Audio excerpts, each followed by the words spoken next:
minutes, 10 minutes to the start of the next race.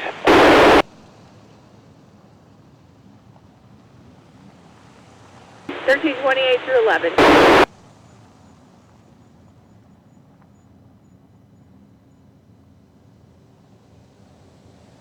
Copy 11, thank you. Cold through 11.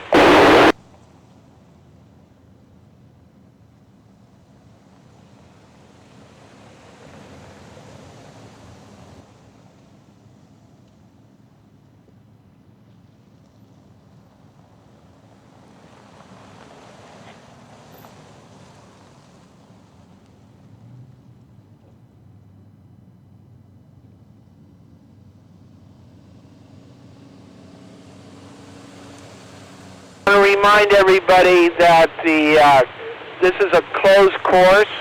Not only is access to the race course closed, but the areas around the race course from Needles Highway from south on Woodbury all the way up to north on 163, we have a closure, and all the way up above Needles Highway and down below Needles Highway all the way to the pits is closed area. If you have a pit pass or any other kind of wristband, you are not allowed to go into the closed area, only for the pits. Thank you.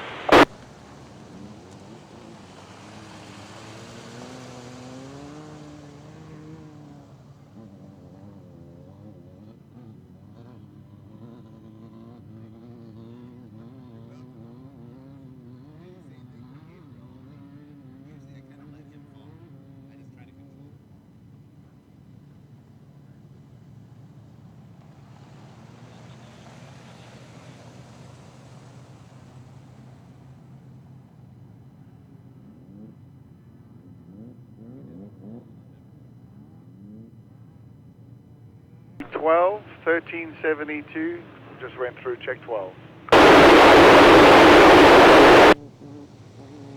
Is that the last car on the track? Okay, check 12. Let's double check that. I've got 1372, 1601, and 1328 were the last three. I have all three come through you now?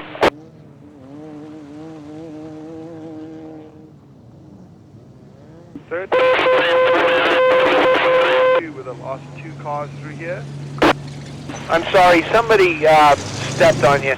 I'm talking directly to 12 and 12 only. Could you please repeat 12? 1328, oh sorry, my bad. 1366 and 1372, 1328 were the last three cars through check 12. Okay, so we should be looking for 1601. Should be in the mix also. 1601 came through check 12 at 7:48. Excellent, sir. 748. Wait a second. 1601 cleared 11 at 8:03 and pulled off the track. Yeah, okay. 12, that recording that you have for 1601 was just prior to them going back out on the course. And just got a report that 1601 pulled off the course at checkpoint 8. So I'm calling him good. It's cold through 12. 10-4 on that. Both the last cars are past 13. That was a bit garbled. Last cars did what? I'm sorry, 1372, 1328, past checkpoint 13. Okay, through 13. Last cars have gone through 13. Both of those have finished. Okay, we got a cold course, entirely cold course. Thank you, finish. Okay, blades on the infield. 5 minutes to the next heat.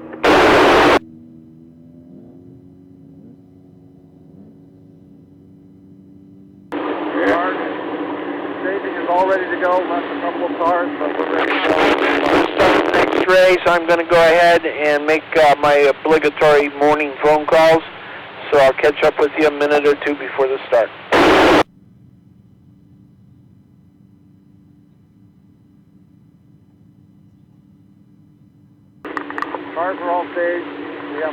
people that are not here, but otherwise we are all ready to go in safety.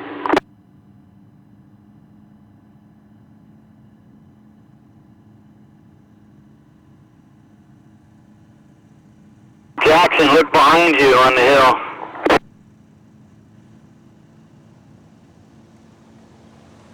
Yeah, Dave, you got a couple behind you on that hill. You can yell at them.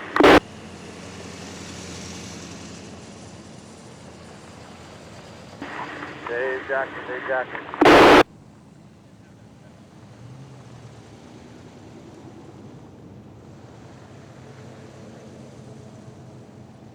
Go ahead. Can you yell at those people that are to your left on the hill there to get them back in the spectator area on the farther back? 10-4.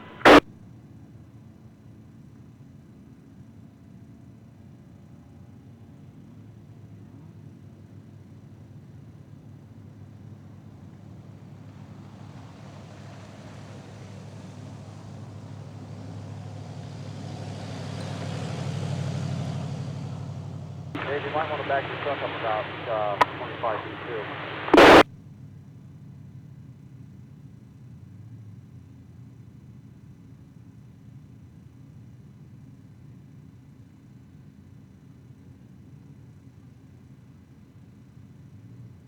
It's 10-4.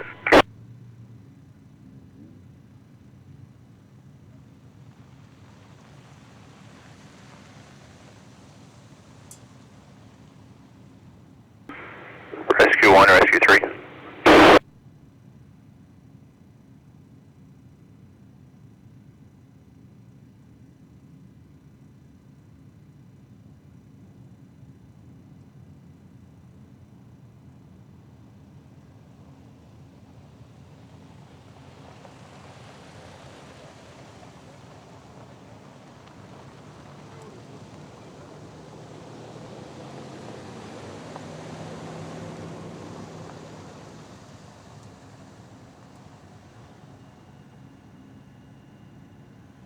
.29, that's called grooming.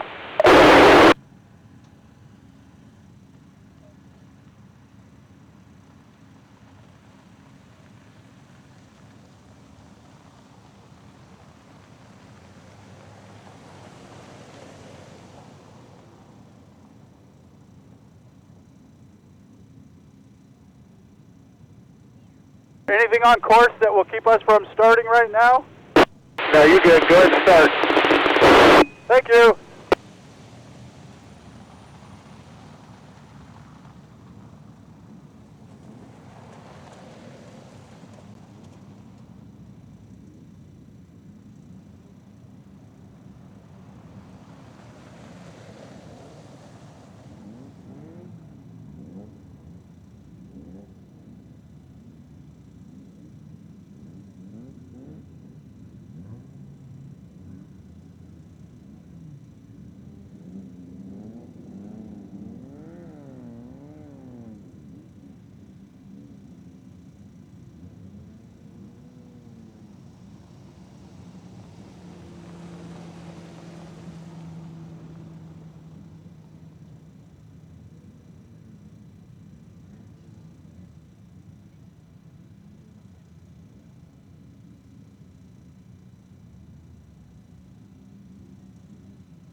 Track us on, track us on, track us on.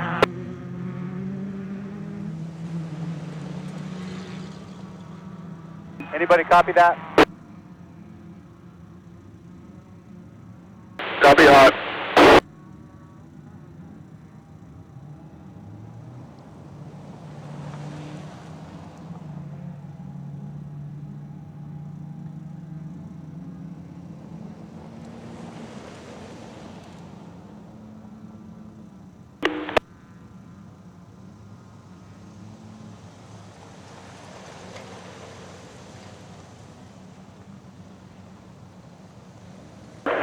I warned the blade, they got about 10 minutes on the infield.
Leaders are through 3.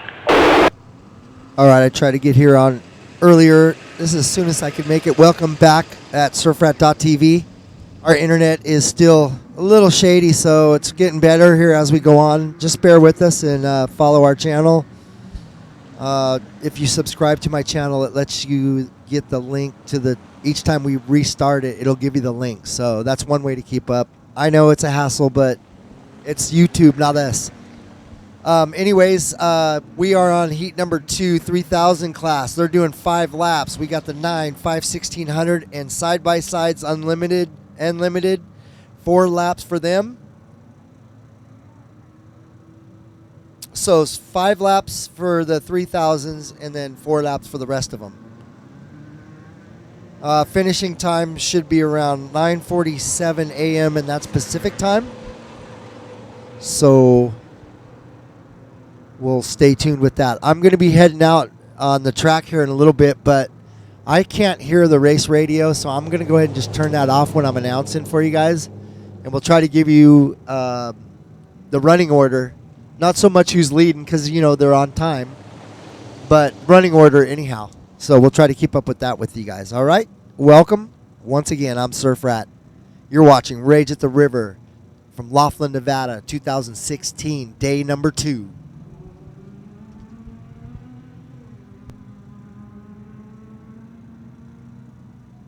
Relay retrieval Dwayne. Can I get a heads up on the leader? Yeah, they're about to 3 to 4, somewhere in between there. I'll call it out on both frequencies.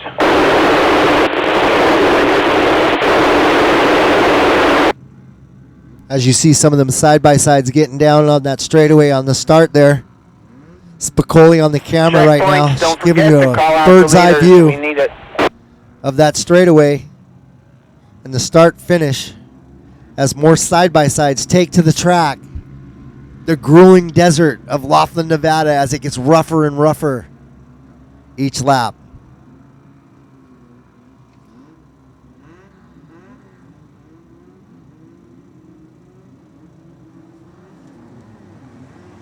You know, on my list, I see a Thank you, question in leaders there. are through 4. I don't have that, how long the course is. I'm looking, but I can't find that. I apologize, and once I find it, we'll get it to you. So now you see some of the Class 5 taking off, 1600 class, Baja bugs. Yeah.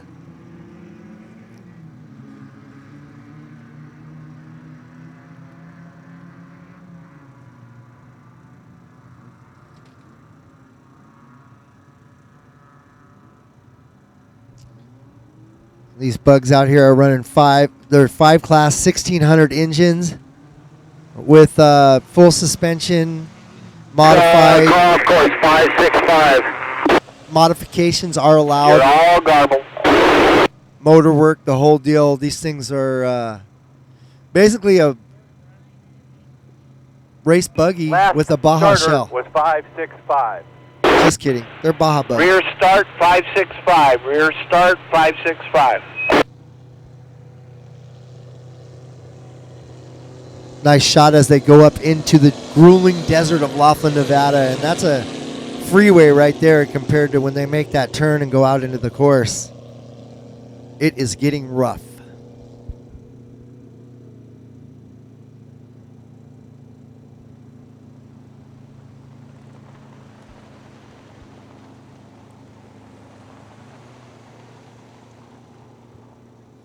So your 5 1600s are out on course.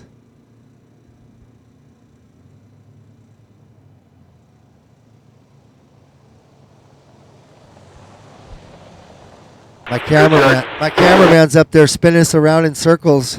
Don't get dizzy. Don't pay attention until he sets the camera. Hopefully he's not twisting all the lines around because I know it's hard up there. You got to go one direction. If you don't, you get them all tangled.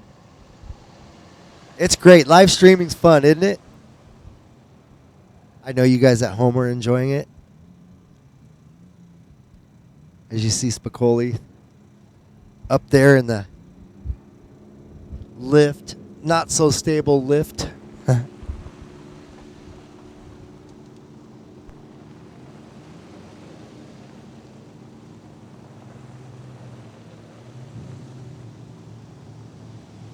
So if Spicoli could give me a shot up into the desert there, we can probably see some dust out there where they'll be coming back into the infield, and then he'll have that shot for you right there where he was set up. So give you a little, not so much dust yet. They did do some watering this morning, so you wait till the 1,400 trucks get out there and start tearing this place up. Then you got the 10 cars, 12 cars, of course, Class 1 and heavy metal trophy trucks coming out here the last part of the day. It will be dusty. So you're looking out there at the course, waiting to see the leaders come down into the... So I'm going to turn that radio off so it doesn't interrupt us. The noise that you guys are hearing are the cars that are going by our frontage road here. We have a mic that's live out there so you can hear sounds around us. We're actually going to be turning that down a little bit because I'm going to have a live mic out there. So I'm going to go ahead and start making my way up there, and I'll call the shots as I see them. I am not the announcer. I'm just filling in for Jeff Musgrave as he gets ready to go out in his race in the 1,400 class. So as soon as he's done and comes in and gets shook down, he'll be ready to get on the mic with you guys. So stay tuned for that, and I'll be right back with you guys.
All right, we are back.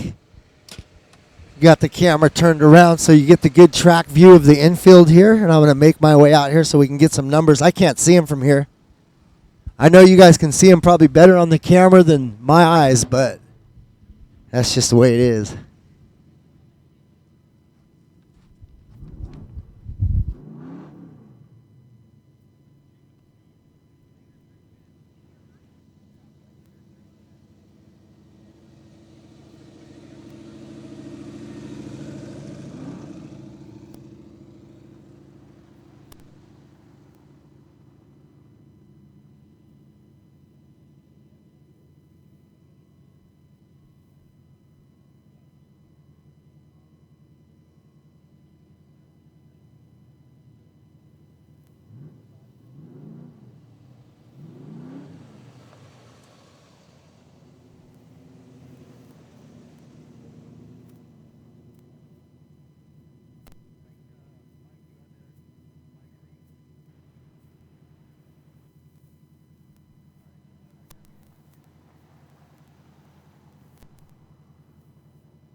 Thumbs up if you can hear me. All right. All right, I'm making my way up here into, what can we call this? Gordon's Well up here or something? I like that too. Yeah, Gordon's Well turn. It's being graded at the moment. You can see the cat out here because it was really super deep. So I'm sure the guys were complaining, saying, we're going to get stuck in that turn. Can you scrape it out a little bit? So that's what they're doing. We have our leader coming down right now as we speak. So that tractor needs to get out of that track pretty quick because we got a car coming down in the hot course right now. Our first car coming through. And that is your 3035 Zach Reish. Right there in the bright green car going back up the hill. It's got a pretty good lead too. We'll wait for that second place car to come on down through. And here it comes.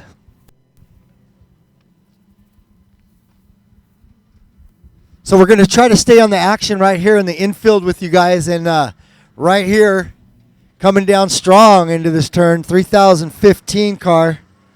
That's James Ford. So James Ford going back up that hill, looking pretty smooth, sounding good. Got it going on this weekend.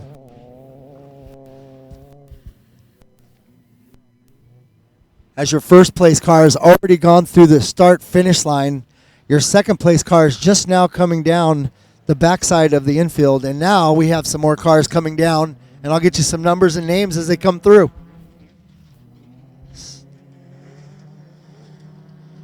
That's Earl Frazier right there in the 3068 car, and right behind him in the 311M, that's Nick Cunningham.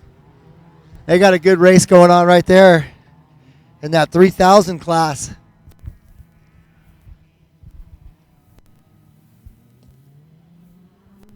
So coming down here right now, got all kinds of colors. We got blue, orange, green. Oh, and he's getting the hops all over the place and pulls it off in the 3061 of Kyle Arnsberg. Shifting his way up that hill. Yeah.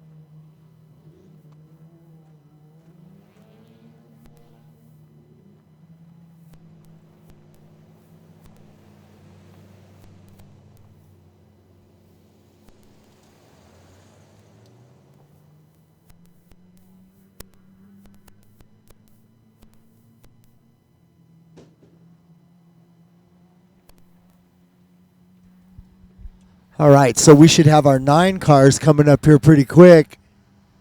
That'll be our next set of cars coming through. Then your 51600s. You might even see a 516 before a few of them 9 cars. You never know. These guys haul butt out here. Here we go now, coming down into the infield. It looks like a 9 car.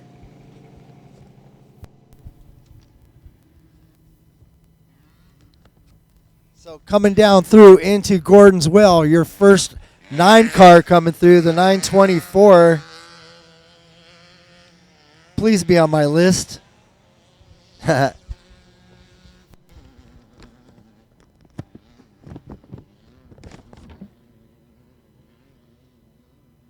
Clint Braun. I have him on my list on the second page. Clint Braun right there.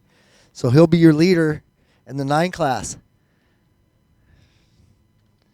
We should probably just say the first car through because we're on times here, but it's got a pretty big lead right now. So here comes your second place car right now. Get you a number on this guy as he comes through.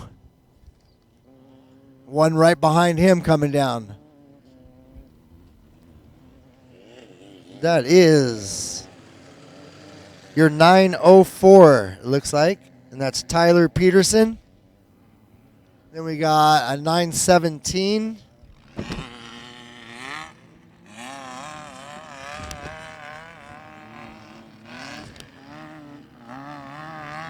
$990. Matthew Krevling, and then $998. Joshua Engelstead. I didn't hack it. And then we got 920 coming through. That's Kurt Daverson Jr. We got a side-by-side at 1935. That's going to be Ray Bullock right there. And your second side-by-side? No, that was your first side-by-side coming through, yeah. So he's got a good lead. He's catching them 9 cars right now. Those side-by-sides, I'm telling you what, these days, they're more than just a side-by-side. All right, here we go. Oh, big bump. Oh, yeah. 937 just took a beating. 1901.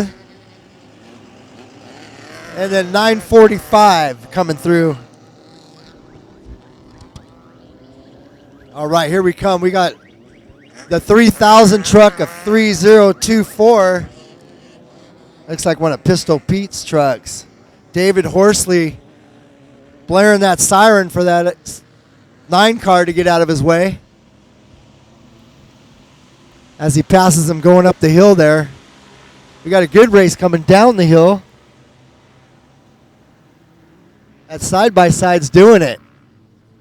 And then right here in the turn, we got 1958, another side-by-sides, 2 of them, 1990 and 1998.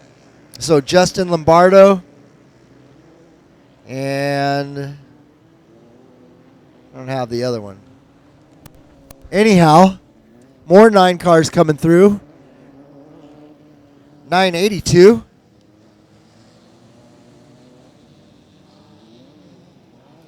Wesley Welk and 969 into the turn right now.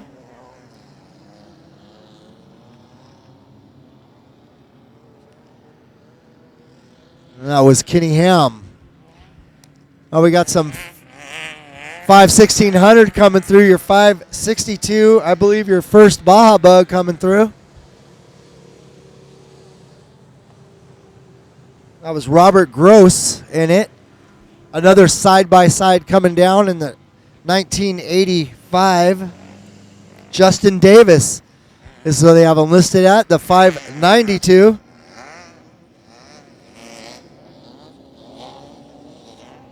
And then the 599. That's Brandon Kaler. And that 559 1600 car mixed up with a couple 9s, Baja Bugs, side-by-sides. They're all mixed up on the infield right now. This is great. 927 coming through. Uh-oh. Experiencing a little issue. May have lost. It's stuck now.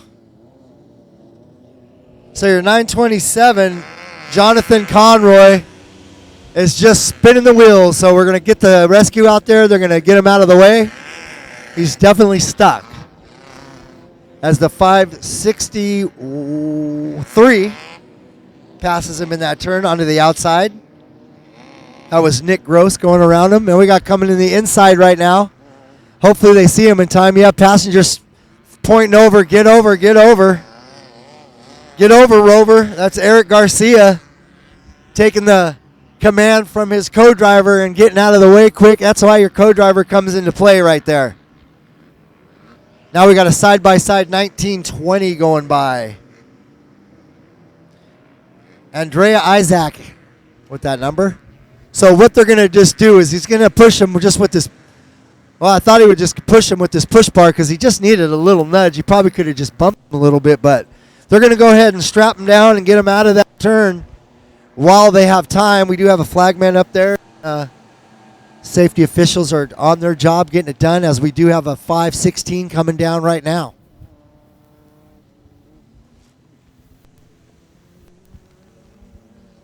So they know they got the flag up there now, so he's slowed way down. Good thing for him. He'll know to stay to the outside here in the 552. That's Robert Gross. He's got a nice run on the outside, gets a good run out of the turn and back up the hill. All right, they got him on the rope. Here we go. His wheels are still spinning, and we're going to get traction, and now unhook him and let him go. He needs to get out of here.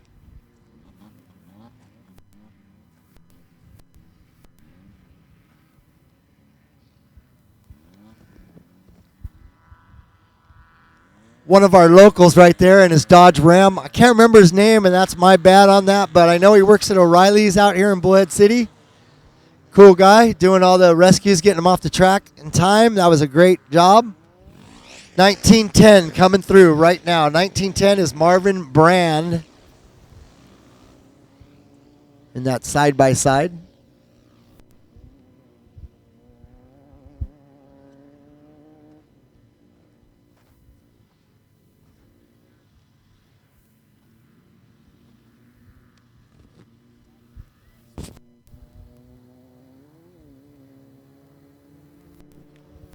All right, we got another 9 car coming down the hill right now. Spicoli right on top of the action. Myself, Surfrat, out here calling the action for you guys. This is great, man. So here we go, the 951 coming through this berm. And they got a 5/1600 right behind them. That 556.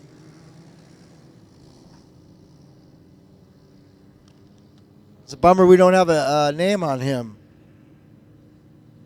I know that's John Whitlow in front of him in the 9 car that's about to get passed. So that 5/1600 taking the inside line right there.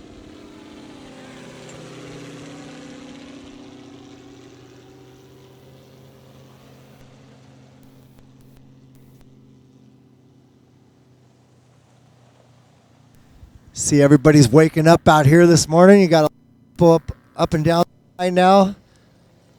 Starting to spectate here. Of course, once everybody's awake, that whole hill is packed.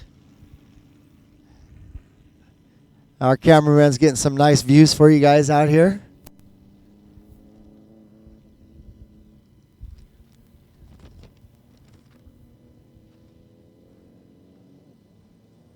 And like I said, Jeff Musgrave will be back on the mic with you guys announcing here shortly after his 1400 race. If he still has any energy. He was pretty good yesterday. We'll hope that he had his Wheaties this morning so he can do the same thing again today.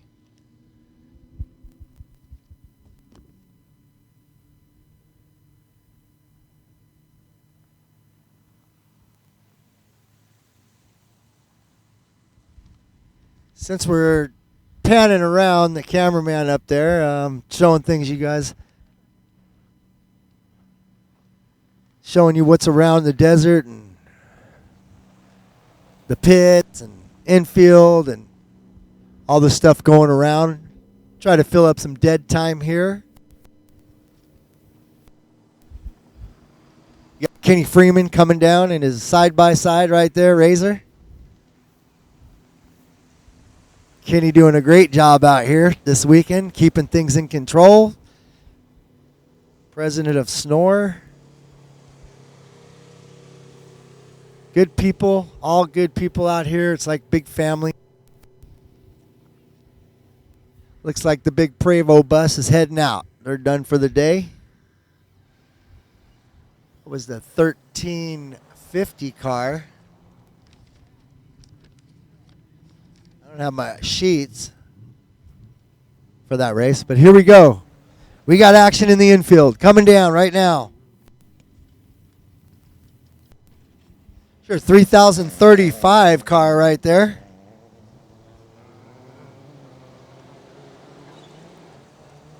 Zach Reish.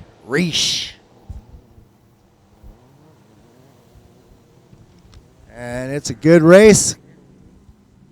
Another one coming flying down the infield. Stepping out of the way. You never know. These guys could get out of control here. That's your 3015 right there.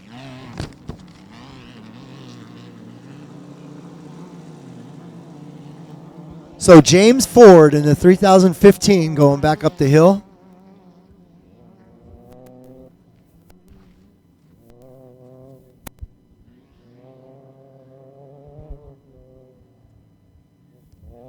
We'll stick on him coming down the hill here while we got a little action on the infield until our next runner comes down towards me here. So look at that thing get it on. Not kidding. Now that's going to get a little bumpier later on in the day as well, so they won't be able to go that fast down there.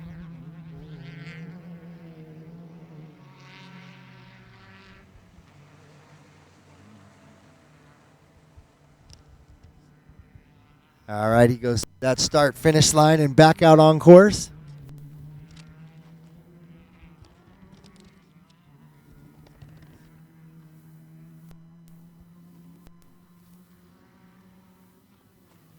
Hope you guys are all enjoying the podcast out here from Rage at the River, Laughlin, Nevada.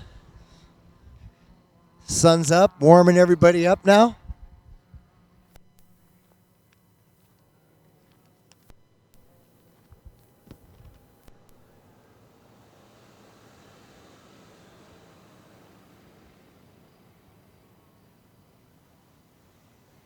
And here we come a runner.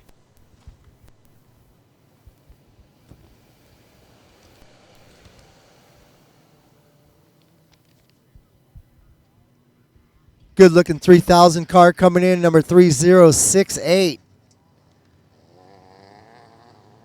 Earl Frazier in his side-by-side, or 3000 class. Almost the same size, a little bit bigger. A little more power. These side-by-sides, the suspension they put on these things today, you really can't say nothing bad about it. These things can handle this track, let alone they're racing Baja, and they're all over the place now. These side-by-sides are real popular, and I know there's a big event coming up here in a few months out here in Laughlin with them. So, getting more and more popular, that class.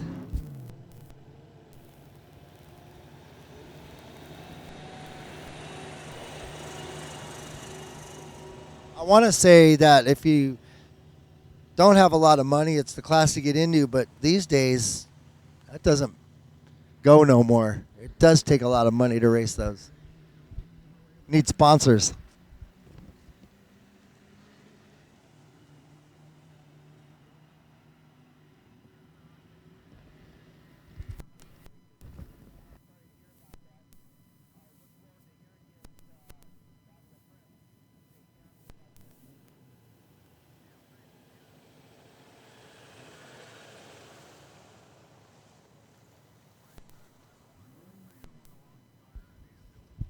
Okay, I'm going to start making my way back down here just to check on the live cast, see how everything's going, and we'll be here for the start of the next race, and we'll call some more action in between. So stay tuned for more of Surfrat coming at you live.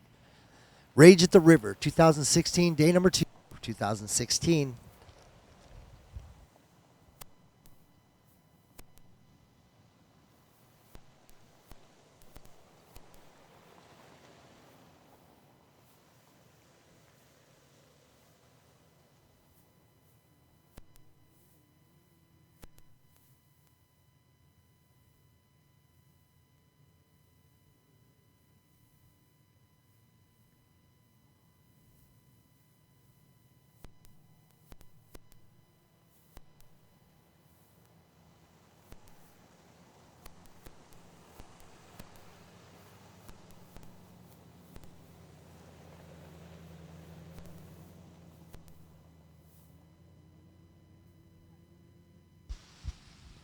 Here they come again, the 9 cars back into the infield with the side-by-side right behind them. Look at that.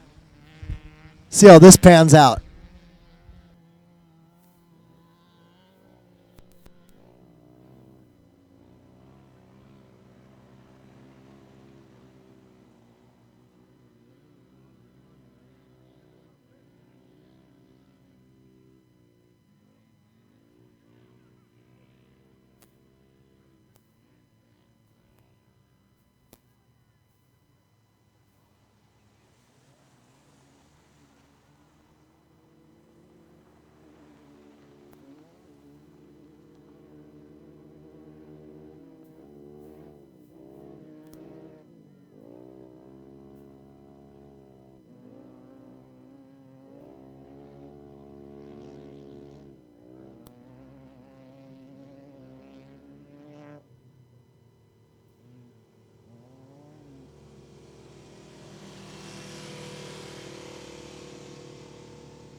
So that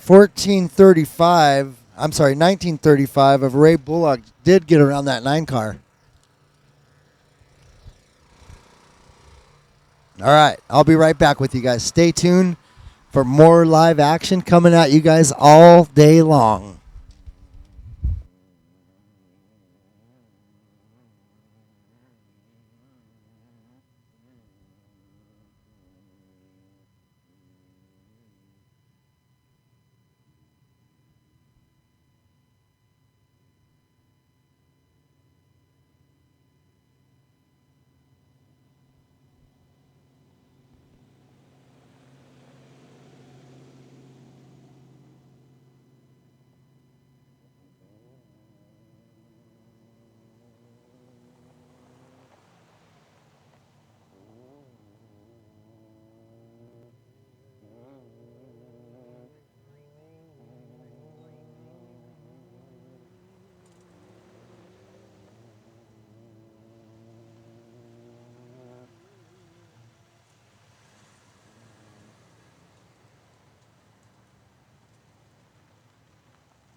I heard a scratchy portion of that, but copy 963.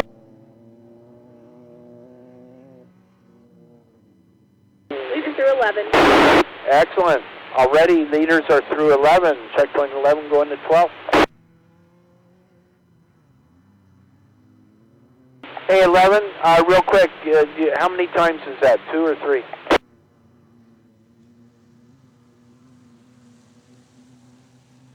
Must be 3 by my count. Yeah, 10.3. Thank you, sir.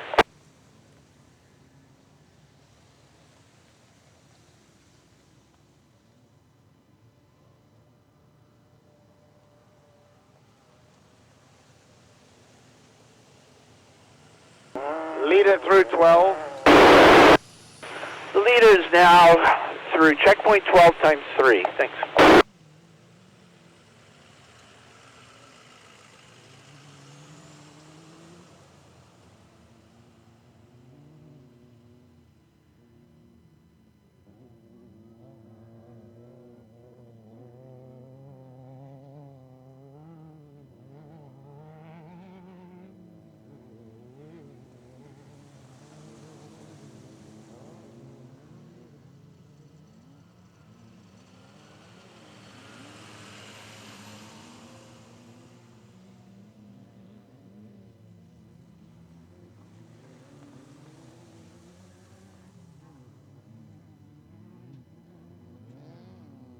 Through 13.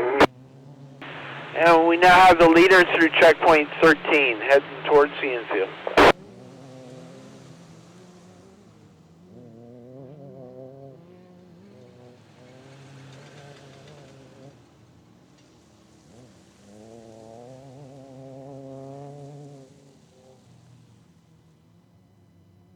Go, baby, go! I'm here!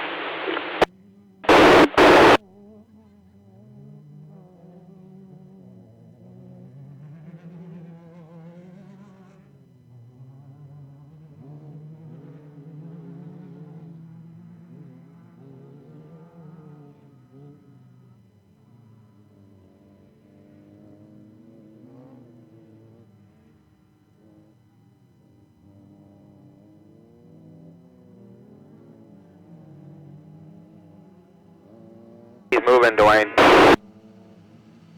Oh, great.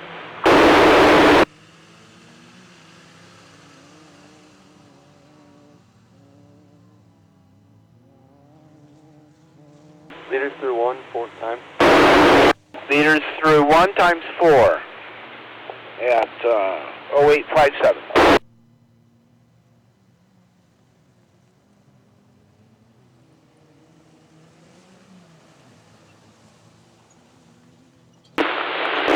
Table 9, 10, and Thank you, 9. I appreciate your help with that. 1910 info.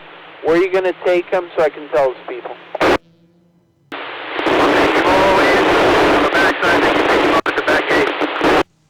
Copy that, sir. Thanks. 1910 Main, 1910 Main. Your vehicle can be picked up at the back gate of the back of the pits.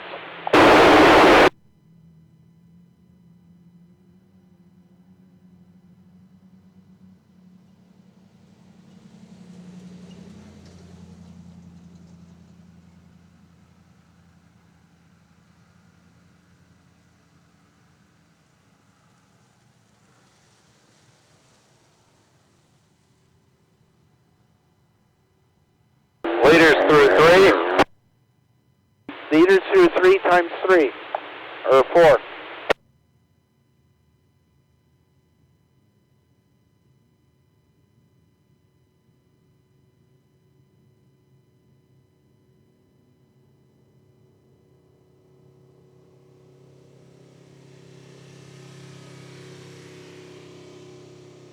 (1910) Main, can you confirm you copy my traffic about your race car?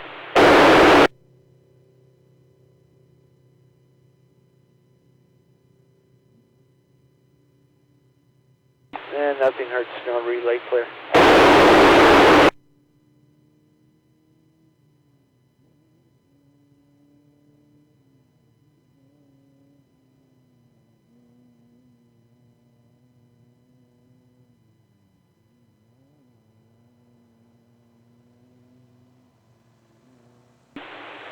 I just saw a media truck drive behind me.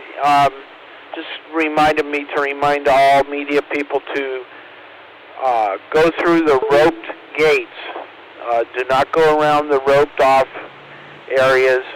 Go through the roped off area, but make sure you put the rope back up before you leave. Thank you. Retrieval 9. Retrieval 9. I got a blue Chevy truck with a media tag. Right way these roads are coming around the corner sideways. Snore 3, did you copy that?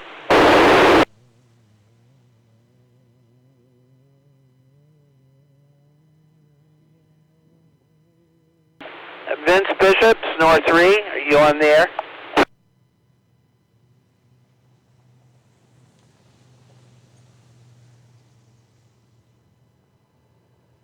If anybody sees Vince Bishop, Snore 3, please get him on the radio, please. Yeah, we got Retrieval 9 towing a race car back to the pits. We have a media truck, a blue media truck with a media tag on it, sideways around the turn, coming right at them, going way too fast for the conditions there. So if you could crunch the media guys a bit more on their safer driving, we'd appreciate it. Where's it at? Because I'm going to go pull his credentials right now. That's the way. I knew you could do it. Thank you. The one with the yellow flag. Where is he by? Because I'm going to go take his credentials. Copy 4. Thank you. Leaders are through 4. Hey, Relay, where was that media guy at?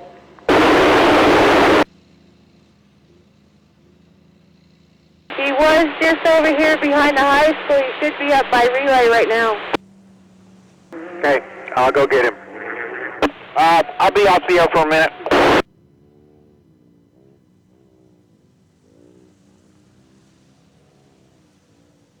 You want me to pull his tags, Snore 3? This is Snore 1. Pull his tags. He's done. Tell him to leave the area, or we're going to have to take him to jail.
Yeah, I've got his tag, his media tag, and I told him to go back to see you. Does it got a number on his vest?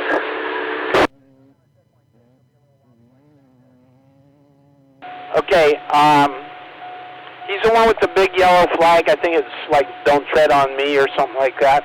If you know who that is, you might want to call him. Copy. It's a relay. Emergency? It's a relay. Go ahead and send it. Nothing. I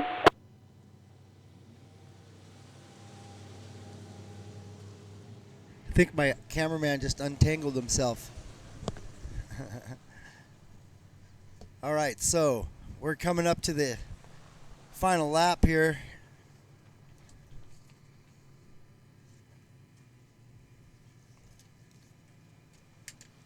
Of heat number 2 this morning. Got some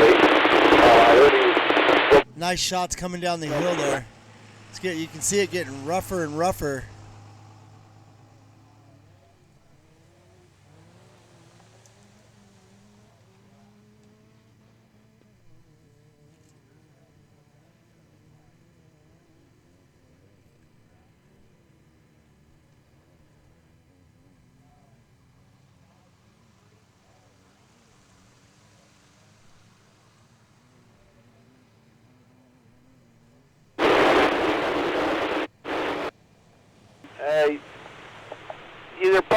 power on that radio. Get a regular radio or something, because that one's not doing you any favors.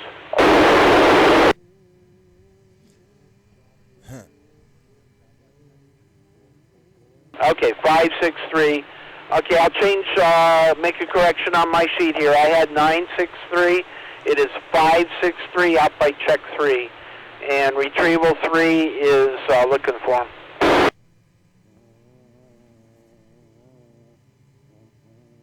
Retrieval 3, break. Go 3. Yeah, it's Racer 563. I'll be hooking up to him. And if you could pass along to the Grosses, I'll be towing them up to the road closure on 163. Is that Needles in 163? Copy. Needles 163. Thanks, bud. Thanks. 563 Main.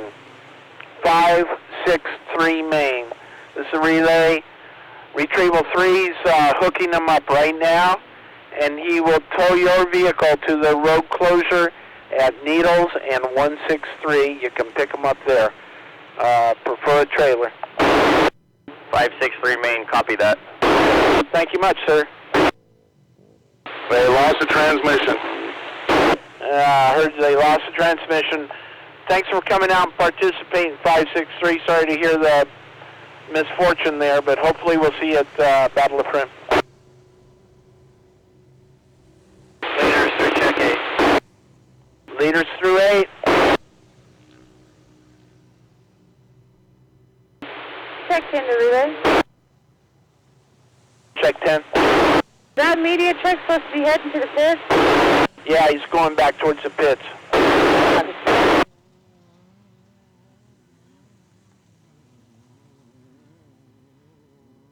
And Snore 3, I took the media tag. I left his pit pass.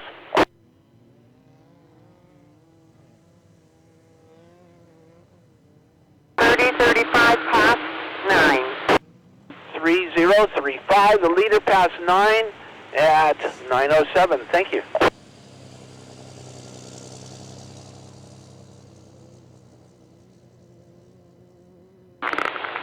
Relay retrieval 9. Retrieval 9.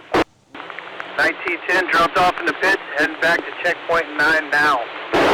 Cool. I never did get a hold of their guys, so thank you for dropping them off at the pits. Not a problem. I also passed that blue Chevy truck. Informed him the speed limit was 15 on the access road. That's correct, sir. Thank you for that. Leader past 10. Leaders through 10. Thank you.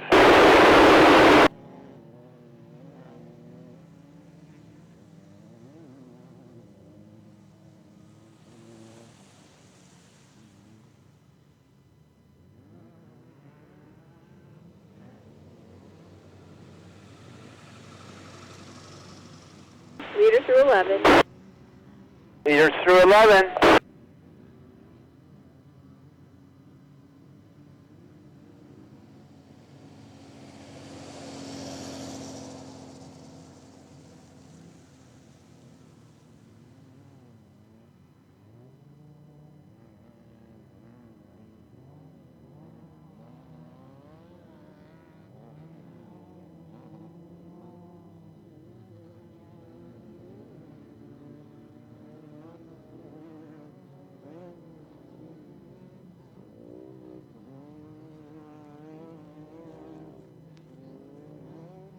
Through check 12. Leaders through check 12 at 9:09.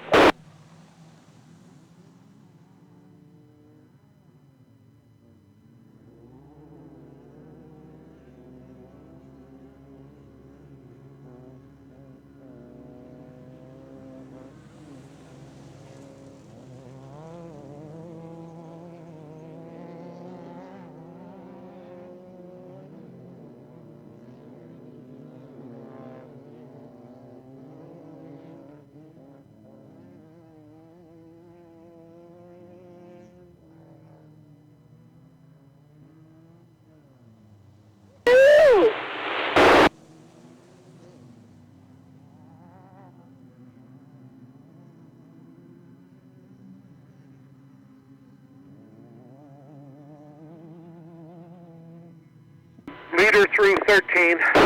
Excellent, sir. Thank you. Leader through 13.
through 1, bid time. Excellent, 1. Thank you for that. 3035 through checkpoint 1 at 911 times 5.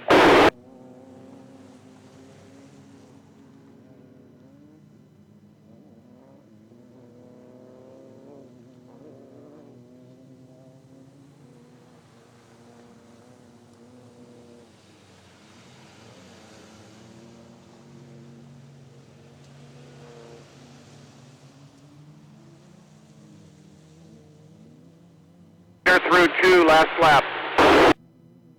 Leader through 2, last lap. Leader through 2 times 5. Okay, everybody, I just want to let everyone know that Heat 3 staging is going to be in 10 minutes. Heat 3 staging in 10 minutes. I got behind the edge of the sheet here trophy lights, 1450s, 2000s, and VOR, VORE. Trophy lights, 1450, 2000s, and VOR in Heat 3. Please get down to staging as soon as you can. Staging opens in 10 minutes.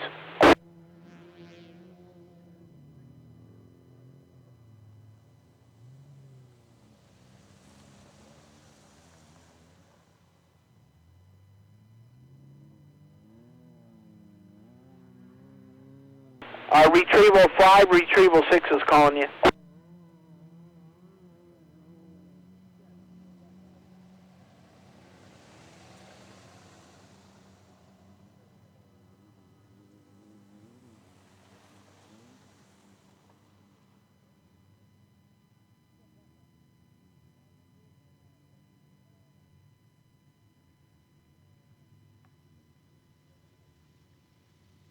Retrieval 1, this is a relay. Go ahead. Yeah, we got about 15 minutes to the closure of the start line. So, at your convenience, in about 5 minutes, if you start working that way. Absolutely, yeah, we're here now. Good job, sir. Thank you.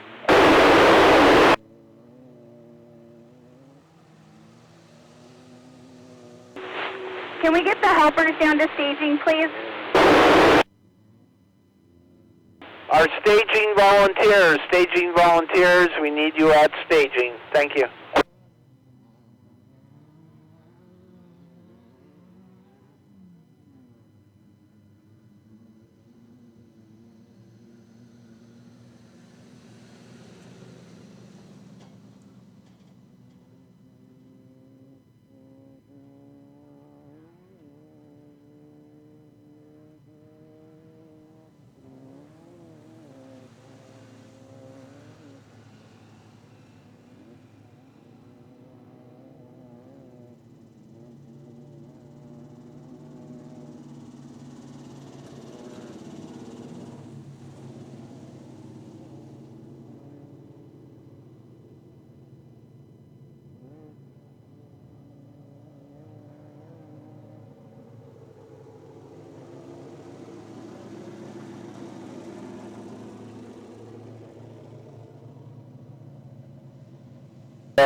Snore relay, go ahead.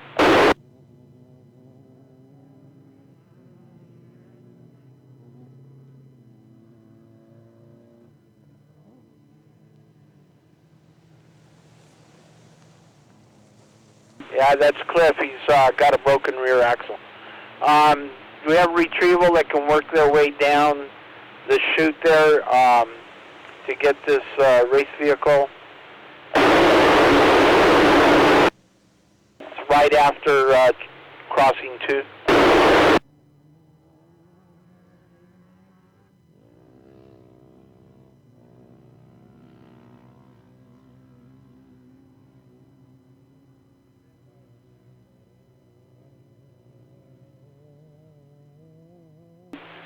Is that you, Retrieval 6? Are you considering getting that guy?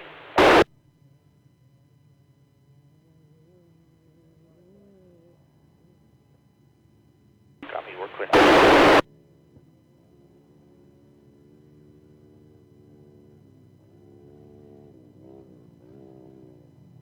Leaders through 4. Times 5.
Staging for Heat 3.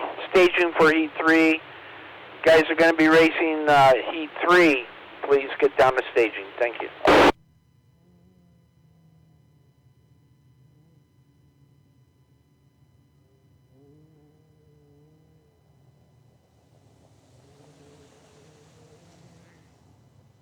Leaders through 6 times 5.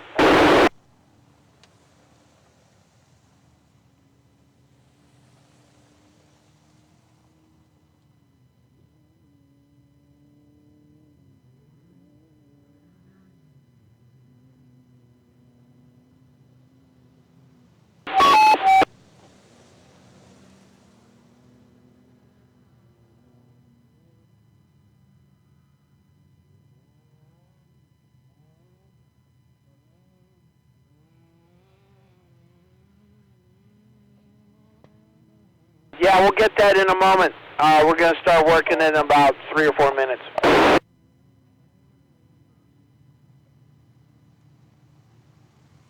Retrieval 3, we're going to be doing exactly like we did last time.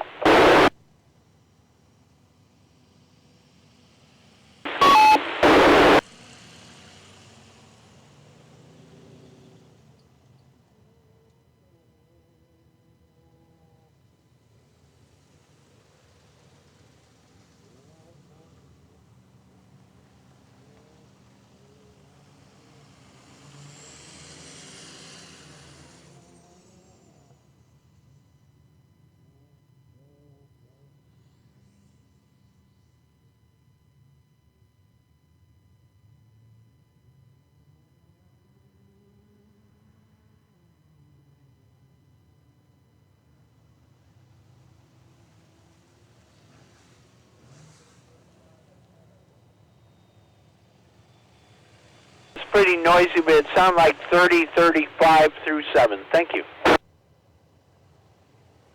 Road crossing 2, check 8.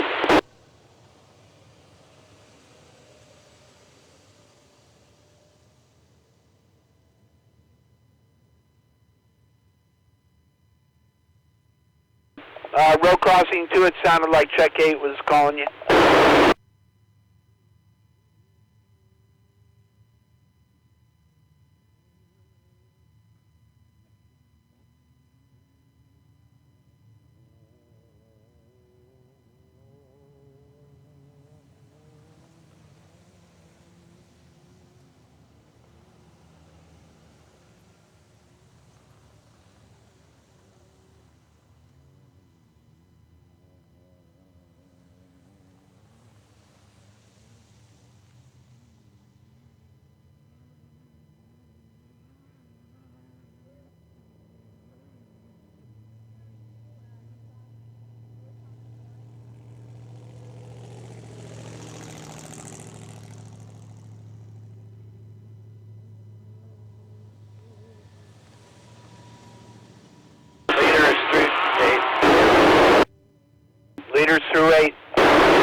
Okay, it sounds like we're going to need a retrieval right away at road crossing 1. We've got a rhino on the course. Needs to get drug off. Do I have a retrieval that can run over to road crossing 1? Relay retrieval 8. Retrieval 8. We can run up the road crossing 1 if you'd like. Well, we also have a car down on the course at road crossing 2. So I was hoping maybe you could go over to that and work that while we got a course down and we're in between races. Yeah, we'll head over to 2 right now. In the meantime, I still need another retrieval of road crossing 1 if you can get there right now. Your test right now. Leaders are through 10. Leader through 10. Road crossing 1, do you want to talk to retrieval 3?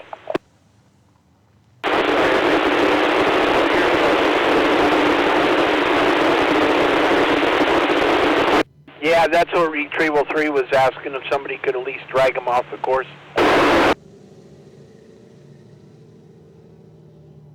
Okay, if you have anybody that can flag at the road crossing, do it.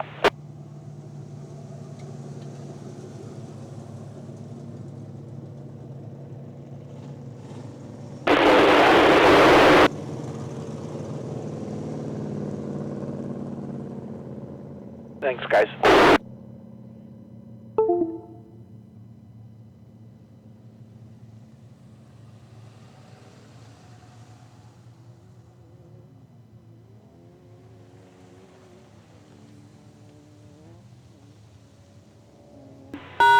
Relay, retrieval 1. Retrieval 1, go. 1995, 1995, a couple minutes ago, before I forget. Okay, retrieval 3, you've got 1995 coming to you. New leader through 12. Leader through 12. Retrieval 3, be advised that the start line is not going to close for about 5.5, 6 minutes, but the last one so far is 1995.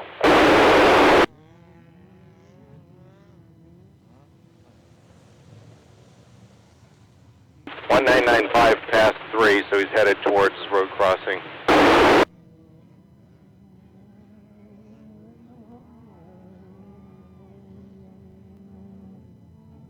Yeah, sounds good. We're just following them around.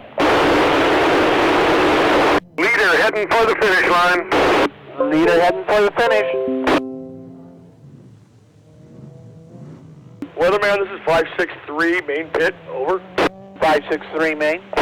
Hey, my truck and trailer are at the Needles Highway 163, and they won't let them in to go get the car. They said their retrieval's got to drag them to the highway. Yep, that's correct. That was 563.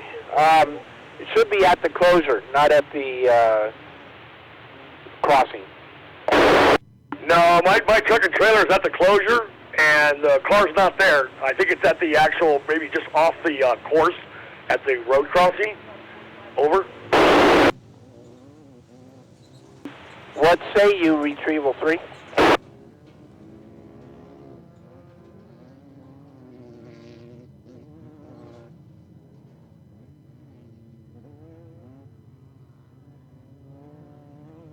Okay, 563 main, stand by on that.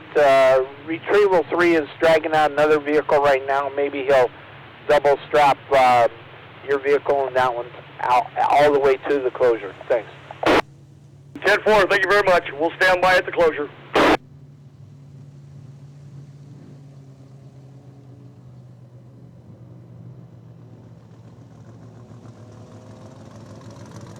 Relay. Retrieval 8. We have car 924 just after road crossing 2. Copy that. He has broken axle and the wheel missing. Yeah. Were you able to get the wheel?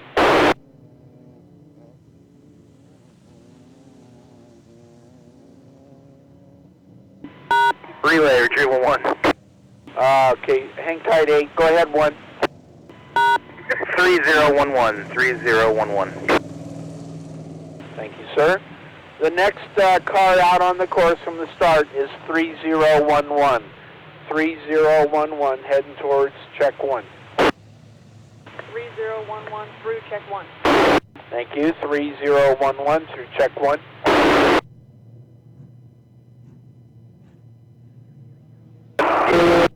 Got about 2 minutes before the closure of the start line. 2 minutes of closure start.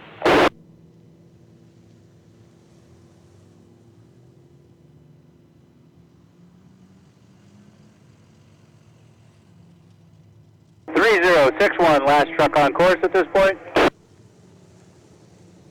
Okay. The next one on course is 3061. Is that correct?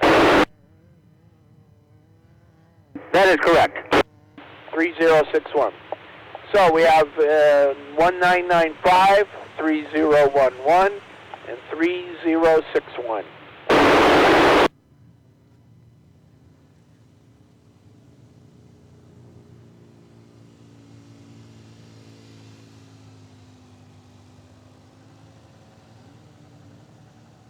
You got about a minute to a minute and a half.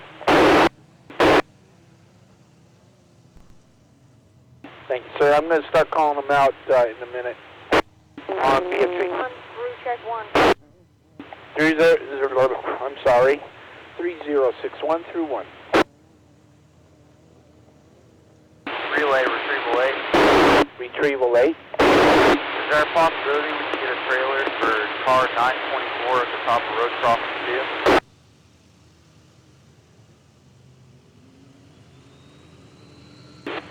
Post crew for 924 is headed to the road crossing right now. Okay, 924 with the trailer. They may not let you in at the closure. I've got to figure out a way to get one of our people over to let you in and escort you in. Road crossing 2, do you copy relay?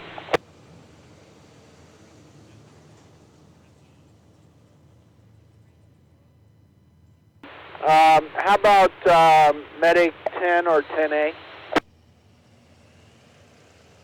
Start finish is closed. Start finish is closed. Retrieval 1 is 3061, the last one out.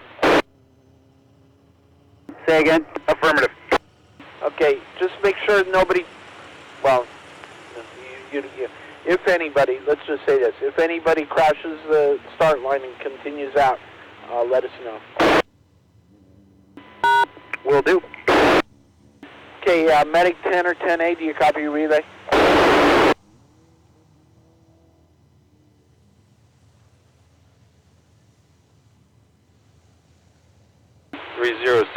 Through 3. 3061 through 3, cold through 3.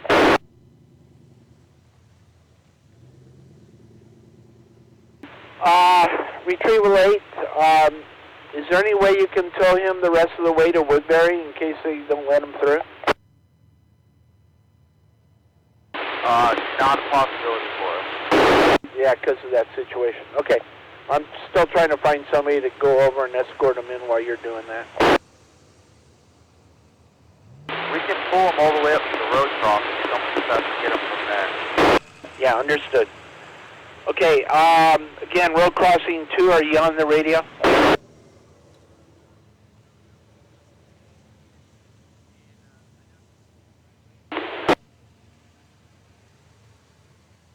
Yeah, last car is 3061. I put it out on BFG and it's cold through 3.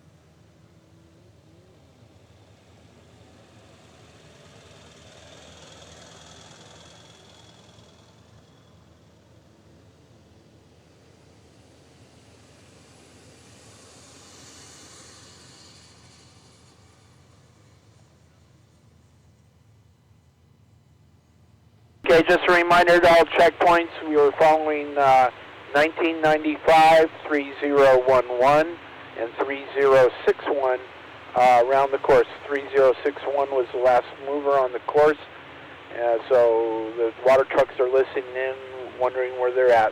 Let us know. Repeat.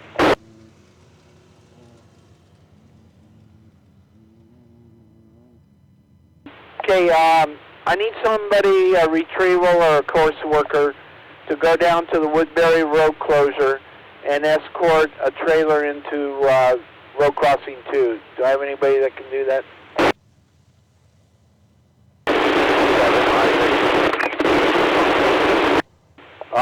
That's a godsend. I think I appreciate it. Thanks. 924 Chase with the trailer. Meet Retrieval 7 at the road closure.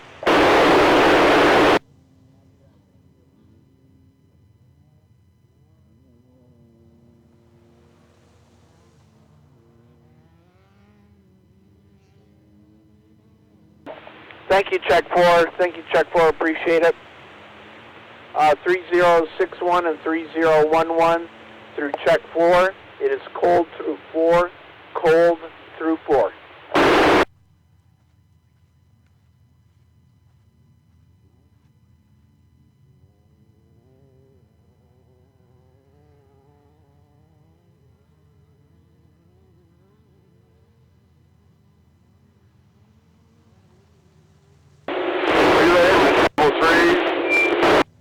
Yeah, Retrieval 3, go. We standing by at road crossing 1. Okay, stand by. They can't, being at road crossing 1 doesn't do any good. You have to take those vehicles to the closure at Needles and 163. That's where the crew can pick them up. They're not available to come on the Needles Highway. Old news, old news.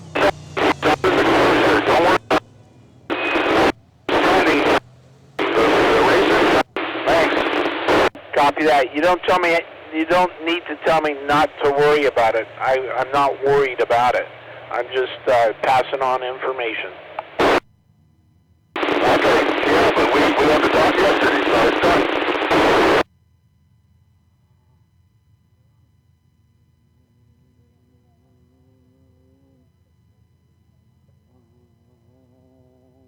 Copy 3011 and 3061 through 5.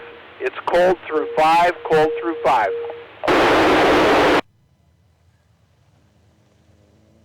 And already it's cold through 6, cold through 6.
Was staging to come down to the 2000 trucks. They ran out of markers.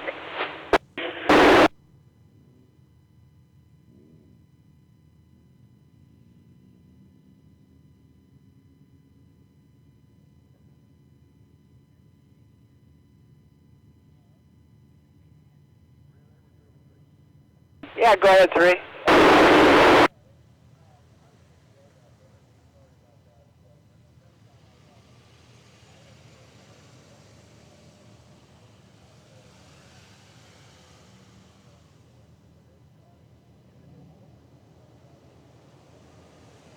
Copy that. I don't feel that I was lecturing you, okay? We're good, buddy. Only thing is that one of the cars, teams that was coming out to pick them up, wasn't allowed to go further than the closure, and he said that his car was at the crossing, couldn't get to it, that's all. No big deal, it's all good.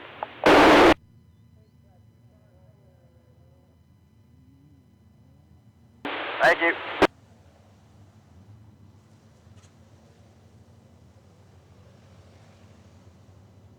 Thank you for that.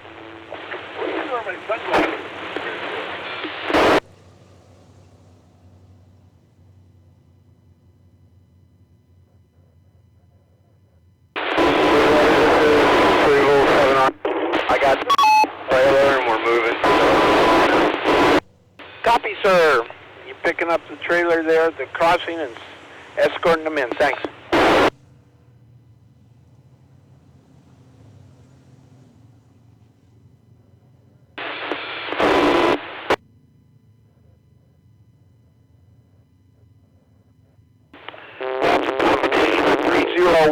and 3061.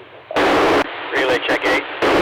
Check 8, go. 3061 just cleared check 8, and looks like 3011's coming down the road now.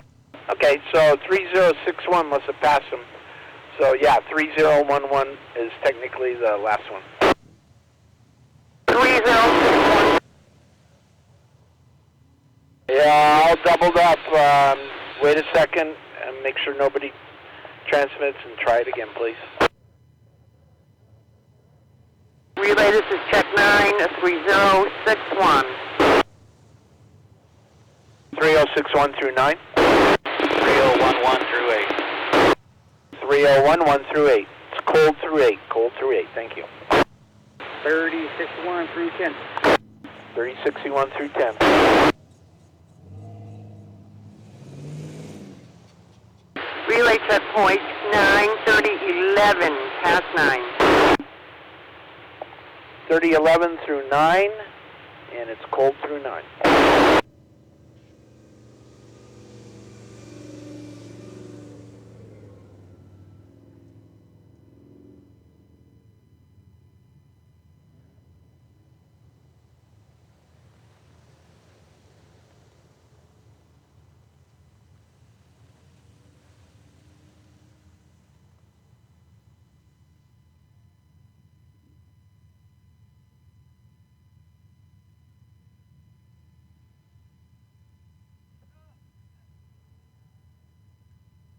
Through 10.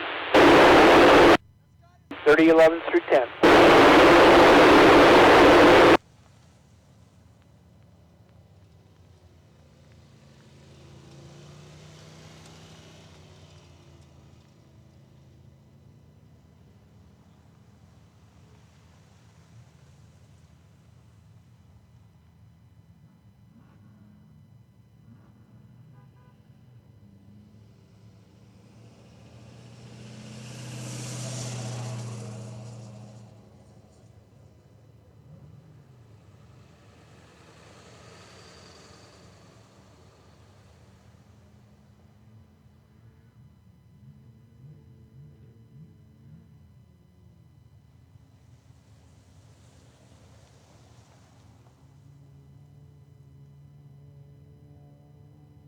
Three 3011 through 11. 3011 through 11. We're still waiting for the status of 3061, somewhere around 9 or 10. 3061 through 12, waiting on 3011. Any second now. Copy. Thank you. Through 12.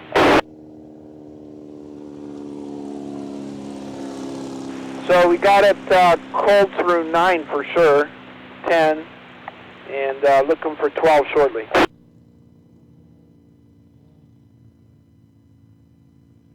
We got 1995 rolling through 12, 3 wheels dragging 1, co-driver hanging out the side. That's the way to do it. Till he gets knocked off. Team Alien, just so you guys know, we're pitting at the very end of hot pit, so keep an eye for it. You guys have to pull in. 3011 through 12. 3011 through 12. Thank you, 123011 through 12, cold through 12. 3011 through 12, cold through 12, cold through 12.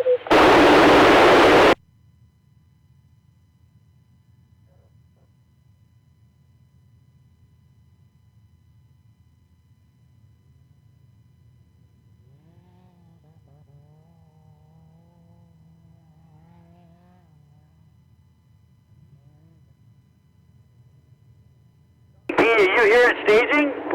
Yes, sir. I'm in the back. All right, good, thanks.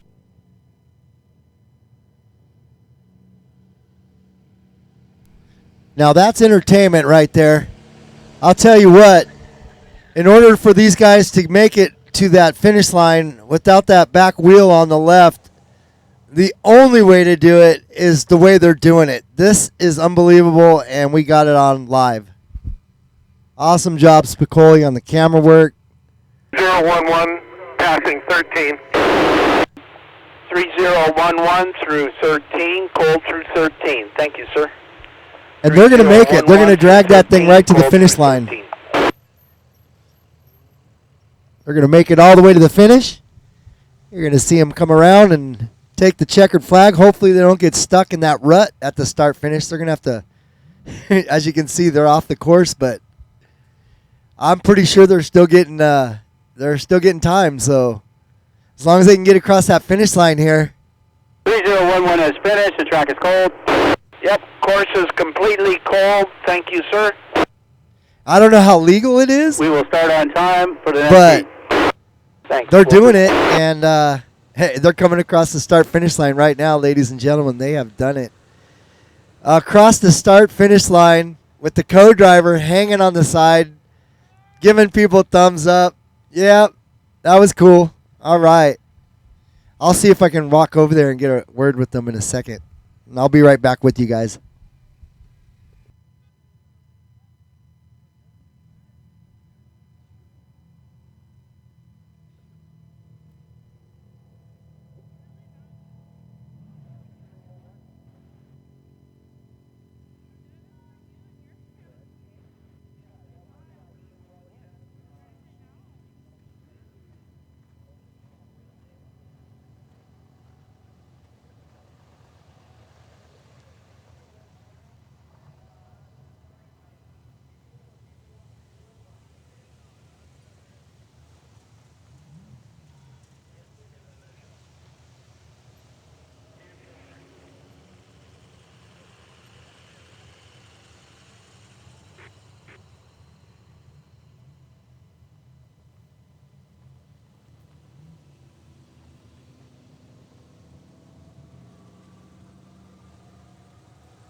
Alright, the people are moving off that hill.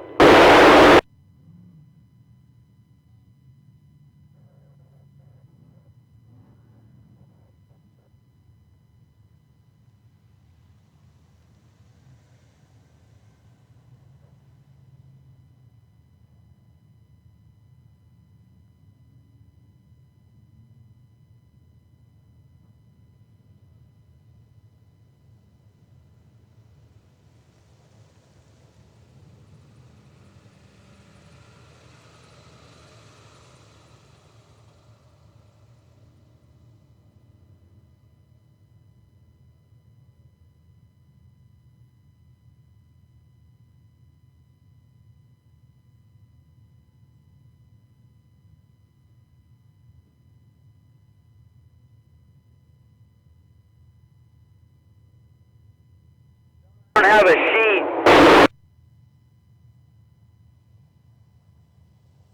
What?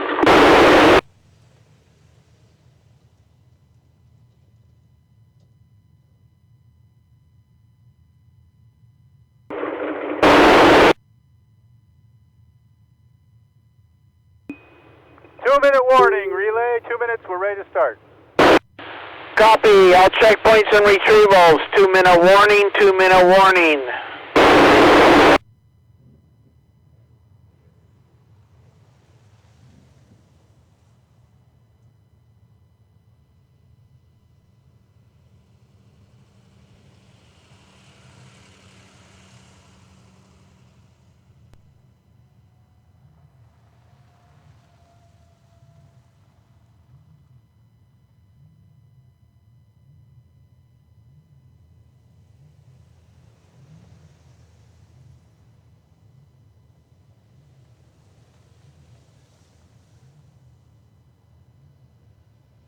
Store 1, Dwayne.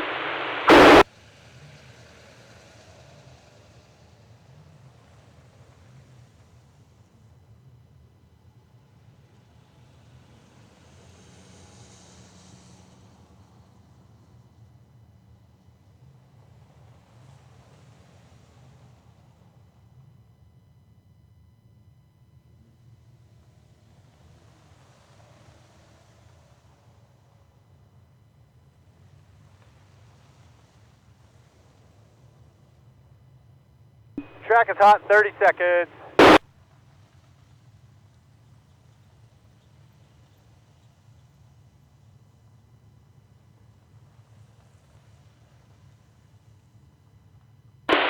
Relay 7 Isaac, I'm back in location. Very good, Isaac. Thanks again for helping out. Appreciate that.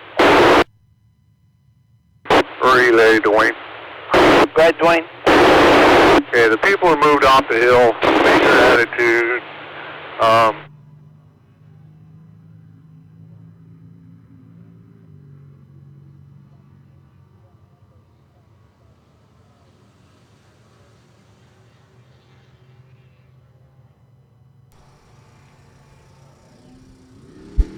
So the first row is underway, and it looks like the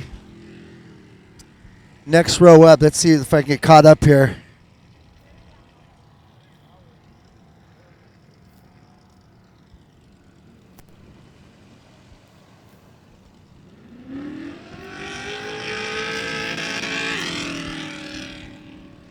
I don't know if you can hear that horsepower. We're getting down here close to the start.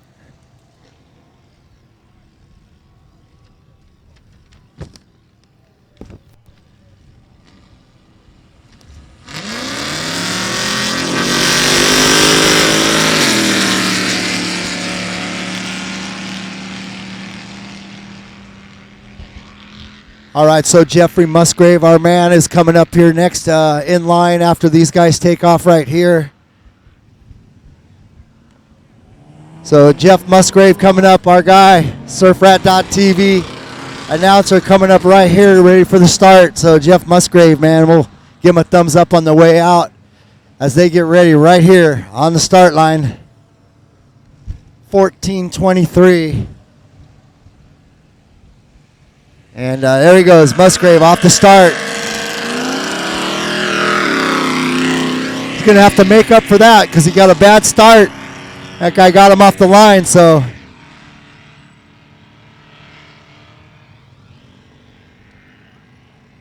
Hopefully he can round him up in the first couple laps there. 14:41. So you got 14:41 taking off there. Up next, let's get some numbers for you guys. How's that? I'll try to get the numbers out for you. 14:55 on the line right now. And the other truck, I don't see a number. I'll get it on the back. 14:35 is the other number we were looking for. As they drag race up the straight here into the desert. Our cameraman Spicoli up top's getting all the action as 14:81 and 14:01 take off the line.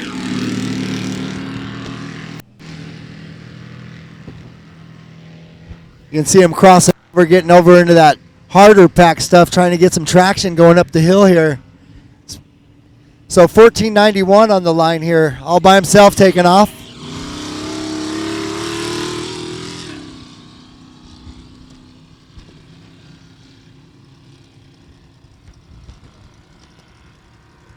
It's the biggest class out here today, the 14 class. So we got a lot of trucks. 14:38, 14:91, and 14:31 off the line.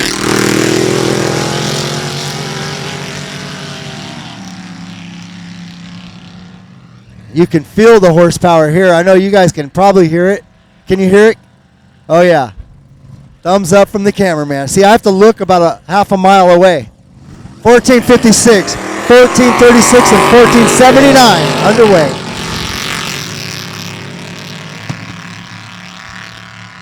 Uh-oh. Something broke coming off the track there. I heard it. It sounded like a drive shaft.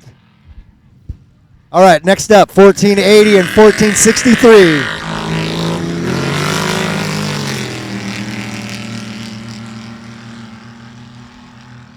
That outside line looks fast, so those guys on the outside have a really nice packed line right now to get up that hill and get a good start. So 14:25, 14:75, and 14:17.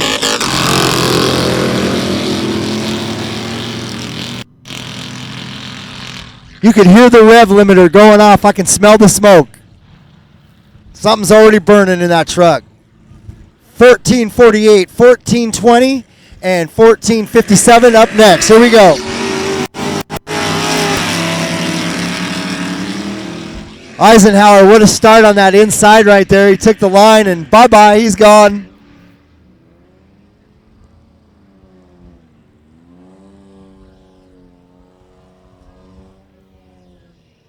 All right, so they're waiting to stage up the next bunch here. Getting 14:45 and 14:95 up to the start. Getting ready for the start here of the 14 class here at Rage at the River, Laughlin, Nevada. Beautiful day. And they're off.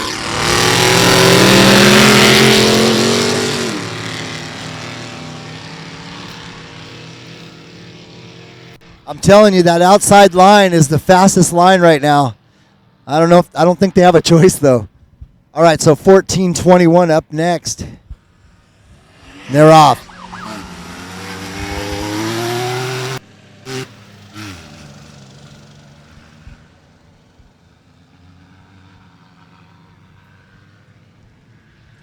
So we're single staging starting here with 14:51 up next.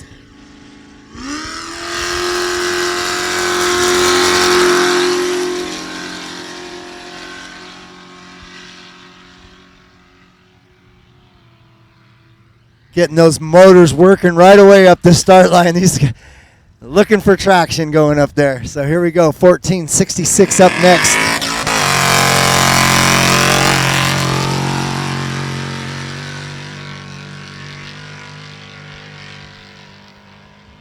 He definitely hooked up on that one.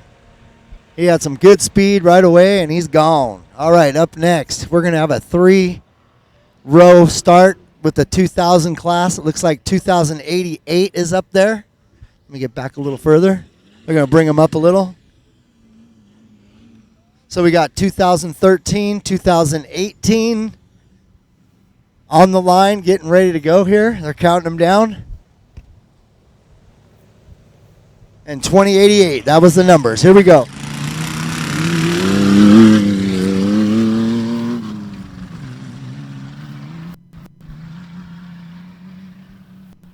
Not as much horsepower. They're going to be a little bit slower on the track. That's why they take off after the 14 class. But they still get around here. They got good suspension. And here we go with number 2008, 2003, and 2077 off the line.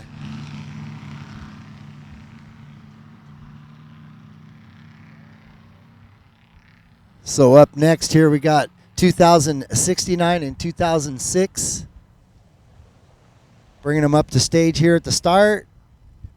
They'll count them down, get these guys underway.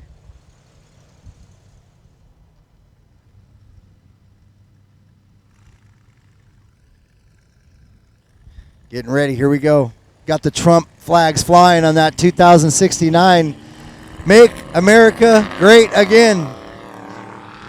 Displaying it right there. I bet Trump would love it.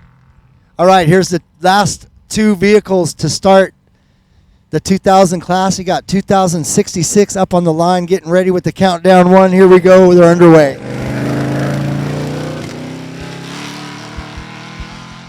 It's a nice Chevy.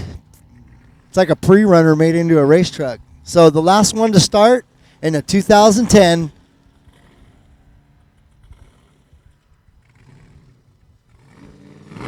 That's Cameron Wells. There we go.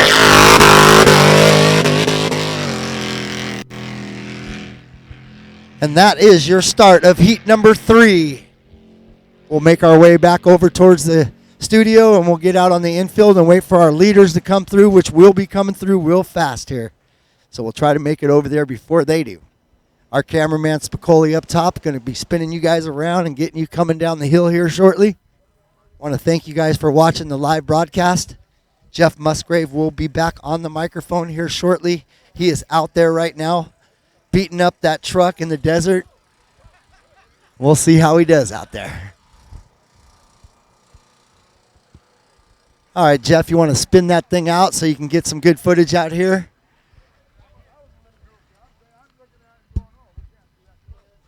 Let me get my vest on first before I get on the track.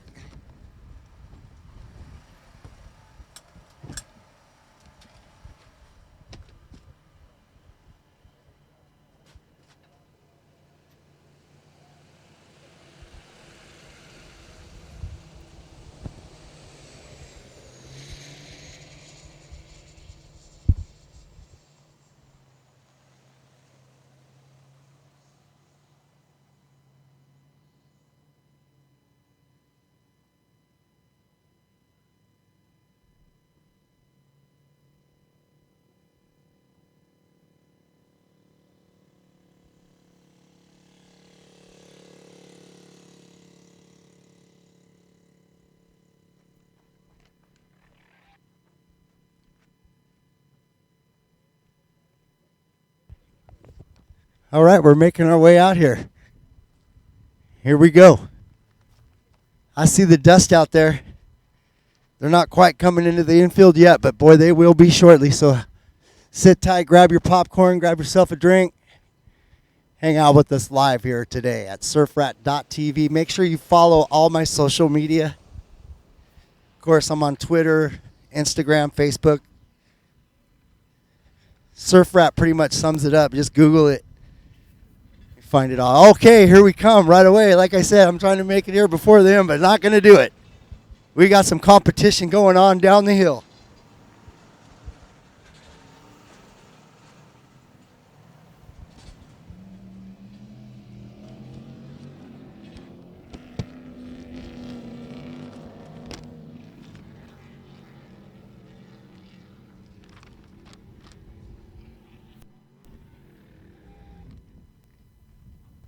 So your leaders coming through, and I didn't get their numbers. I apologize. I didn't get here quick enough for you guys, but your leaders are coming down the back straightaway in the infield. as our third place truck's coming through. I'll get you numbers. 1432 is running in the third spot right now. I did not catch your 2 leaders. I'm sorry, I didn't get here quick enough.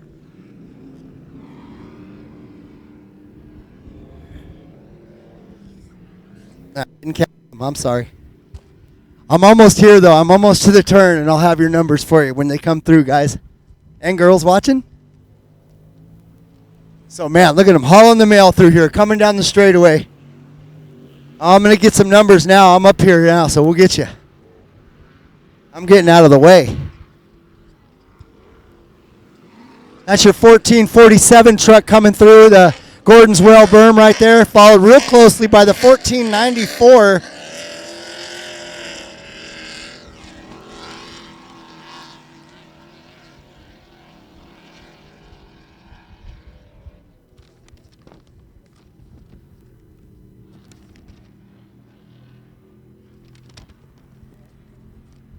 And here they come down the back stretch.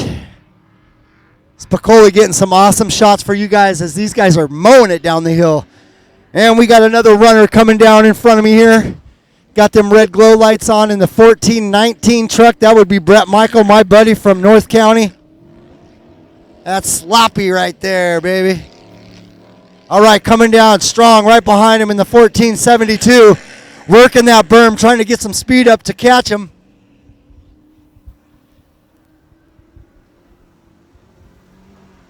As those two battle it out on the infield. Our leaders are already back up into the course on lap number 2. We're still waiting for the rest of the guys to come through their first lap. All right, here we go. Some more action in the infield, as you can see. So Brett Michael already up there going towards the start-finish now. And the next truck coming through is the 1487 truck. If you guys have the website, you can get their names if you need it off the website. I'm not going to be able to catch those. He's coming in real hot in that 1495, almost over the berm. Cameron Steele right behind him in the 414. I know that truck. Sorry, he is my friend. So Cameron Steele trying to make up some time right there. Almost blew it, the guy in the berm, but he pulled it off, and he's still ahead of Cameron at the moment as they come around. Going down the back steps. Here comes Jeff Musgrave. That's our man right there. We got a little smoke coming out the back. Hopefully that thing's going to make it the whole way, but we do have some smoke coming out of that truck. With the 1455 right behind him, smelling that smoke trail. Look at that dice coming down the hill over there. We got it on the inside going towards the start-finish line. These guys are on it. All right, so Jeff swings back around as we got the 1418 coming through Gordon's Well turn. And that old Ford truck, that's not old. It just looks it. So Musgrave on the back section over there coming right at the start finish. Still got some smoke coming out, but he's still rolling. So props to Jeff for keeping that thing on the track, and hopefully we can get this race finished and get a nice finish again today. I believe he got 11th yesterday, so looking to try to get a better spot than that as these two dice down the rail. Here we go. Side by side into Gordon's Well as the 1443 takes over the 1441 right in front of me. He's not done. The 1441, he's taking that outside line. He's not done with them. He said, you got me on that, but I'm getting you here. As the 1435 passes me up with the 1481 right behind him into Gordon's Well. And look at that dice still going out there. He did get him back. As the 1436 is coming through the Gordon's Well turn now. We got action in the infield.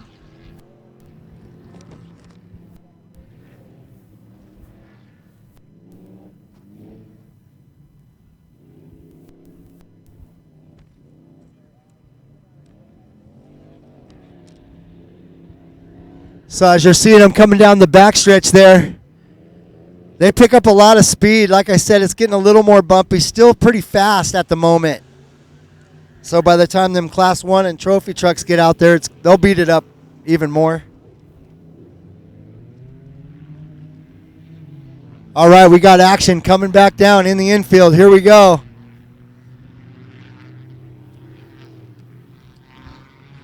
So we got the 1456 Raceworks truck coming into Gordon's Well right now, followed closely right behind him in the 1401.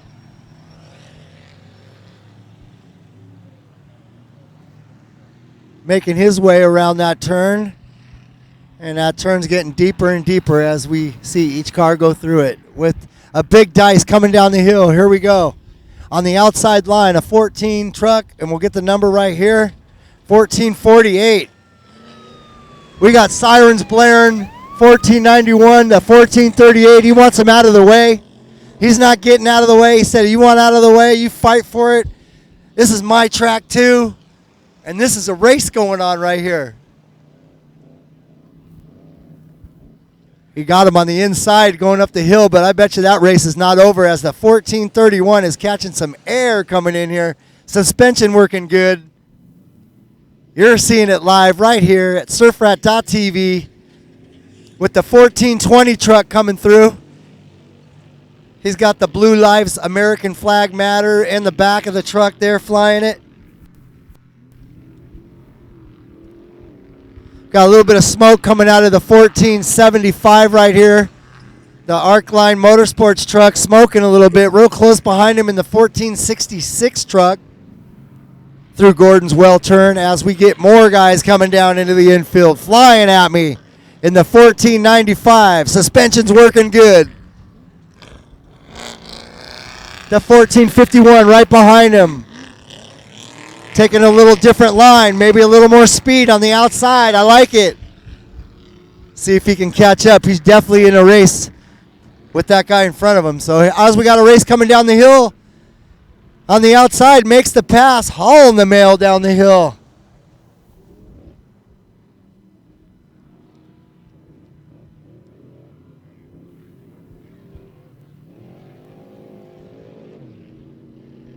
So this is like almost like a freeway back here, this straightaway in the back here. They're going so fast down there that this truck that got passed by the white one is caught up again almost going into the start finish. They'll be dicing it out for the next lap.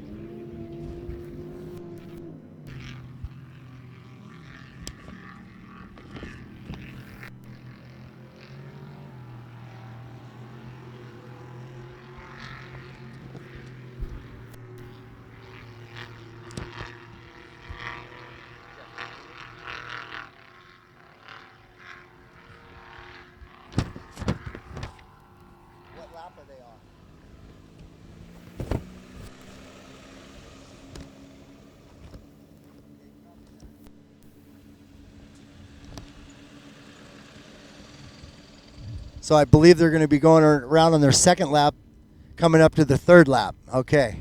Thumbs up from cameraman. It's hard to count out here with all this action going on. I'm just trying to call it as I see it, so bear with me here. I'm not the announcer, but we're trying to do the best we can for you guys watching there at home. So coming through right now is the 1445 truck. That's the Flat Broke Racing. We saw them at the casino the other night gambling about 4 of their team members, and we kind of understood why they're flat broke. It's kind of funny, I guess. They probably don't think that's funny. They probably don't want people knowing they were at the table gambling.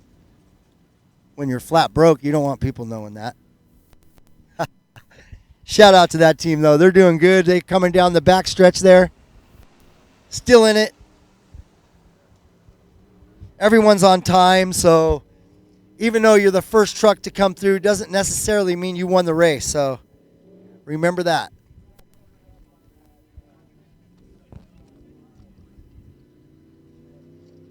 All right, so we got the 2003 truck coming through right now.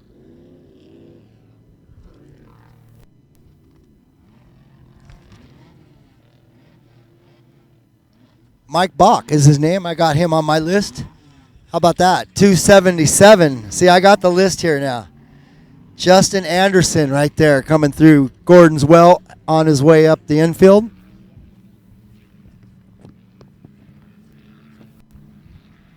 All right, here we come. This guy is hauling the mail. We got smoke. We got out of control in this, but he pulls it off in the 2008 truck. Man, this guy was just I mean, the way he was coming through there, I thought we were having a flip.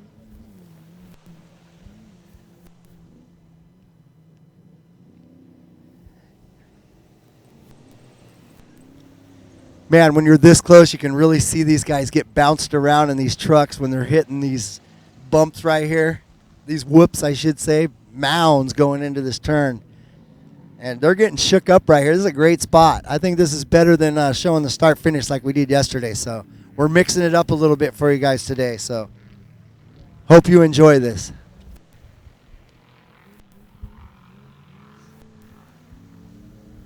Here comes another one coming down.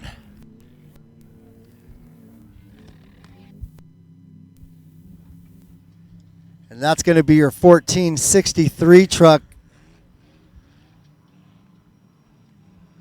going through Gordon's well there. Nice and smooth, taking care of the truck, making sure it finishes.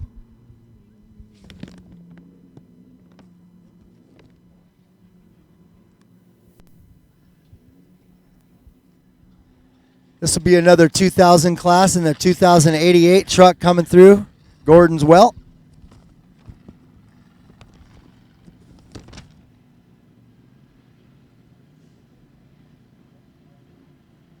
Dylan Tomke, I got a name on him. Now we got the water truck coming through. Doesn't have a number or a name, but it's got Tri-R Construction. Shout out to Tri-R Construction for supplying our water trucks out here to keep the track not so dusty as the 1468 is going off the turn. Oh, he is going off the berm. Way to the outside. That's why I'm standing over here. I saw that one coming. 1405 right behind him. He's going to make some time up on him right there because this guy went way off the turn. And the 14, this is a 2069. This is the Trump special right here. Donald Trump flags flying. One says Trump, make America great again. The other flag says Hillary for prison. That's how he rolls. Here we go, the 2006 truck coming through. And we got the 1432, and he's got the siren blaring. He's like, here I come, get out of the way. As he goes up the infield, he's definitely got the speed on him. He's going to go right around him. Boom, just like that.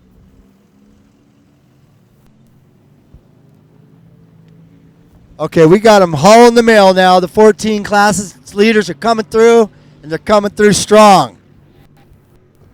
I'm standing back a little. They're coming so hot. The 1494 truck. Vincent Munez got his name.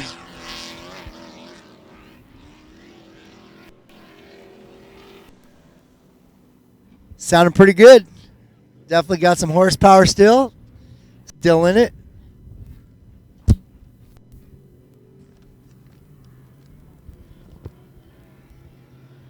Now, I'm not sure if that was your leader or not because it seemed like they'd be a little closer than that, but I could be wrong. Here comes possibly the second one as the 2010 truck comes through. I believe this will be your second 14 class truck right here coming through in the 1447 truck. But don't quote me. I could be wrong, and I can't see chat if you guys are trying to help me. That's Darren Parsons right there in the 1447.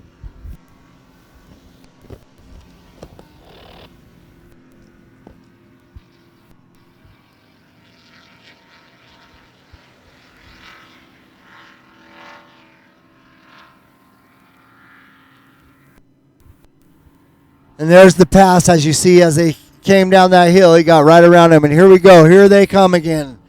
14 class back on the infield, and they're hauling the mail. The 1419 coming in hot. Oh, he got one even coming in way more hot. I'm backing up. Oh, man, this guy. That's the 1470 and the 1472 truck battling out right here. Now, this one will be a battle. These three right here are going to get bunched back up at the start-finish, and I bet that would be a great race to follow out in the desert. But right now, we got them on the infield, as you can see. And they're pretty bunched up. It doesn't look like we're going to have a pass on the infield on this lap. Maybe next one.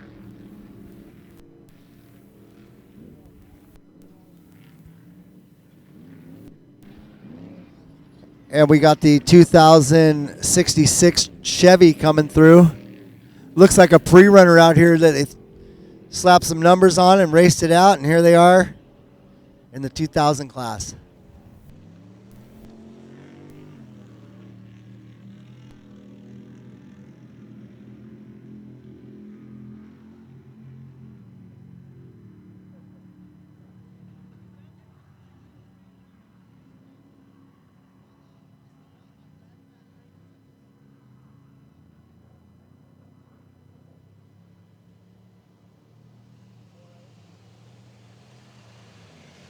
So it was a 1417 truck that came through. I was changing my battery. I had a red light on. Are we good? All right, cameraman, thumbs up. I can see a half a mile away.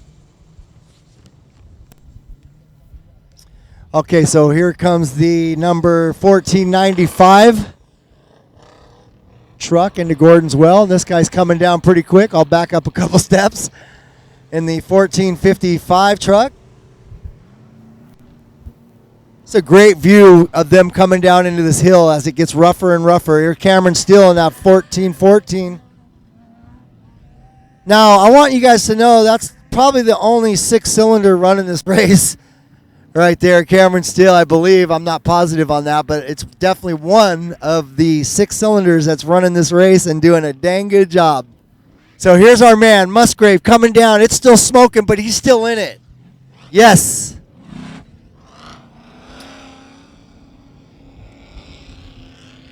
So Musgrave going through with the 1487 right behind him. But he's got enough distance on him right now where he's sticking where he's at as the 1418 truck comes at me pretty quick with this 1436 right on him. Going through Gordon's Well.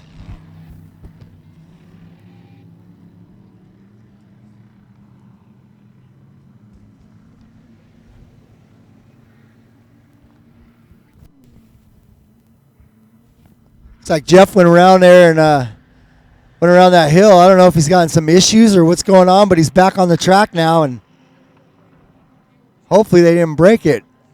Looks like he's slowing down to me, though. Oh, yep, that's it. He's done. I had a feeling something blew.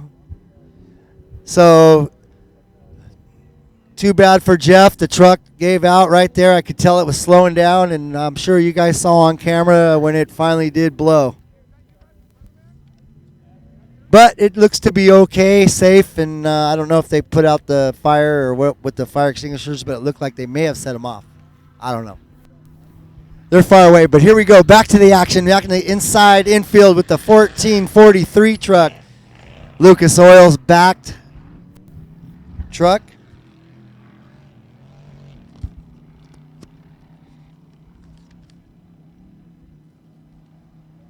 Jeremy Deacons is who that was that went by here. We got the safety guy going through. Make sure he's not on fire or anything. He's got the fire extinguishers on board. So here we are with the 1425 truck.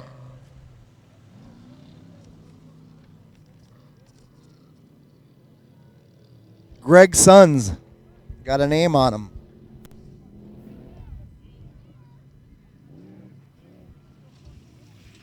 So coming through in that red truck, the 1435 truck.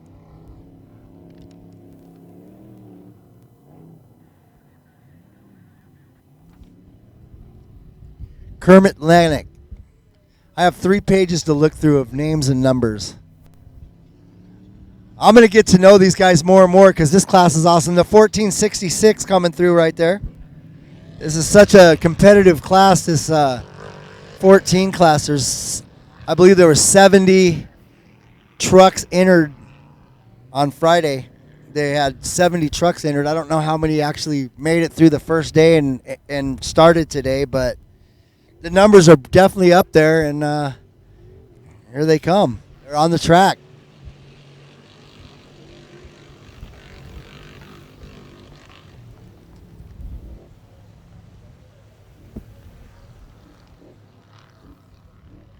You can see the media kind of like my spot here. They're showing up over here now. 1438 truck going through Gordon's Well. And he's got some stiff competition right behind him in the 451. It looks like he's on a mission right now to get that guy. So see if maybe he can get him by the next lap.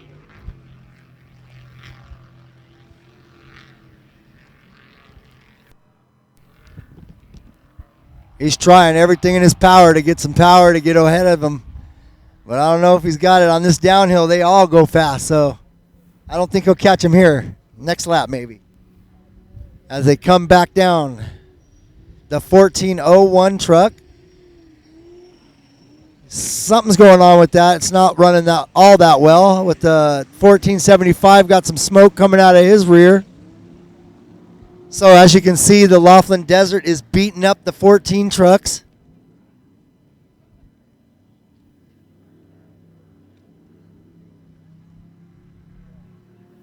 And that's what it does.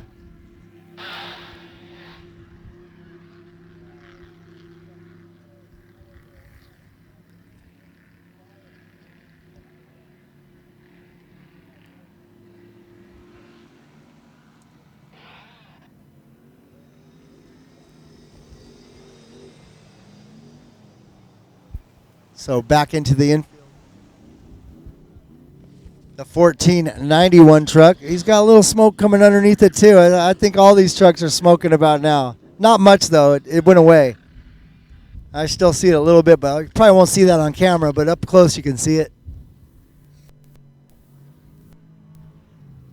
And the 1431 truck into Gordon's Well.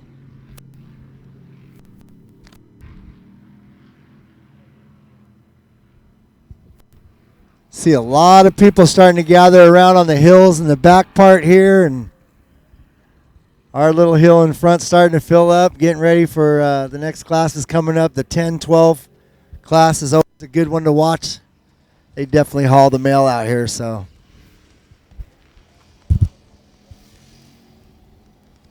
There's a sticker on the back of that truck that says, "We love MILFs," and I'm pretty sure a MILF may have been driving it.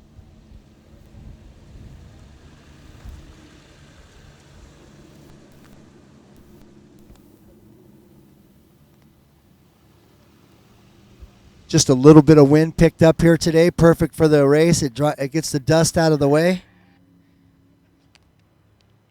Good conditions out here for racing.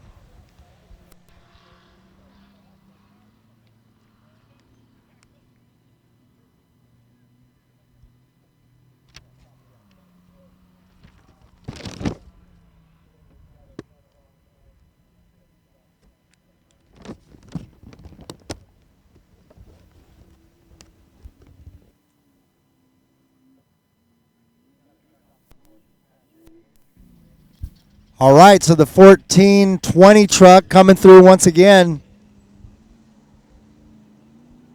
Seems to be running real good. That truck sounds good. It's smooth. Suspension's working great. They got it dialed.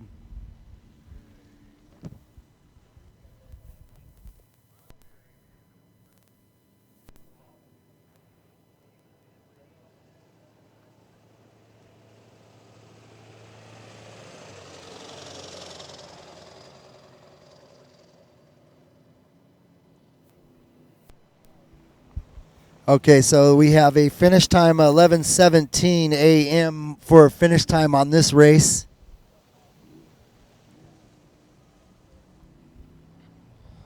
A little less than 1 hour left for these guys to get what they have to do done. So here we go. The Oak Hills truck, once again, Brewing Company, 1468 coming in hot. And, whoa, we got a pass on the outside of the 1405, taking over the 1445. Into that Gordon's Well. What a pass on the outside with the 2003 truck mixed up in the middle of it. So that's a good race going on right there. Those three trucks battling out. You know that they were bunched up from the start to where they're at right there. So once again, they're going to come down the back stretch here on the infield and get bunched up back at the start line, and you'll see those three guys come through again, hopefully. Dicing it just like they were right now as we got another guy coming down the infield. Hot. The 2077 truck with the 1432 truck right behind him. Got another one coming in real hot on the outside, way outside line. That's the 1481 truck. Oh, we got someone 1494 is not giving up. We got banging going on. He banged. Both of them go off the berm. It's like these guys don't want to give it up. None of them want to do it. And there you saw it live as they're still trying to get traction to fight for what you got to get there. He's not done with them. They're like bumblebees right now. You might want to watch them, Spicoli, because we got a little bit of, I'd call it road rage going on out there. So here we coming down the hill. They're almost side by side. They're not done with each other. One of them takes the outside off the track. Up, he broke something. That's it for that race, folks. He was trying so hard, he ended up breaking the truck. Hey, we've got to give it to him, man. He put on a hell of a race right here on the infield. Right in front of us as the 1495 truck comes through. Flying that American flag proudly. So I believe they got a flat over there, Spicoli. I see the driver out and the co-driver out as they got a tire off the back. What a place to get a flat. So they didn't break the truck. They just got a flat. They got to fix it. So that's a bummer because those guys were dicing good with them, and they're not going to be able to catch them now. Unless the other guys get a flat, of course, and then whoever's the quickest tire change wins, right? All right, here we go. The 1470 truck along with the 1447 truck coming through.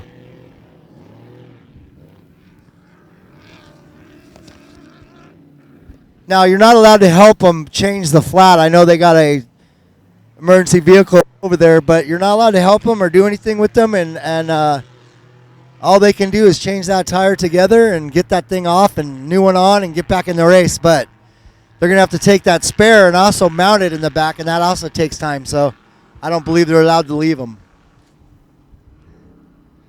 I could be wrong in this race. I don't know, but I believe you have to put your spares back on. Of course, that saves you about a few minutes if you wouldn't have to put it on.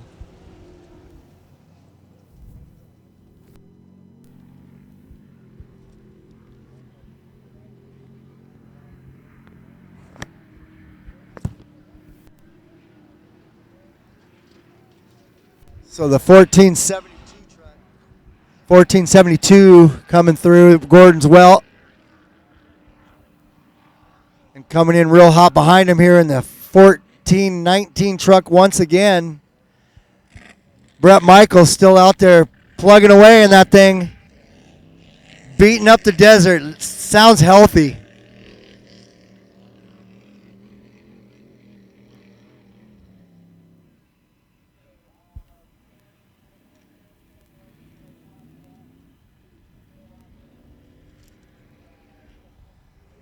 As the 2088 truck comes through Gordon's Well here. Keep an eye on that Brett Michaels over there coming down the back stretch there. Like I said, good friend of mine from Escondido. Good friends with my nephew, Hernandez. Oh, shout out to all you guys out there watching us live. Comes around. Sloppy's his nickname if you didn't know. And there he is back at the start finish to go out for his third lap. Spicoli getting all the action for you guys live here at surfrat.tv.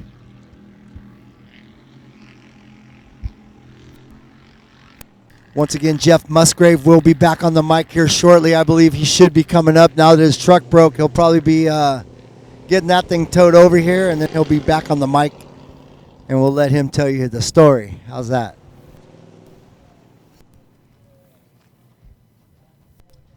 So the 1455 truck coming into Gordon's Well there.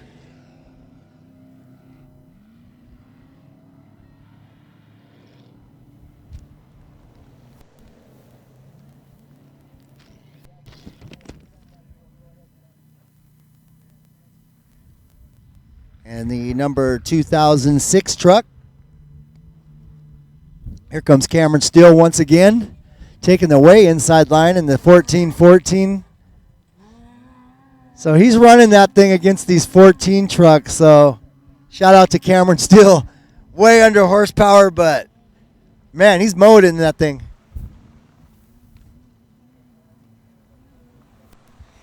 He's driving that thing at full throttle, man. All 6 cylinders working hard to catch up with these V8s. As he comes down the back stretch. We'll call it the Talladega stretch. How's that, Jeff? Talladega back stretch right there. It's about as long. All right, so here we go. 14-18 into Gordon's Well coming through. He's got that old Ford body style on that thing, but there's nothing old on it besides the body. Here comes our Trump truck once again. I'll probably like that nickname. Next thing you'll know, you'll see it on the truck. Trump truck. Coming through, the 2069 truck. Both flags are still on the truck. Hasn't broke them off yet.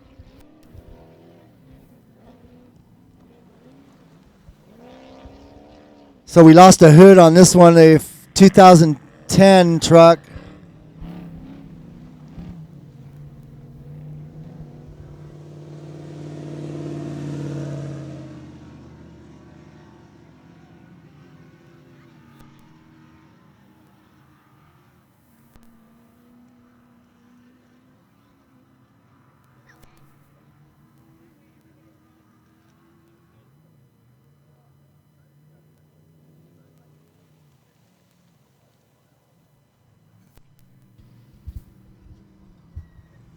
$14.66 coming through Gordon's Rail on the extreme outside line. Got good traction on the outside over there, though. Seem legit.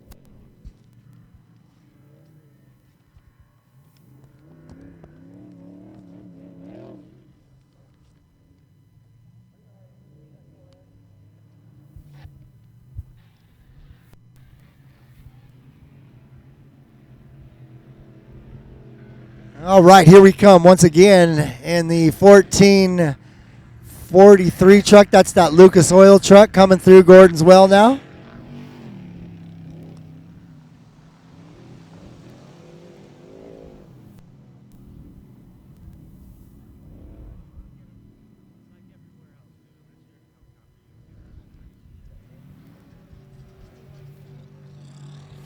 $14.17 coming through in the bright orange there. Right behind him in the 1451 truck, and then we got a 2013 truck right behind them. Which means they just put a lap on them. That's all.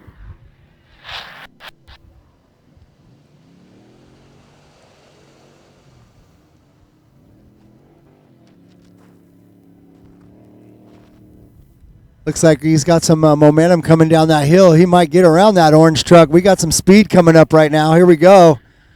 He definitely has a run on him. He's going to take that inside and go right by him.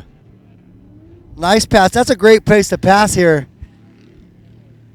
Those spotters need to tell their guys that is the passing spot right there. Set them up at the top and get them at the bottom.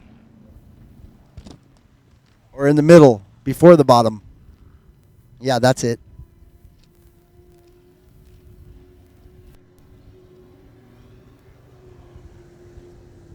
$14.35 going through Gordon's Well with the Ford truck right behind him, the 1438. It's like an old Ford F-150. Extremely modified.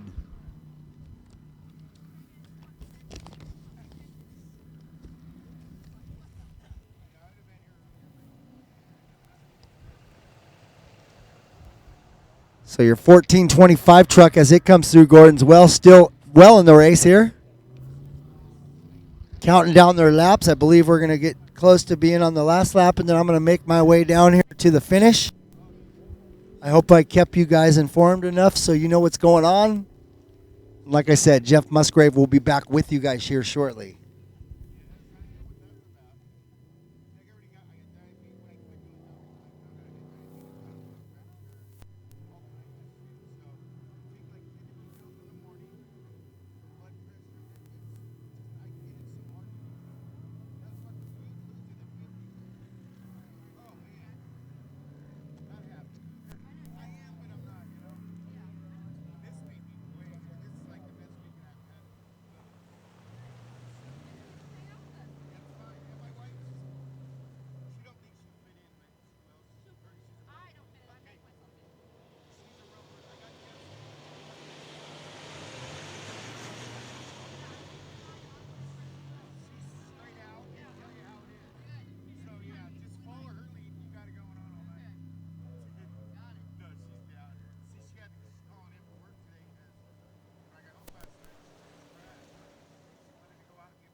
We got some finishers over here, Jeff. If you want to get that camera turned around, we'll see if we can get a word with one of them. I don't know if you can see them or not.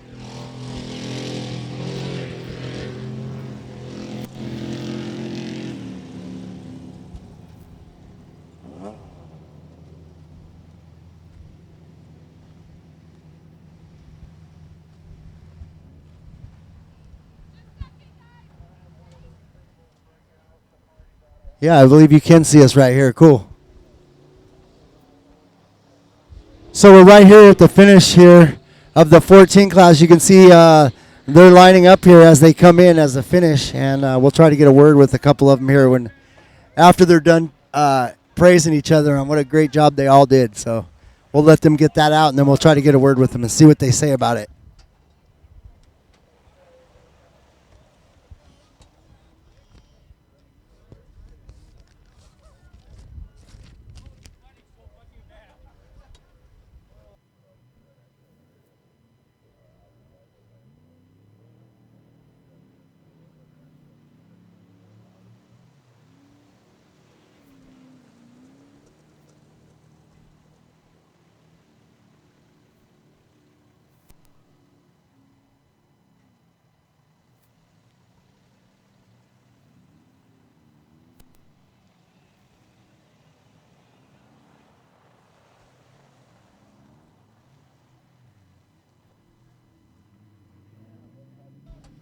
All right, here we are with the 1468 Wayne Lugo. Come around here, turn around here, Wayne. We'll get on the camera. We're up on the top of the lift there. Great race, man. You guys were hauling the mail. How was the course? And let us know how you did. It was absolutely, these are the picture perfect race days. I had two great competitors. It was full force. Everybody was kill mode. The whole race, the trophy trucks yesterday tore it up. Big holes. The King shocks on my truck along with the BFG tires. Greg with Total Performance did the new motor for us this year.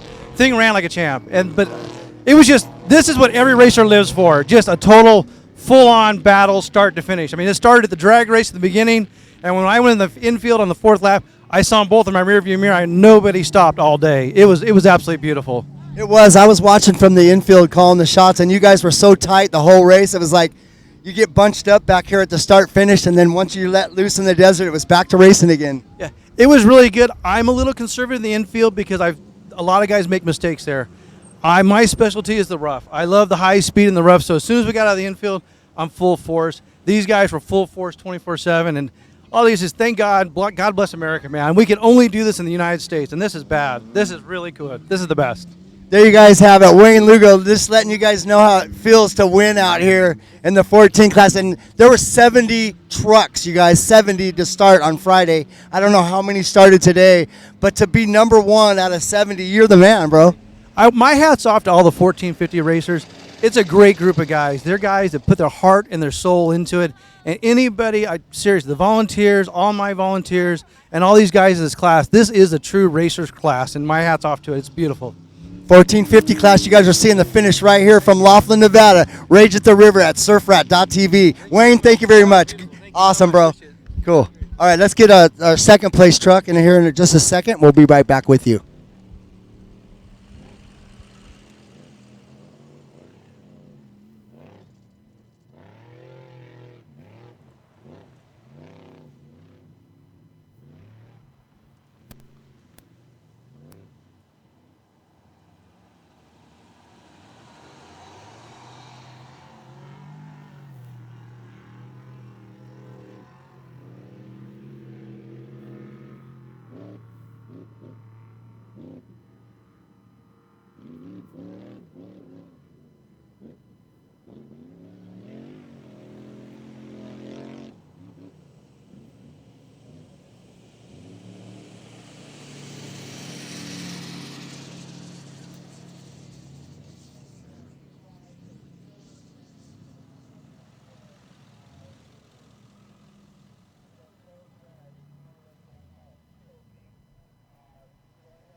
Okay, I got Nick Eisenhower over here right now in the 1405 truck, finishing up second for the weekend.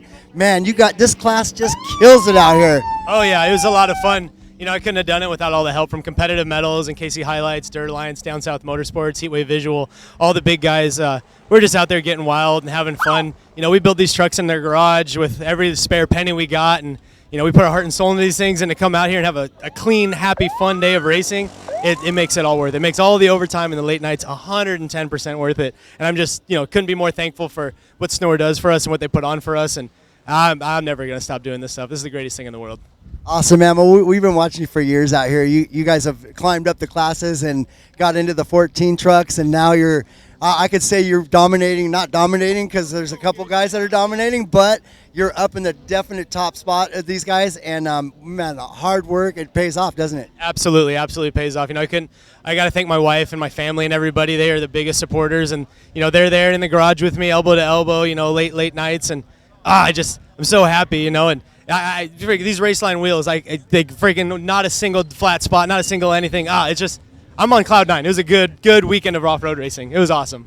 So obviously you guys can see Nick had a great time racing, and he's ready to come racing again. You going to be at Battle Prim? Oh, absolutely. We're going to come with some heat for Battle at Prim, so make sure everybody comes out and has fun with us.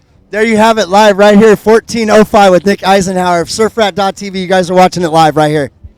We'll get third place up next.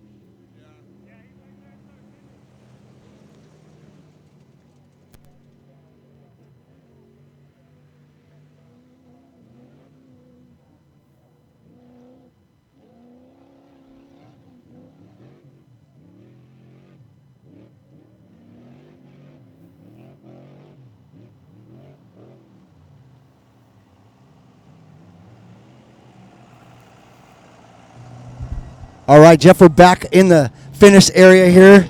And let's see, we're number 1432 with Robert, and I can't pronounce your last name. I'll let you do that for him. Maruzzi. Now I'll pronounce it every time. So Robert ends up in the third spot today overall for the weekend. And, man, you were just talking about how everyone in this area right here is running your motor, and you guys are all so competitive. It was right to the end, really. Yeah, it was. We battled back and forth the whole time.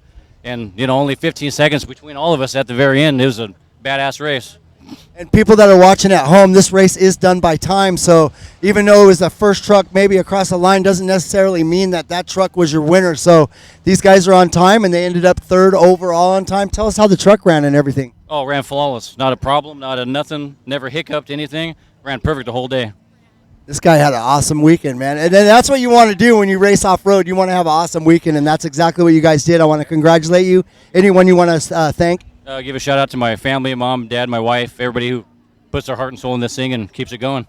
There you guys have it, live right here with the 1432 of Robert. Look at that, man. He's stoked.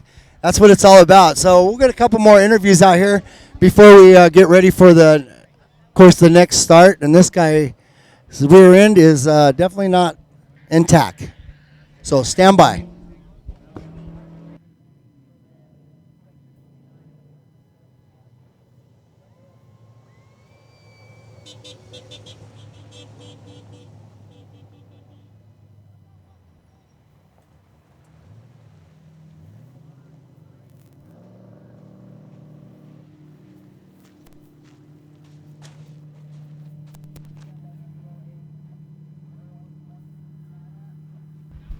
All right, as Spicoli is still showing you guys, still live on the hot track. Somebody going out up the hill there. And we're going to pan back over here. And I'm over here, if you can see me. I'm over here with my good North County buddy, Brett Michael, driving the 1419 out here. Man, what a battle you guys had. Can you tell us a little about how it was? Yesterday went really well. We finished 8th, and then today took off 8th off the line, and it was really rough, really rough, and a little dusty in some sections out there, but it was good. Got to battle with some guys, some of my buddies, and got passed by a couple of these faster guys that had some issues yesterday that made their way to the front today. But, yeah, it was really good. There was a lot of carnage out there, a lot of wrecks. Like to thank my mom, my dad, Molinex Race Engines, King Shocks, and House Steering. It was a great race. Yeah, that's what it takes to come out here and get a good weekend out, get some points for the championship at the end of the year, and this is the place to do it right here. Your first race for Snore, and I know you're going to be at Battle at Prim out there with these guys. You'll probably see the same bunch up at the front. And hey, Brett, man, it's awesome seeing you out here. Thank you very much. Yeah, I was going for the points championship with Kevin Thompson. He was in the lead by a couple hundred, and I was kind of hoping he'd get a DNF this race, and then I'd take it, but he finished strong. So I got second place in points this year. Right on. Well, congratulations to them for the win, and congratulations to you for finishing and still being in that 6th spot is out of, 70 trucks on Friday? Come on. That's awesome, man. So shout out to Brett doing a great job. North County Escondido resident and a good friend of mine. So good job, bro. Thank you very much. There you guys have it. Surfrat.tv coming at you guys live.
All right, back at the finish line here in the 14 class.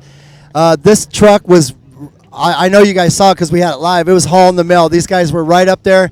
Any one of these guys up front here could have won, but Kevin Thompson, tell us a little bit about your day and how it went. It was going good. I mean, when they inverted us, we're back a little bit, stuck in a little dust, but and then ended up with a flat, a left rear flat. So I don't know what happened there. I didn't feel hitting anything, but got it changed and had a clean run after that. Track was great. Course was great. I don't know where we finished.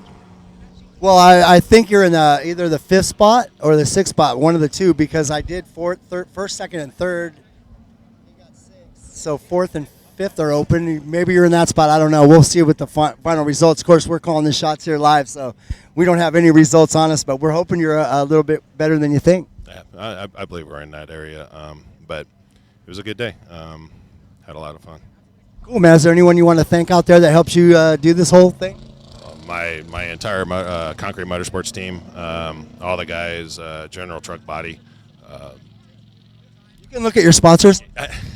General Truck Body, Dana Pierce right here with them, and King Shocks and the Casey Highlights come on board. Anyways, so hopefully wrapped up the championship and looking forward to it. I'm putting them on the spot. I'm sorry. When I say sponsors, these guys, some of them have so many they need a list. So anyways, congratulations. Good job out there today. Thank you. All right, there you guys have it. Surfrat.tv. We'll get another interview coming with you. Stay tuned.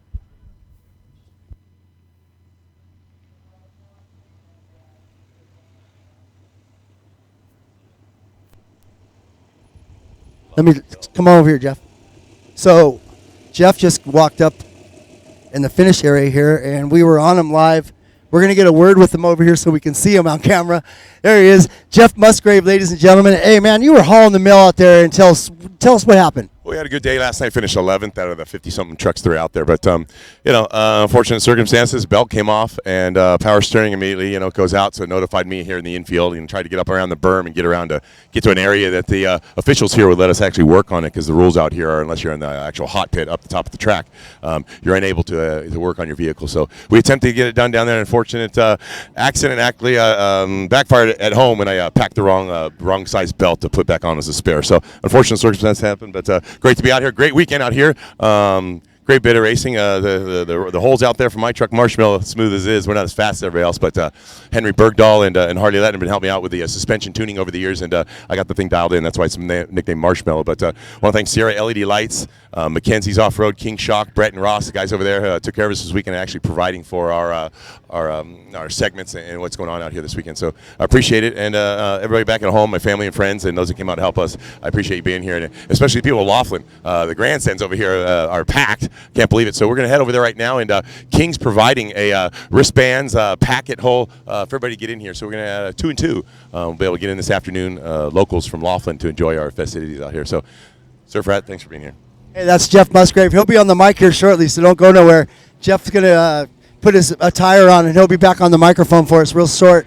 We got one more interview I think we have to do, and they're over here at the end. Let's get them over here.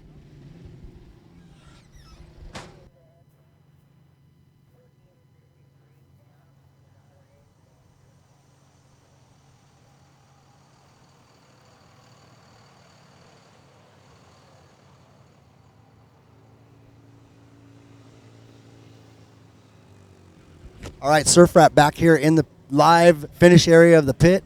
These guys just finished. I don't know what place. You guys know what place you're in? You know, I have no idea. We started back in the pack. We had a little problem yesterday with a wiring issue. Got it fixed and started from rear start, and I think we finished somewhere close to up front. Okay, well, let's just say top 10. How's that? We'll say top 10, maybe even better than that, hopefully. But, hey, this was a 70-truck class, so even to finish, I think, in the top 20 is even to finish this course is successful. Yeah, today was definitely a rough race. You know, there was a big TT in Class 1 class yesterday. They definitely tore up the track. There were a few changes out here and, you know, a little bit dry. So we definitely paid the price in a rough course today, but it was fun, man. Your name and number, we didn't get it. I'm Justin Oquindo, 1466. This is my co-driver, Brian. Brian, how was it? It was rough. I haven't raced in a while. It was rough. It's the roughest race I've been in. So, yeah, it took it good, but I'm going to be puking probably later. So it sounds to me like he needs to work out a little bit more to get ready for the next race, huh? Maybe Battle of Prim, he'll be ready. He won't feel like this, right? Yeah, exactly. All right, there you guys have it. These guys are awesome. The 14 class was awesome. Stay tuned for more racing and more live coverage from surfrat.tv.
Retrieval 8.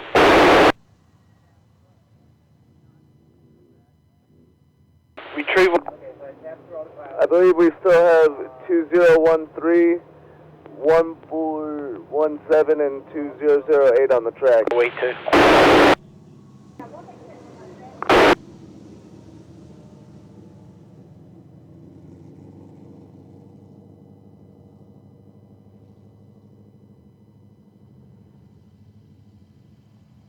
Retrieval 1, can you give me the last car? 2013, 2013. Okay, check 2, do you have 2013 through? This is Retrieval 2. The last vehicle is 1417, went by at 10 o'clock. 2013, 1417 through check 2. Okay, 2013 is through 2. How about check 3? Both those vehicles, 2013, 1417, past check 3, they're both moving slow. Clear through 3, cold through 3.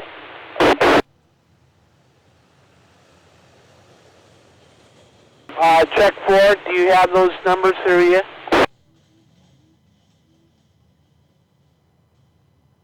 Okay, you're looking for 3013 and 1417. 3013. Excuse me, 2013 and 1417.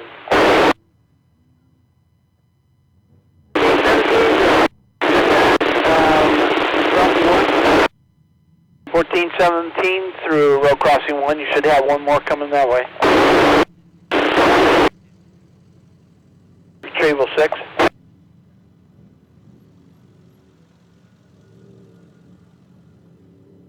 Okay, you talking about the closure or the road crossing?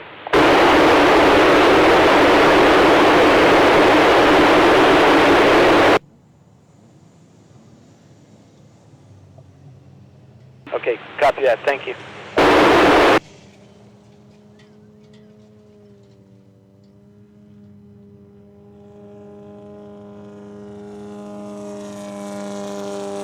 Rescue 3, you should have 1417 coming up your way, and then there'll be 2013. 2013.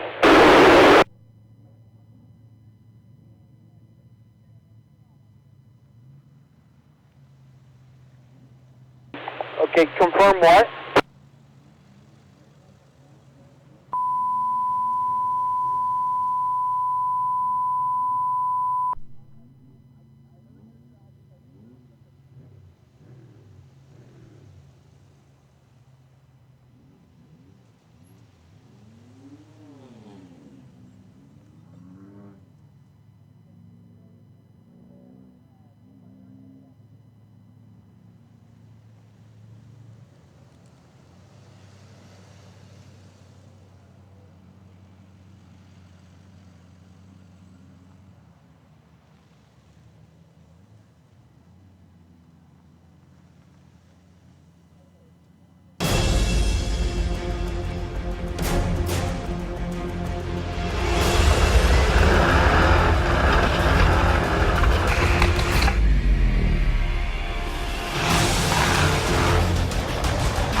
Welcome, race fans, to the 2016 More Snore Off-Road Finale, Laughlin, Nevada.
Ashley, you copy me on the tower? Copy that. Check, check. Radio, check, check.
Who wants to go racing?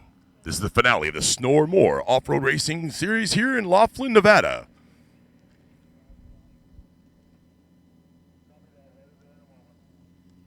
All right, welcome everybody. This is Jeff Musgrave over here reporting live for surfrat.tv. Thank you for joining us today. We're going to be talking to Wheeler Morgan over here, one of the top drivers in the 1600 class in any series he's racing, whether in Mexico, here in Nevada, or in Southern California.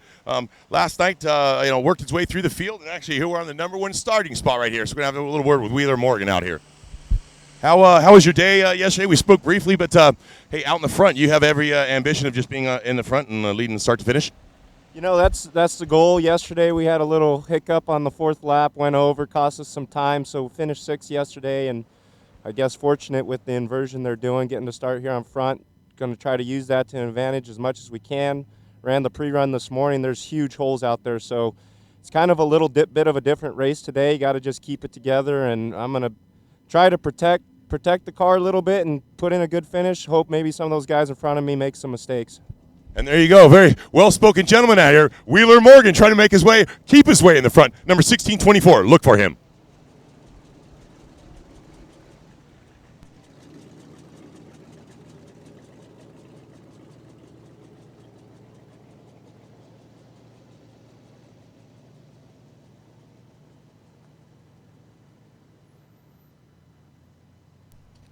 And I'm down here with Kurt Gear. Number 1634 out here again. We talked about Wheeler Morgan and Kurt Gear, our names synonymous with being on the podium in all racing series. So we talked about a little bit about how his day went yesterday and how he's going to try and get up on Wheeler Morgan's tail end today and make it to the top. Kurt, we're live at surfrat.tv. Why don't you tell us about your day yesterday and how you anticipate getting up there in the front today? Kind of luck of the draw. We had no qualifying, so I started third, and the dust was brutal.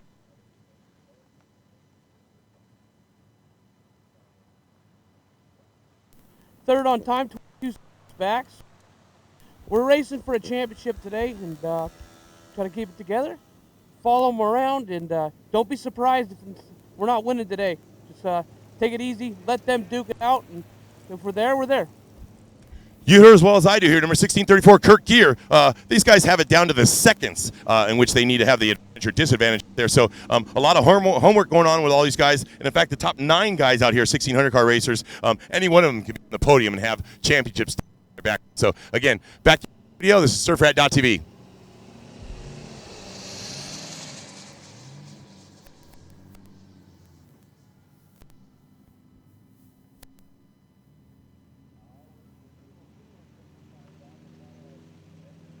So we're on down here, middle of the second row down here. Fernie Padilla, again, another regular out here.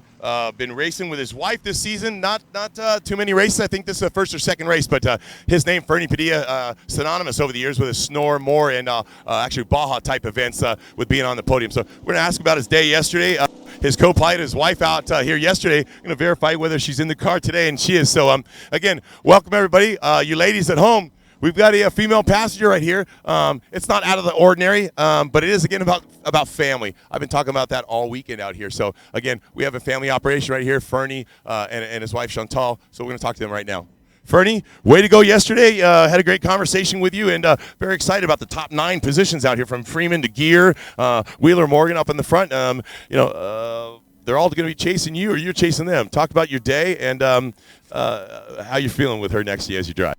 Of course, I love having my wife next to me. She's very supportive, and I love racing makes it 10 times more fun with her next to me.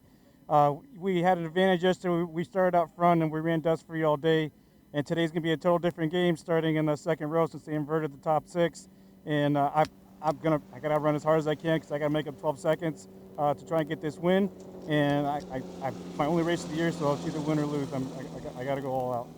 You heard from Fernie here. Basically, earlier we heard from the driver talking about the inversion. Basically, it looks like they rolled the dice. However, they came in first, second, third yesterday. They rolled the dice. Whatever number came up, it appears to be a 6. So they're going to take top 6 invert. So we're looking good here for Fernie Padilla and his wife out here having a great time. But you ladies back at home, it's possible for all of you.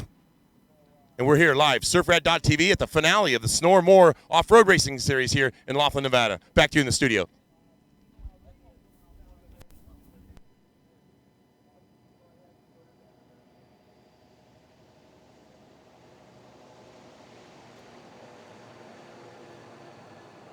way on back to the back crowd now. Some of these guys may have had some mishaps, issues, problems. Whether it be a motor issue, a belt like I had just come off and put me out for this day, the DNF. But these 1600 series cars are Volkswagen engines only, a limited CC, meaning that's 1600 cc's, and limited wheelbase. They all need to be the same. So very competitive class out here, and it appears we got quite a few entries. We're looking at 13 rows out here, over 40 vehicles, close to 40 vehicles. We had some attrition rate yesterday, as in all the off-road, but huge shout out to some of the racers who spent all night going back to Orange County to pick up motors and whatnot, bringing out. We know Eric Moore from Moore's Metalworks out in Hesperia went out and picked up a motor, some other parts, and brought out. Ryan Edges, a great vehicle there, but they had some motor problems, and they put another one in last night, overnight. So, don't count out the sportsman guys, 1450 guys, real proud of you. But again, we're gonna go to the back of the field right now. This is the 16 out here at the Snormore finale. So give me a break here. I'm going to come back to the back, and we'll have pertinent information from one of our drivers. Back to you in the studio.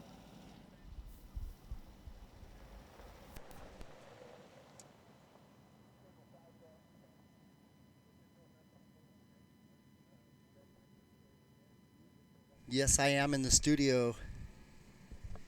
Just still dialing things in, getting ready for the start here. As you can see, Jeff down there getting interviews live right before the race. Isn't that cool? And of course after the race again, and it looks like he's ready. So I'm back here quite a ways back in the field. The 18th a guy on the row right here, so 18th position. We in 6 up there. On back here is the entry of Doug Renfro and Sergio Sanchez. Sergio's out of Orange, California. A huge family operation he's got going out here. His sponsors being Saddleback Demo and B&B Mill Cells, also out of Orange, California. So Sergio's first race in a 1600 series car yesterday. The owner of the car, All Source Electric, has basically set Sergio up with a great spot here, 18 in a field of 40 something. So Sergio's first race, we're gonna have a talk with him right now. Hey Sergio, back home about you and Doug Renfro hooking up and him having some experience under his belt, but this fat motor that he's giving you a spot in 18 on your first race out here. You're just gonna try and stay consistent, or how you about going about your day? I'm gonna take it easy the first lap and drop the hammer the rest of the way. We're talking about family. I know that recently doing some prep work at your house with your kids, and your wife has endured some missing you over the last kind of week. So you're gonna be taking her out this week afterwards, or doing anything special for her? Yep, we're gonna go somewhere after we see how good we do. Hopefully we could celebrate. Hey, you heard again here, Sergio Sanchez, number 1698 out here, and we're at the Snormore finale.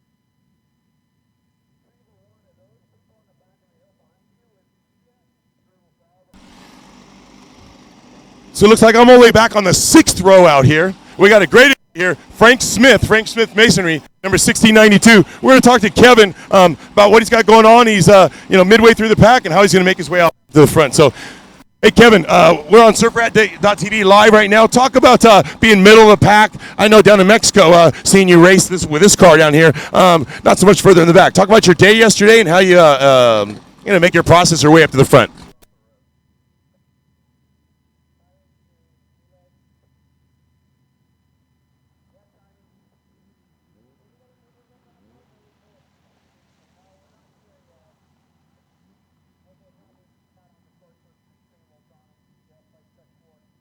That's why you see how competitive this class is. The 1600 series racers out here, call from all walks of life. But Kevin here's got quite an entry in the Frank Smith Masonry version here, and hopefully he'll make his way up to the front. He did tell you he had a flat, so he was able to get out on his own power, change that flat, and head on in for a finish. And that's why he's back here in the 6th row. But we're looking forward to great things from Kevin out here and the 1692 entry. Back to you in the studio.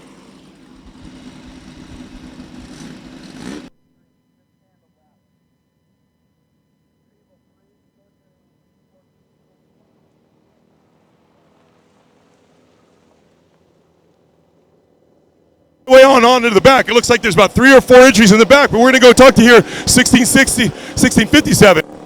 Brandon, great looking car. Again, family type operation that we all have going out here. Brandon, we're live on surfrat.tv right now. Why don't you speak to how you did yesterday? And it looks like maybe you had some issues. You're back here in the back.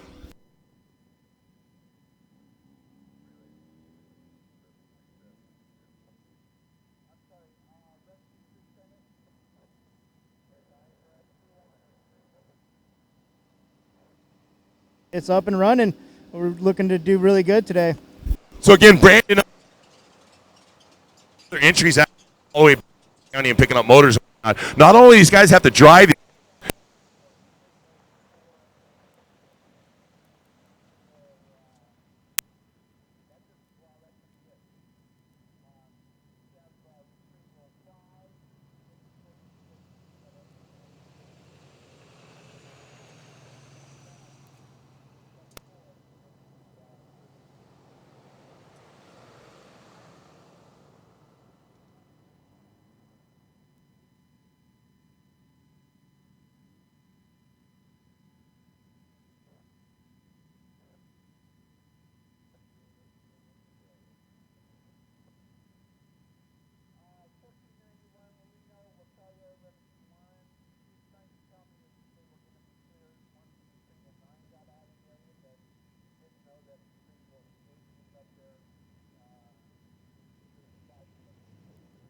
All the way in the back row, he's got quite a bit of work ahead of him here, and we're going to actually talk to him and see what he's got going on. But we got Jeremy Hendrickson on one side, and number 1626 over here. Let me get a name for this guy, Martin Rangel, in the way in the back. We're going to have a little word with him right now. Martin, how'd it go yesterday? And you back here? Well, we're back here for day 2. It went well. We finished all 5 yesterday, so we'll see if we can put it today. Why are you all the way back here in the back? Do you have some kind of issue yesterday? We were last car on the 5th lap, 29th place. I don't know why they put us back here. That timing right now with you and see what you got going on. Again, 1626 out here, Martin Rangel attempting to get his way up to the front. This guy's got to move up. 26 out of line. He needs to move up. I think. No, he's good? Yeah, row 10. 1626. Oh, City's on roll.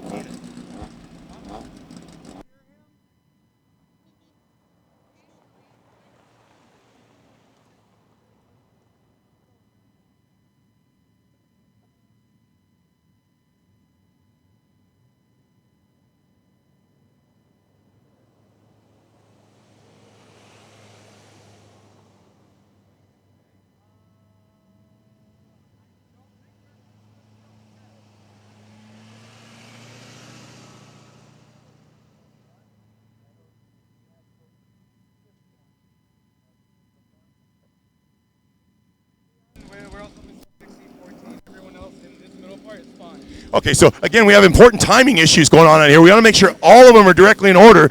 So you're all working with the SNOR officials and the timing out here. Give us your name and tell you about how it's been going. Yeah, my name's Paco, but it's been going great.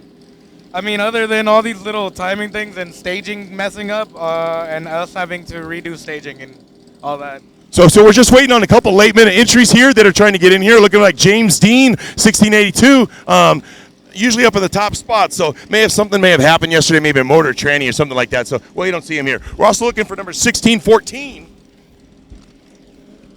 Out here in 1614, Andrew Neal, still looking for his entry. So, curious as to where he's at. But again, Andrew Neal, one of the guys in the top spots, always. Don't know where he's at, all right? But we're going to talk back down here with, again, Robbie Henderson. We talked with him yesterday.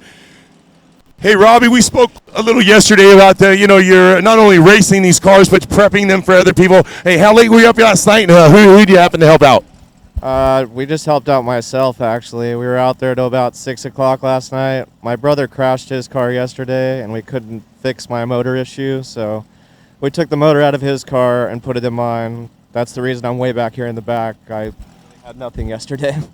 So again, we talked about some abnormal sequence of racers out here, but again, Robbie Hendrickson's going to make his way up to the front. Unfortunate issues with some mechanical type issues, but again, he's going to try to make his way to the front and culminate a long couple weeks of getting ready for this thing. But we appreciate you being out here. We appreciate you doing all the work for the other race teams out here as well. It's very recognized. Robbie Hendrickson out here. Again, guys, 1647. We're getting ready to go racing.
So again, we're out here coming to you live at the Surfrat production, the King Shock Pavilion out here, finale of the Snore More Racing Series. It looks as if we're almost ready to go off with the 1600 cars out here, limited buggies. We're looking for a 1614 entry. Andrew Neal should be on the front row, and he's not. So we're going to go ahead and get racing with these guys here. Bud Ward right here, he's got a great shot at this. So again, we talked a bit last night about what he's got going on, and he's going to put it right up there on the podium.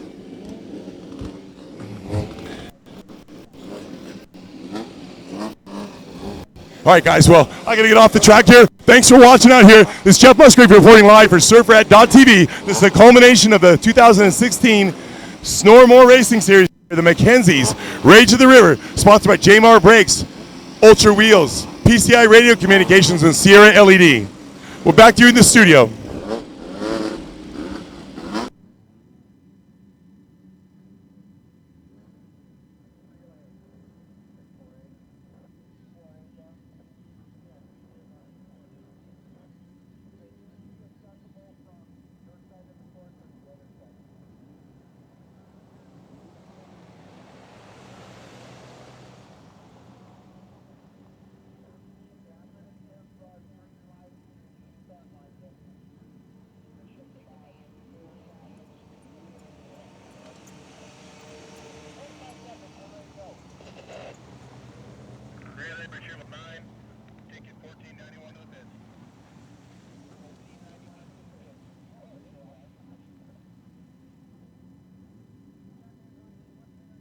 Tuned in right now. This is the surfrat.tv production of the finale of the Snore More Racing Series out here in Laughlin, Nevada. I'm going to try and attempt to get up in the front here. We are missing an entry, 1614. Andrew Neal, one of the top competitors always, is not out here on the front row like he should be. So it's going to be an interesting race and find out what happened to him. But again, we're racing.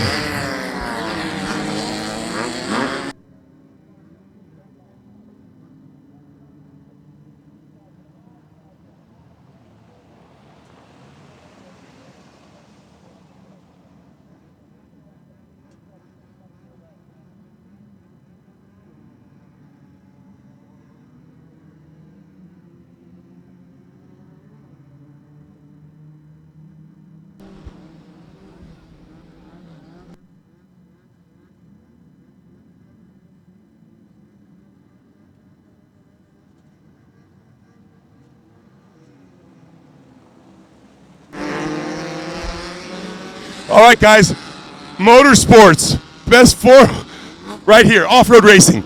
Listen to these guys in these engines.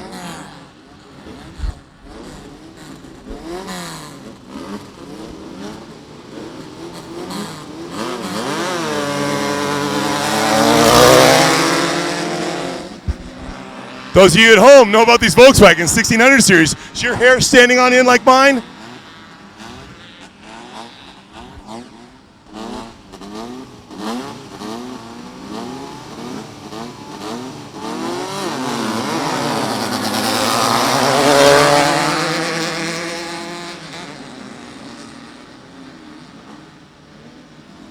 All right, so this is a great row right here. Row number 6, 18 entries so far.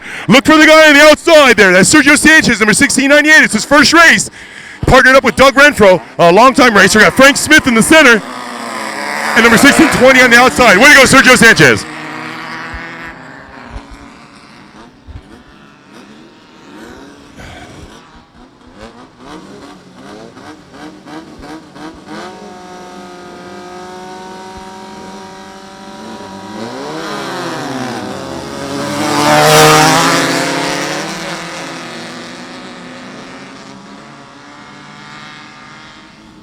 Okay, so as we get to the back of the field right here, you're going to determine some of the names and numbers of these drivers out here actually should have been up at the front. Actually, something must have happened yesterday, whether it be mechanical, electrical, rollover, whatever it may be, but some of these big names are right in this pack right here. They're going to make their way up to the front. So you guys need to check these guys in the back, okay?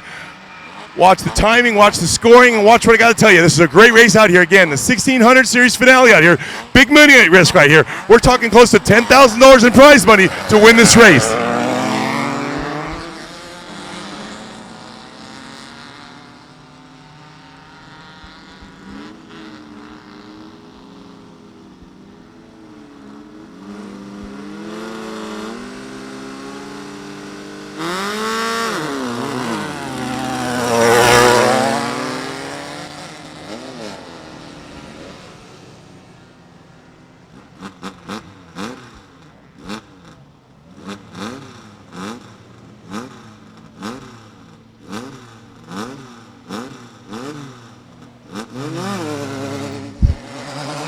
Final row out here. Last two competitors, number 1637 and number 1674 out here. So I'm going to head over to my little office over on the other side of the infield, and we're going to start talking about the entries that are going to be coming in. We're going to give you the scoring, first, second, third. So I think I'll be pretty accurate today as who's going to win this race and collect all that money. Again, back to you in the studio. This is Jeff Musgrave reporting live from the King Shock Pavilion out here at the Snowmore Finale, Laughlin, Nevada.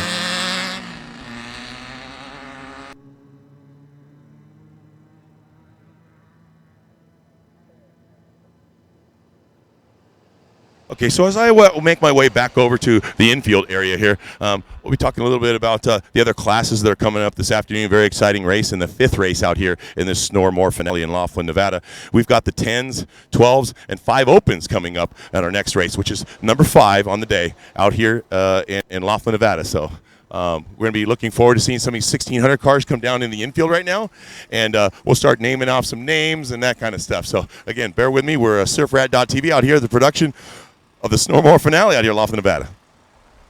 Okay, here's what I did.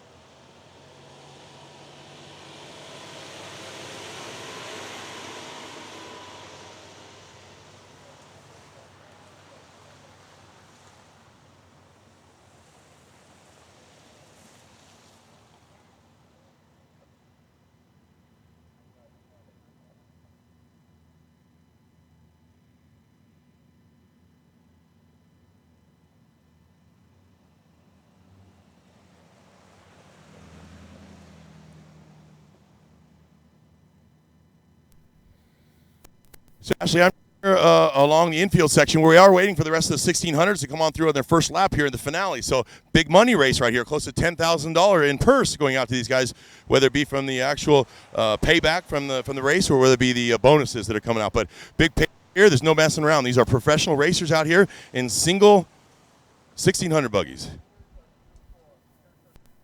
We'll be looking off in the distance soon. We'll be able to see some of the dust that's coming up just above the hot pit area. And we'll be able to start giving you the names and numbers of those in the lead. And we'll determine who's going to be the winner out here at this finale in the 1600 series out here in Laughlin, Nevada.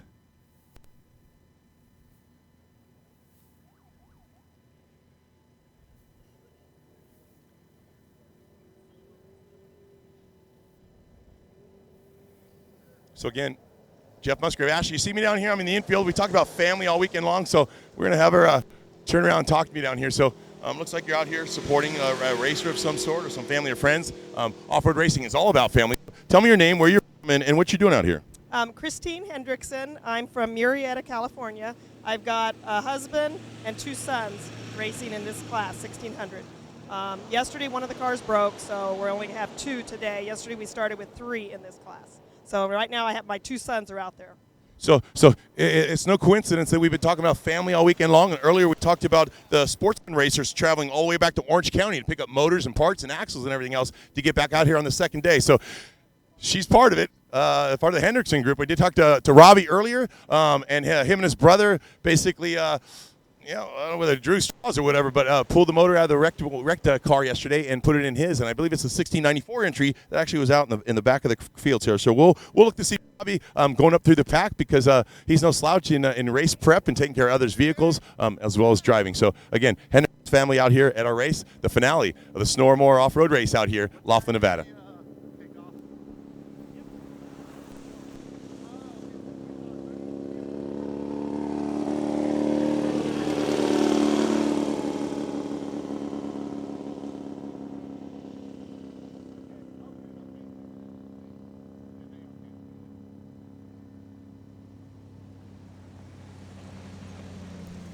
And Ashley, back to you in the studio here. Another member of the Store family out here, Bree Cloud. Talk to a little bit about what you're doing out here. Your family's been racing for quite some time, and how'd your race go yesterday? And in fact, we talked a little bit about Jordan and how he's feeling. Saw him yesterday, and he looks great. So everybody, Bree Cloud.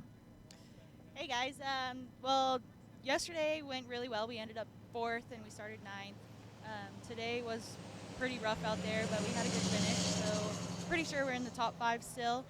Jordan finished fantastic yesterday. He got 3rd in 6100, and so he'll be in a good spot today to fight through the dust and then hang on to the truck out there because it's pretty wild. So Bree Cloud's been racing for quite some time here, and if you haven't known that her boyfriend had a horrible accident, and he's had to recover over the last 2 years, and basically back in the truck itself. So she's been a major part of that in his recovery. We all appreciate that. Jordan's a great guy, but again, Bree Cloud out here, female racer, has been doing it for quite some time. We appreciate her being out here. But thank you, Jen. Nice to see you, Bree. Again, Ashley, we talked about all the family that's out here. Bree and her family have been doing this a long time in the score races and all the family names and stuff like that. But again, female racer out here, Bree Cloud, doing her thing.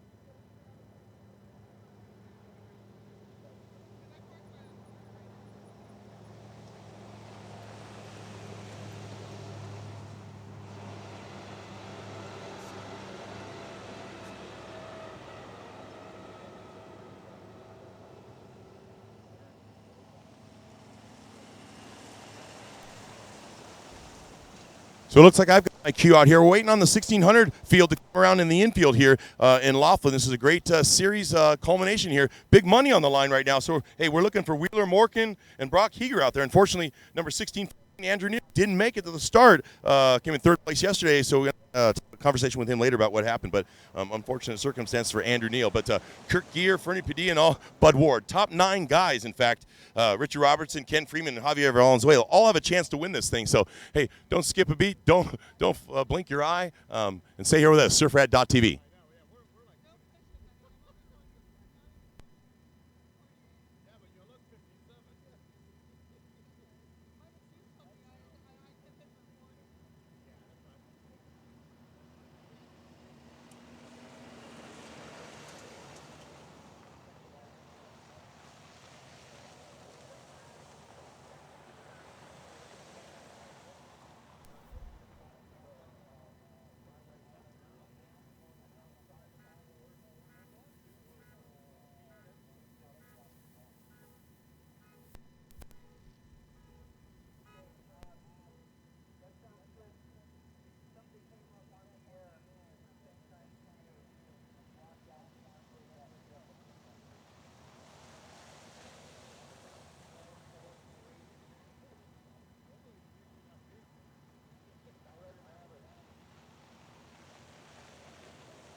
All right, for those of you following at home, we're up at the top at the hot pit, up at the top of the track here.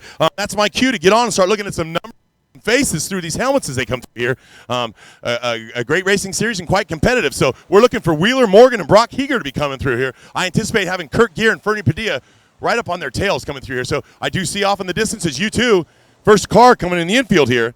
We're going to get a number and a name on that. And we're going to start keeping track of who's winning here. It's going to come up with that almost $10,000 in prize money out here in Laughlin, Nevada. Will be awarded tonight. We have a driver's awards ceremony after all the racing's in culminated today. We have one more race going out here, the 10s, 12s, and 5 Unlimiteds, and then the one you've been waiting for, the Trophy Chucks, the Unlimited cars out here at this great race. So we're looking off in the distance there. It looks like Fernie Padilla to me, number 1632. So if I got that right, he's coming up around the infield. We got Wheeler Morgan, maybe looks like 1624 here coming through. That's not. That's Kurt Gear right there. So Kurt Gear coming from the second row, number 1634 is in the infield. Also Bud Ward, third place directly behind him, that gray vehicle there. Not many stickers on that, but we'll see as he comes around and whether I got my calculations right. But it looks as if we do have the right order there. We got Fernie Padilla out there in first place. Kurt Gear, 1634 in second place. And 1673, Michael Bud Ward is in third place. Michael Bud Ward, a more regular racer, as well as Snore preps and works on all these vehicles himself. So great job that he's got going on. But going down in the infield here, we do have Fernie Padilla going around, completing his first lap, and he's going to head off into the wash doing his second lap. We got Fernie Padilla, Kurt Gear, Wheeler Morgan out there. So all the top guys, just like I anticipated. If you look in the infield right here, all the way down to the bottom of the track here, we're going to have a great battle coming in. Wheeler Morgan's going to try and come in and get around Bud Ward down here at the bottom. So that's where you need to be. We got the green and gray cars right there going through in the bottom. That's Wheeler Morgan and Bud Ward going out on their second lap.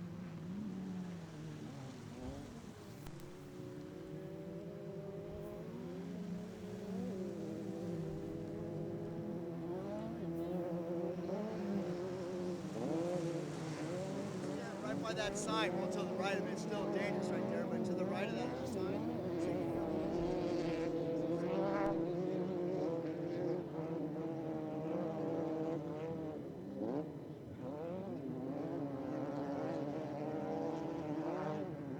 These 1600 start filing through the infield right here.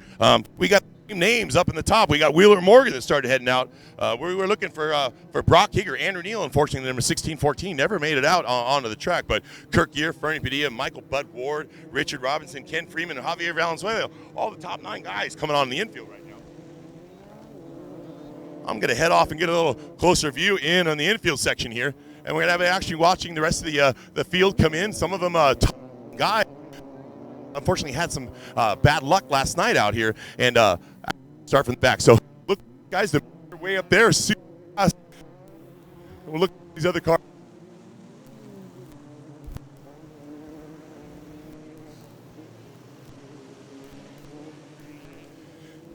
We got the entry right there. Frank Smith Masonry coming on in. And number is Matt Ferrato.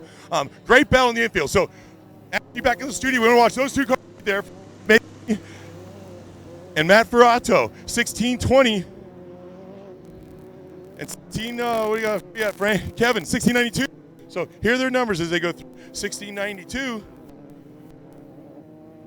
Ferrato, Doug Renfro. We should be seeing Sergio Sanchez took over driving duties for Doug Renfro on the 1600 race. So we're anticipating seeing around the corner right now.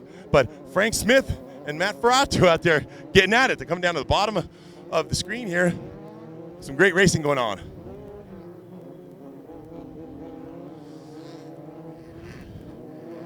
$16.58, David Hendrickson coming on through, as well as 1635 entry. You're going to see what his name is out here. 1635, Alec Rodriguez started back in the 9th row. So look on the infield right here. It looks like we have the entry of Sergio Sanchez. 1698 is his first race right here. So keep an eye on these two racers right here. Sergio Sanchez in 1698 and Dave Hendrickson, number 1647 out there. A great battle going on right here. Again, Sergio Sanchez in his first race. He's sponsored by Saddleback Demolition and BME Millshouse out of Orange, California. So it looks like Sergio Sanchez is holding his own out there against Robbie Hendrickson. So the number 1698 entry, first race. Way to go, Sergio Sanchez. Proud of you.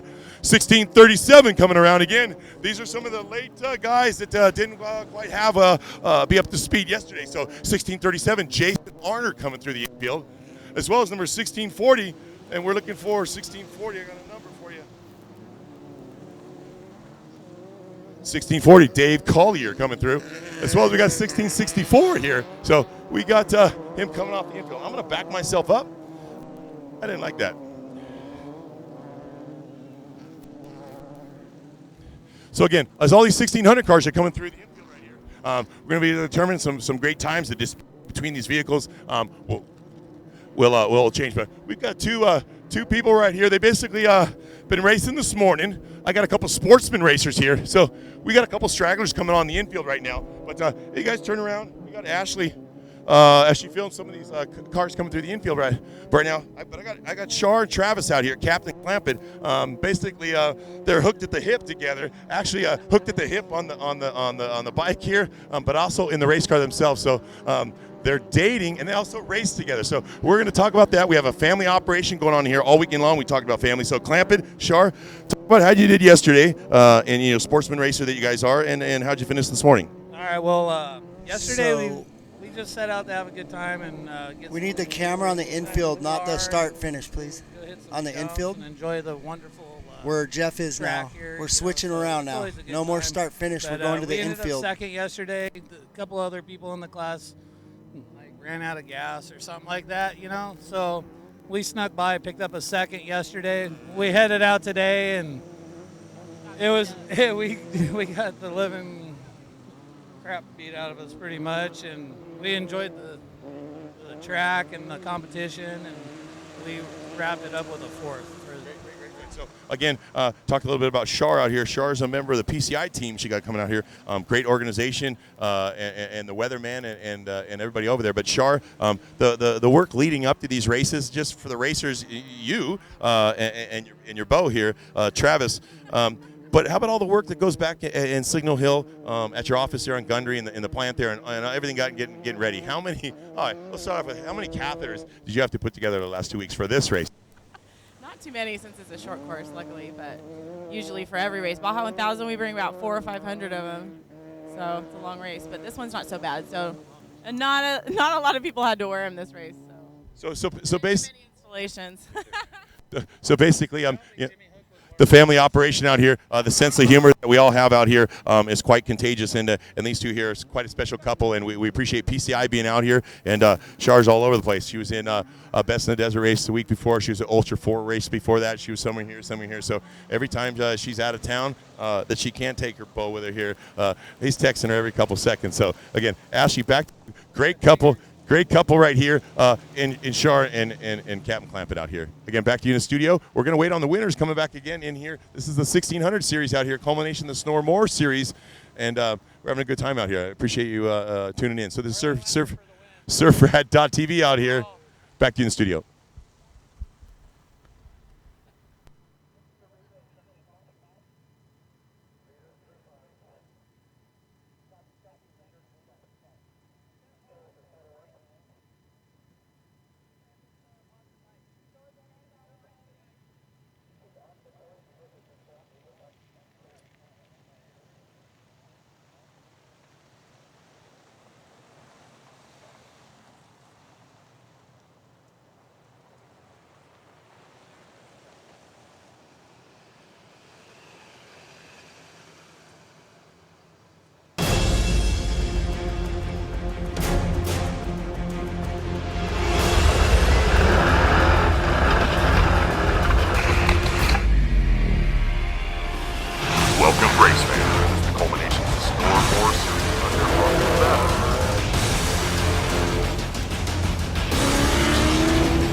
Right, so again, we're waiting on the 1600 cars to follow through and file through on the infield right here. We're going to look off in the distance and see how we go on some drive here. Let me look at a name or number on this one here.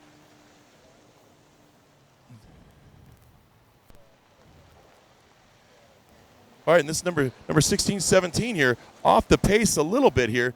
Try and find a number for this guy here.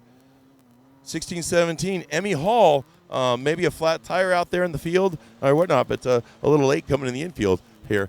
But very exciting race here. We're looking for Wheeler Morgan, Brock Hager, Kirk Gear, Fernie Padilla, or Mike Ward coming in here. You take your pick. These guys are the aficionados at driving these 1600 air-cooled Volkswagen motors around the track here. So all of them, no slouches whatsoever, and I've been part of off-road racing, I think, all of them since they were little kids. So again, we got Andrew Neal, 1614. Able to make it out there. He's a top competitor all year long out here racing. He's one of the Hooked Up Motorsports drivers. Jimmy Hook and Hooked Up Motorsports taking care of a couple cars out there. Andrew Neal, Wheeler Morgan, etc. at his shop.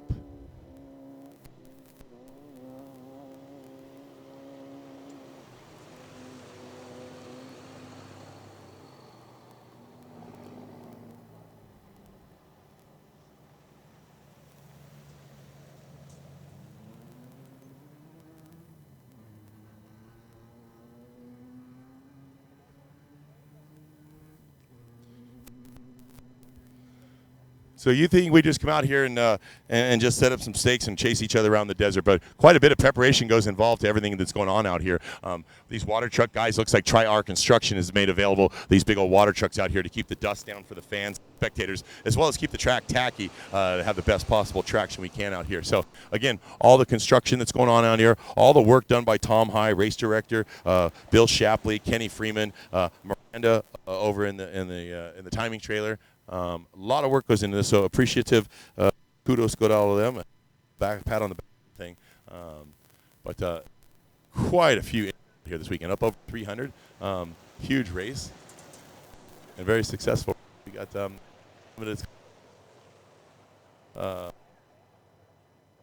Jesse Jones as well. We're going to talk to Jesse Jones about his strategy. You would have seen him up in the top of the group all afternoon long, and coming into the checkered, he didn't take the checkered. He pulled off. So we're going to go talk to him. I kind of have an idea of what's going on with that, and we're going to talk about him and his operation. And you're going to actually meet a Class Act guy in Jesse Jones out here, number 76. For trophy truck, a geyser truck.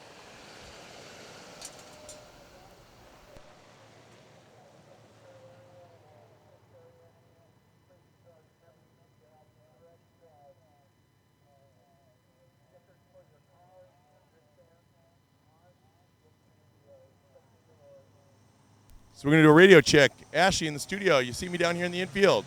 We're waiting on the rest of the cars to come through. Ashley says, yeah, come on in here. We're going to be looking to see for Wheeler Morgan, Brock Hager, Kirk Gear, Fernie Padilla, or Bud Ward. Each of those 6 drivers or 5 drivers there have a chance to come in and be the top spot heading out on their 3rd lap out of 5 out here at this finale race. They've been racing, the total 5 laps. Just over an hour and 20 minutes kind of thing for these guys. But again, this is 1,600 cars, single, super, some others, but basically this is open desert, limited engines, wheel base, that kind of thing. So again, the same guy, just like I talked about, okay, Fernie Padilla, number 1632, coming in the infield right here. As you can see, he's been leading the race since the beginning, and don't have any doubts that he'll be at the top podium. We're looking right behind here. It looks like we've got Kirk Gear, probably number 1634, another top competitor in these 1600 races. So you look over my shoulder here, this number 1634, this white entry right here, looks like a Bowden business logo on the side of it. But again, these two guys, Fernie Padilla and Kirk Gear, been racing against each other for quite some time. Down to the bottom, we got Bud Ward, just like talked about. Bud Ward, number 1673, coming in the infield.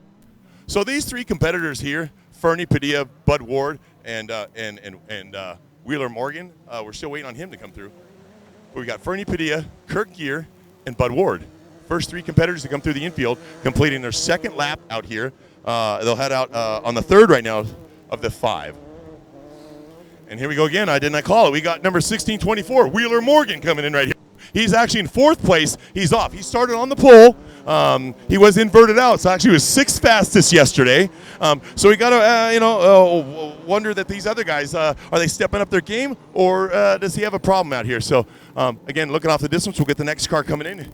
But again, Wheeler Morgan in the infield, he's the 4th entry. We've got 1601, Ken Freeman, our own Snore president out here coming in the infield. So I've got the first 5 entries coming in here in the infield, heading out on their 3rd lap here in the 1600 race out here in Laughlin, Nevada.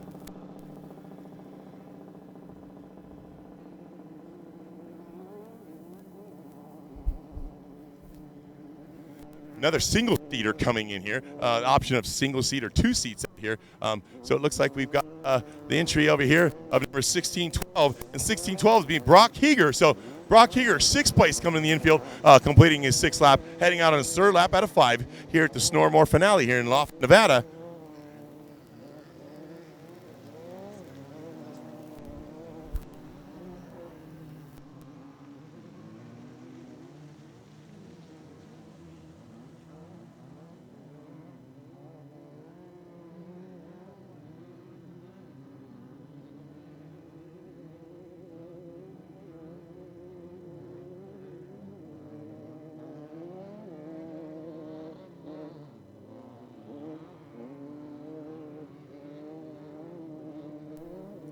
So as the rest of the cars start filing in the infield here, we're going to start looking for some of these other drivers here. Brian Munson, Hank Winter, and Jeff Bruner. Seeing the 1639 Jeff Bruner entry, 1608 Hank Winter, 1648 of Brian Munson, 1631 of Jacob Myers, 1663 of Chris Adamick, and 1691 of Shane Reed. All be culminating their 2nd lap out here coming through the infield. So we got quite a car out of control here. 1608 gathered himself up, Hank Winter, and that single seater out here. So we talked a little bit about that.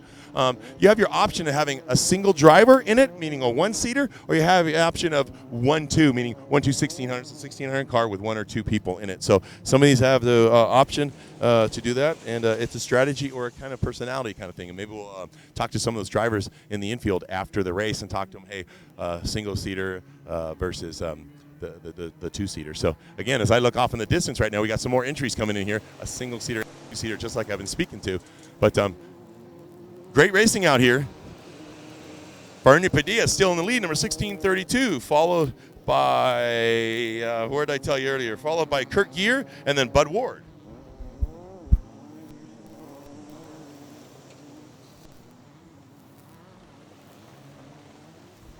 So we got quite a few cars coming in right here on this drag to get into the first section here of the turn. So again, you got Frank Smith entry, number 1692 right there. Kevin Smith, Frank Smith Masonry entry, synonymous with Score Off-Road Racing, but it's a desert car, a little bit of a disadvantage out here in the wheelbase kind of thing. But a great looking entry, and is making his way out on his completing his 2nd lap, heading out on his 3rd lap out here in Snore race.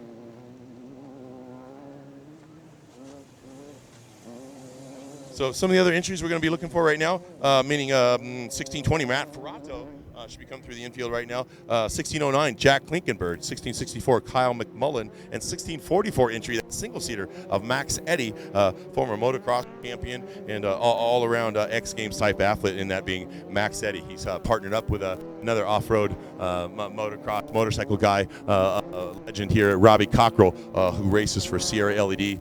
Best in the Desert series on a quad. So great partnership that's built between those 2 individuals, and great fun out here. So again, we got 3 cars coming in the infield, Ashley, right here at the top of the where I'm out. Great competition going on between these 3 drivers right here. We're going to find out who they are, get some numbers out here right now. Okay, hot, coming in hot. Look at this. We got 1637 just pushed out. 1647, Robbie Henderson is trying to come around. But look at this. We got a great battle right here, Ashley. Keep an eye on these guys at the top of the track right here.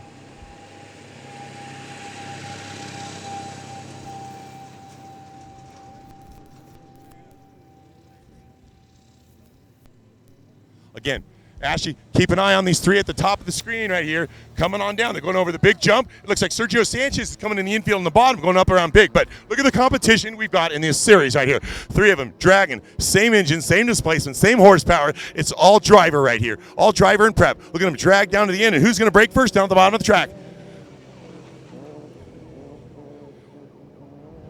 great, fun, exciting racing out here. These guys take it to it, but what, NJ? We got a roll over at the bottom of the field. He's on his feet, he's on his wheels, and we'll see what happens here. These guys are quite durable vehicles out here, but we actually had that rollover as I'm calling the race at the bottom here. Looks like maybe a little shaken up. If they get that thing fired up again and get out on the road, they'll head out. But Sergio Sanchez looks like he's coming down.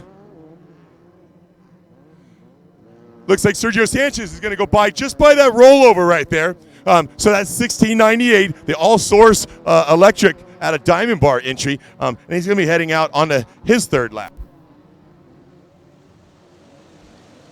So great showing by Sergio Sanchez. We spoke earlier about this being his first race, but I can't see that number of the car down at the bottom, but maybe a guy's been shaken up a little bit, can't get the engine running again. But most of the time, they're able to roll these things over and get him going back again on the track. So a little bit of problems down there for him, and hopefully they get that thing resolved. But again, we got some competition going on down here. You got these two cars coming down here, too far for me to see off in the distance, but it looks like a green and red vehicle there, taking the last bottom turn, a big old sweeper, and it's got a big old hole located inside. So it does appear that we may have had some kind of issue with that rollover down here. We'll get some flagmen out and some yellow flags going out to keep people slowed down, but looks like maybe an emergency type of situation down at the end of the track.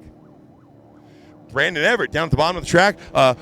Motor sounds a little labored on there. We talked earlier to him about some of the issues he may have had yesterday's race, and may have the cutting out of the engine, the ignition, electrical, that kind of stuff. So it looks like he may have experienced those same kind of problems right there. So hopefully Brandon Everett gets that thing figured out and gets back up to the top spots.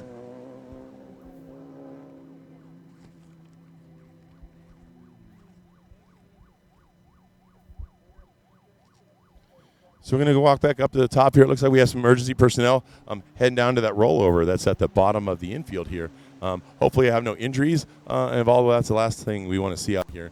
I was really hoping on that 1600 to, after it landed on its wheels, the guy to fire that thing back up and go. So we'll look to see what that driver was and how he's doing.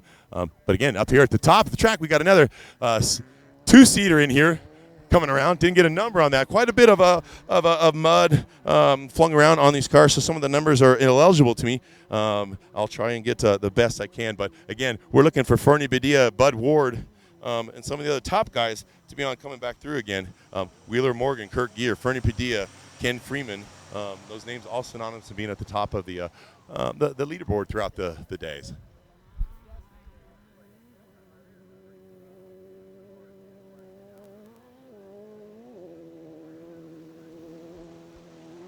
And again, the infield bitten quite a bit torn up throughout the day. The next races coming up, the 10s, 12s, and 5 Unlimited, are going to start to really dig down some horsepower vehicles right there. Going to dig down and start tearing up that track and creating these big divots and holes and whatnot. That actually puts a lot of strain on these suspensions, transmissions, axles, CVs, all that kind of stuff. So the 10s, 5 opens, and the 12s coming up here, all CV type operation transaxle. So that's a big thing to do. You got to keep those things lubed up and always take care of them.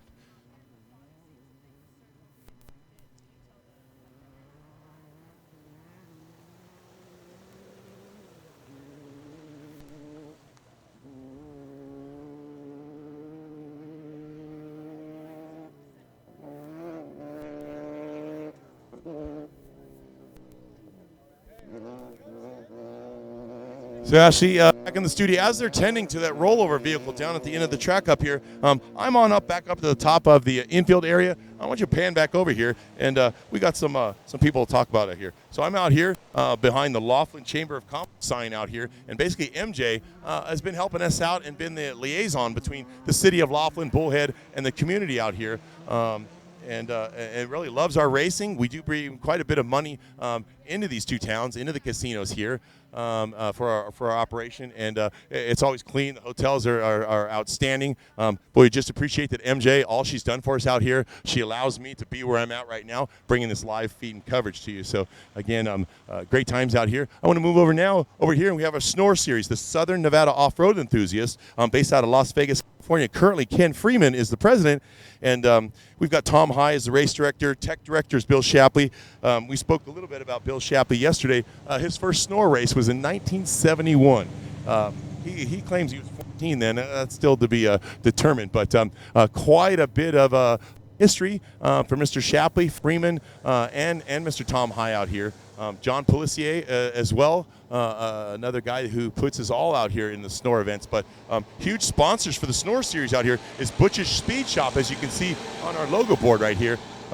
They provide off-road, aftermarket, hot rod parts and everything, based a couple locations, but mainly out of Las Vegas. And we have Patrick Signs over here as well.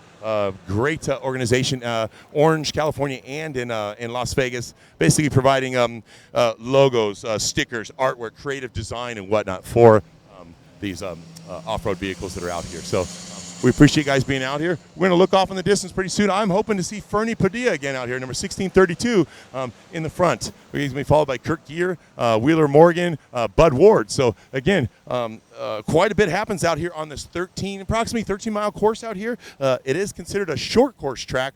Not like the long Baja 1000 or the Baja 500 that you always see on TV. But now we're bringing these short course races here on surfrat.tv, a great production, and these kind of sportsmen, kind of a family operation in the Snore and More operations out here. But between you and me, the entries are just incredible. The revenue that's bringing into these cities here.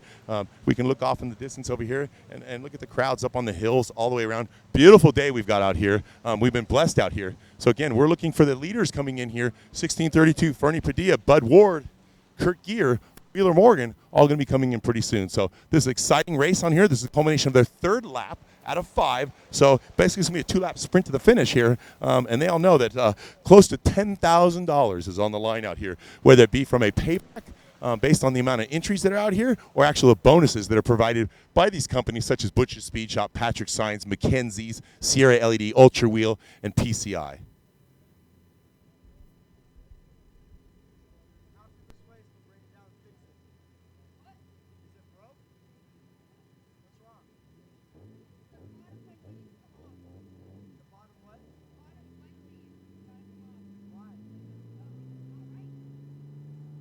Some extra time. Again, we're talking about Fernie Padilla, Bud Ward, Kirk Gear all coming down.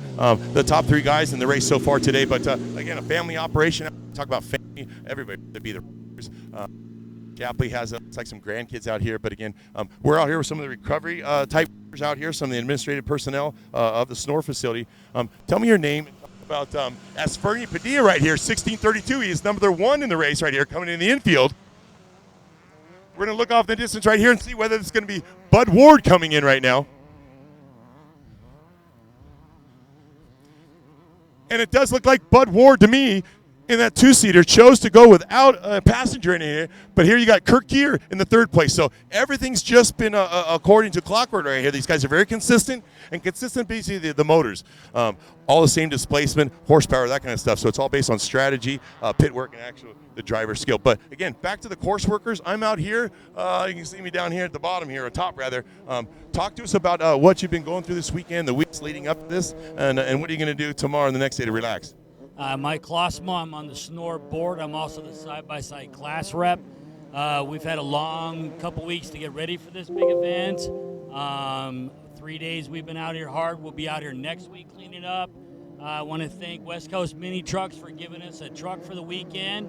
And the 15 side-by-sides I got coming all weekend long. Side-by-sides are big at Snore, and next year we're looking for a bigger crowd. So we want to thank everybody for coming out. Laughlin loves us. We got some great events all year next year, so come out and check all the racing.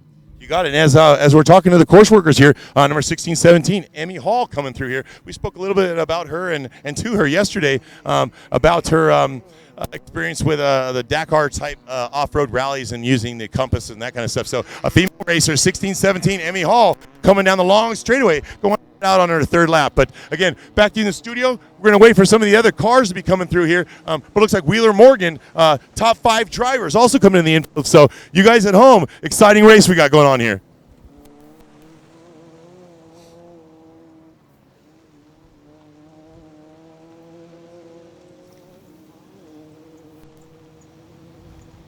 So 1601, Kenny Freeman. He's heading on down in our president of the Snore Series, bottom of the track right now. He's being followed closely by Wheeler Morgan over there. Wheeler Morgan, actually number 1624, started on the pole. He's back a bit. We're going to look over here what we got on this number here, and it looks like number 1612, and 1612 is going to be Brock Heger. So it looks like first, second, third, and fourth is just as we anticipated. No changes, other than it looks like Kenny Freeman has moved up a spot. So great racing going on out here. And again, this is the Lloyd OYT on the side. It looks like can't get a number on that one.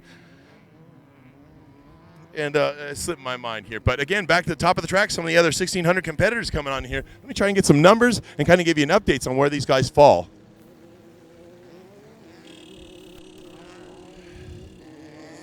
So I got 1667. Richard Robinson actually started on the third row. And maybe Javier Valenzuela, 1628. The dirt is just covering up the numbers now. And I'll turn 50 in February. My sight's not too good. But hopefully you're enjoying the show down here. And hopefully the rollover down at the bottom of the infield. I kind of got distracted with some of the interviews. But it looks like they've been pulled off the track and been tended to. And we're going to find out what that number was after the race and find out what happened. But again, great racing going on right here. Down the backstretch, heading out. These cars will be going out on their third lap here. So great, exciting racing going on.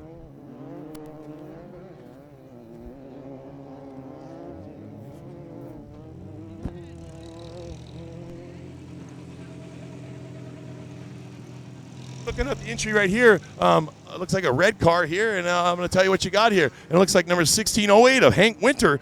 He started back on the fifth row, 15th place, so he's trying to make his way up, and looks like he's kind of staying consistent. But he's got nothing for Fernie Padilla and Kurt Gear and Brock Heger, Morgan Wheeler, Richie Robinson, Ken Freeman, and Javier Valenzuela out at this great entry race.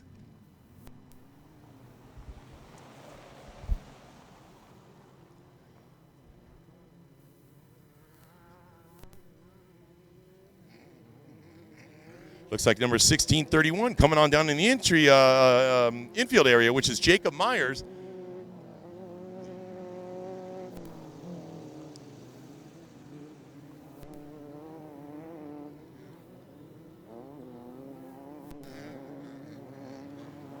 $16.20 of Matt Ferrato coming around down here in the Laughlin signs at the top of the infield.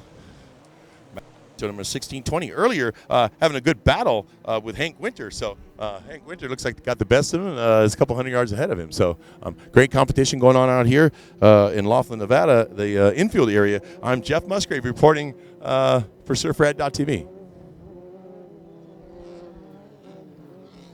Again, we got the Frank Smith entry coming in hot around a two-seater out here. We'll see what's got going on, whether he can pull it out, who chose the right gear to pull up out of these huge sand traps. And after this race, I'm actually going to go down deep in one of these holes and show you how deep and how tore up this track is. Then actually culminating our event tonight, I'm going to go down and after the trophy truck. So you wouldn't believe the destruction to the dirt and the track out here by those huge 800 horsepower unlimited trophy trucks and class 1 vehicles that are out here. Not to mention the 7200 trucks that are out running around, and the 6100 trucks that are actually in that same class, that same race, number 6 out here. Great exciting stuff. So it looks like we got number 1637 coming around through the infield, and 1637 entry. Great looking red car. Looks like Jason Arner started all the way back in the 12th row. So it looks like he's got quite a bit of space to make up to get up to those leaders in Fernie Padilla, Bud Ward, and Kirk Gear.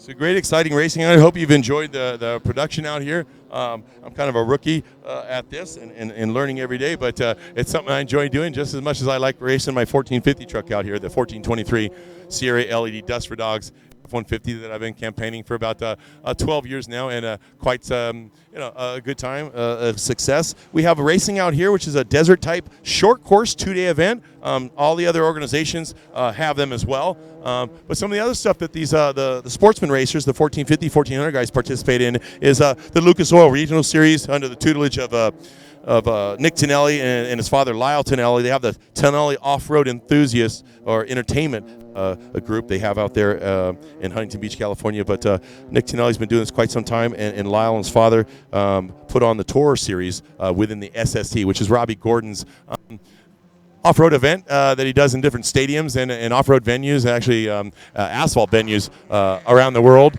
There we go, number 1644 heading around like there. That looked like Max Eddy to me. So that single-seater heading out through the field. We're going to look over here. And yeah, again, that's 1644 Max Eddy, single-seater, synonymous with motorcycles, but out here trying it on four wheels with us. But again, back to the type of racing that we got going on out here. A 1450 truck, quite economical, and it can be raced in all different kinds of events and whatnot. So as you can see from the entries out here, up over 50 of them, quite a popular class. But so is this here, these 1600s. The long-standing history and longevity of this class right here speaks to how off-road is. So again, these Volkswagen air-cooled engines, quite the beating out here. And there's a bunch of manufacturers that actually help these guys out. And I know off the top of my head, Wix Engines, I think that's out of Las Vegas, and you have Fat Performance out of Orange, California. Have always been the mainstay of these Volkswagen air-cooled engines in the off-road racing here. We got Brandon Everett over here. Looks like number 1657 coming in, culminating his third lap. We got a big guy coming in right here, hot. I'm going to have to back up a little bit. But we got Brandon Everett coming around. We talked about issues he was having yesterday, and hopefully, that's not the case what's got going on now. But he's off the pace a bit, not like his usual style. But this is him here coming down the long backstretch. That's Brandon Everett, number 1657.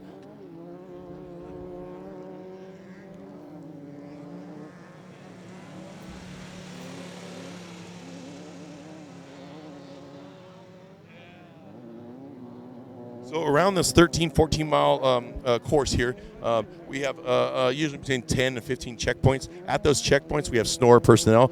Most of the time, they are all volunteers. So we do appreciate and want to give a round of applause and thank you for your time and effort out here. We know that the enthusiasm for off-road and racing and everything is exuded by racers like myself, but also just the general public, locals from the town here and family and friends of the SNOR people who actually participate and help out and actually get this thing done, because without those volunteers, it's going to be impossible. So we have those as well helping us out with this production this weekend, and thank you guys. But again, I've been reporting live here from Laughlin, Nevada all weekend long at surfrat.tv, which you're watching. And we're located at the King Shock Pavilion. We appreciate Brett and Ross and their families coming out this weekend. I don't know how to get in touch with this crew other than the radio. But King Shock recently moved into a great new facility, real close to their old location. But in the past, they've had expansions and just kept outgrowing each of their spaces. So instead of managing the 4 to 7 different sites that they had, everything's all under one big roof right now. And yesterday, spoke to Brett King about the transition to the new building, limited downtime. The move was quite the success. Farid and his group down there participated quite extensively in that, and Brian Groves as well in the sales department. So King Shock, we couldn't have done it without you. Big Blue, way to go.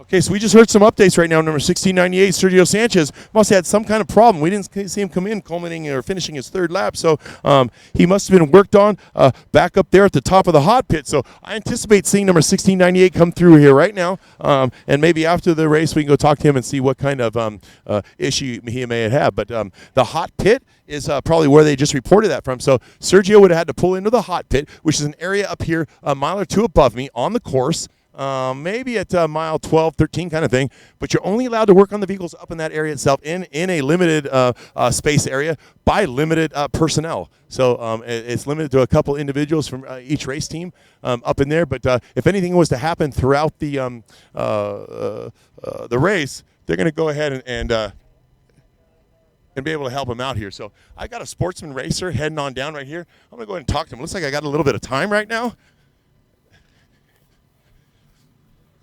So we don't have anybody else coming in right now.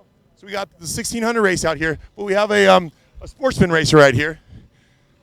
here we talk about the sports and racing that's going on in here. Talk about your day. Talk about what happened. Give us your name and talk about. It looks like you got some damage to your car. Yeah, a lot of damage to the car.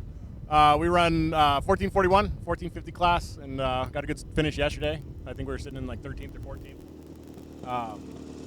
And today we got an awesome first lap. Felt like we were going really good. I was working on the corners, and started really ripping through it. Got a couple passes on some bigger trucks. We're a 3,000-pound V6 truck, so we got our work cut out for us, And I think right after the road crossing on lap 2, we took a pass on a bigger truck, and somebody was behind him. Came up to make a pass on us. We got to the right and kind of let him go. And he sideswiped us, took our rear tire off, took the mirror off, banged in the door, and it was our day. Unfortunate circumstances out here for Andrew Jakes, but no slouch here. He's the 2015 more champion in the 1400 class, so he's no slouch out here. Realizes that nothing's guaranteed, but we enjoy Andrew racing in the Moore series, and we come over here and race with the Snore guys. But tough luck this weekend. And as we pan by, Ashley, let's get a look at the back of Andrew's car. He's going to head out this weekend, take his wife out to a great dinner tonight, and then he's going to start working on his truck tomorrow because our racing series begins again in January. For the Moore Series, January 28th at Barstow. And then this Snore Series, the great race we're having right now, our first race of the season is actually at State Line in Nevada as well. There were all the casinos, Prim Valley casinos area. So, again, Andrew, tough luck this weekend. Good luck to you next, and we'll see you at the beginning of the year. Love it, buddy. How did the famous Jeffrey Musgrave finish up? Well, we don't want to talk about me. Unfortunately, I lost a belt. Out there, and of course power steering goes out. We were able to pull over at the bottom of the track. Andrew and I, we go way back, so that's why I ran across to talk to him and the opportunity to talk on air. Andrew, let's talk about who got you here, some of the sponsors that helped you out, and who held your hand leading up to the first 3 weeks before this race. My buddies Josh Noel and TJ Kowalski and my co-driver David Dollerup. Everybody kind of pitches in. Everybody really gets excited as the clock starts ticking. And we're on a big rebuild. We got T-boned in Ridgecrest. So this has just been a rebuilding season for us, and new motor, new transmission. We're pushing over 100 more horsepower than we had last season. So it's been big rebuilding. So this was just really to get out and kind of, shake the truck down and see if there's any more bugs lingering. Truck ran great. It's super fast now, and everything's going really good with it. Little get tangled up, and, we're up and racing, right? I don't know who it was, big yellow truck, four-door. I heard he got tangled up with somebody else next lap and took both of them out. So, I don't. So Andrew's a great guy. Rubbin's racing, they say, kind of thing. But let me get back out to this 1600 race out here, culmination of the Snore Moore Racing Series out here in Laughlin, Nevada. So Andrew Jakes and his family out here, we appreciate you doing. Get that thing back and get it fixed.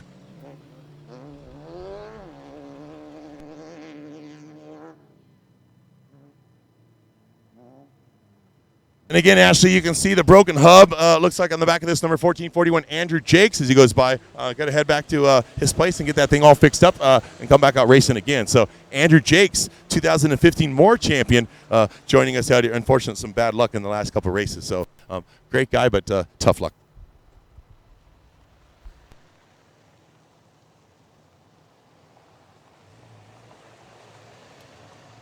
So it looks like we had some of the leaders go through again. Fernie Padilla, Kurt Gear, those guys. And here we got Wheeler Morgan.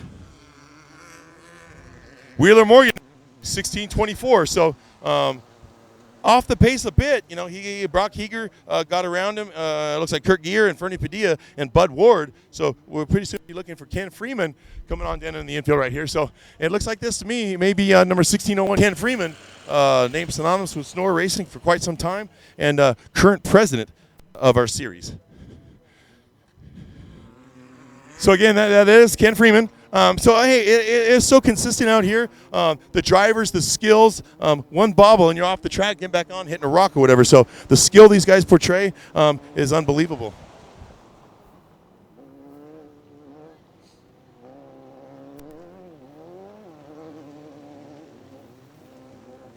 And again, Brock Heeger into the infield here. So quite a bit of jockeying and positioning going around. Looked like Ken Freeman did get around Brock Heeger then. So like I talked about, it's anybody's race out here with these very competitive air-cooled 1600cc racing out here. Volkswagen air-cooled out here in Laughlin, Nevada.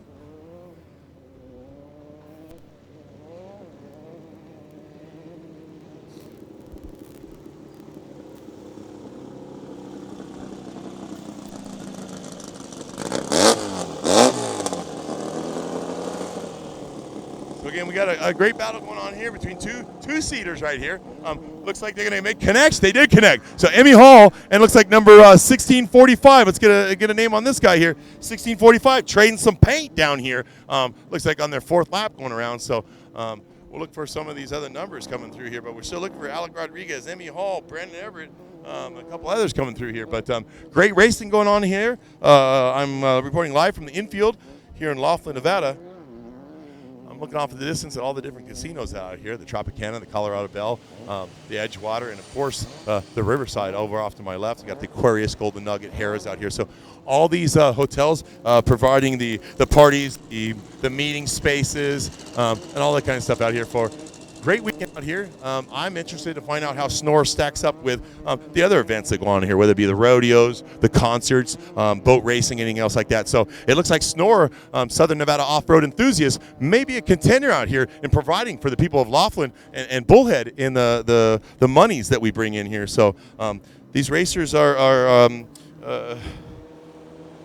nepotism is in their line of work and their attitudes, and so basically it turns out well for all of us. So, great racing out here in Laughlin, Nevada. We enjoy coming out here every year, and then hopefully we'll be back next.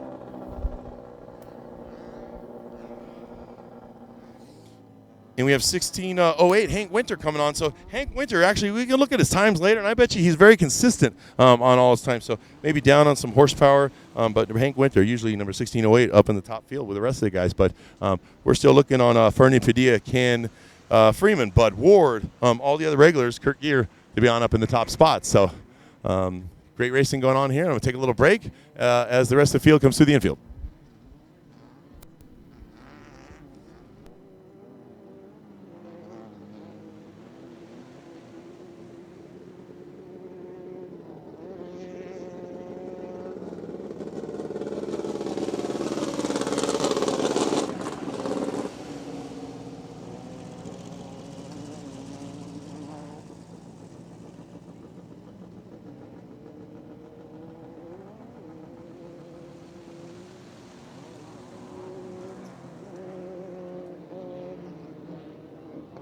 .39 entry Jeff Bruner heading off into the infield to culminate, I believe, his third lap, heading out on his fourth. So it looks like we should be seeing some leaders coming on in here pretty soon. Again, we're looking for Fernie Padilla, Kenny Freeman, Bud Ward, Wheeler Morgan, all be in those top spots. And again, don't forget about Brock Heeger, number 1612.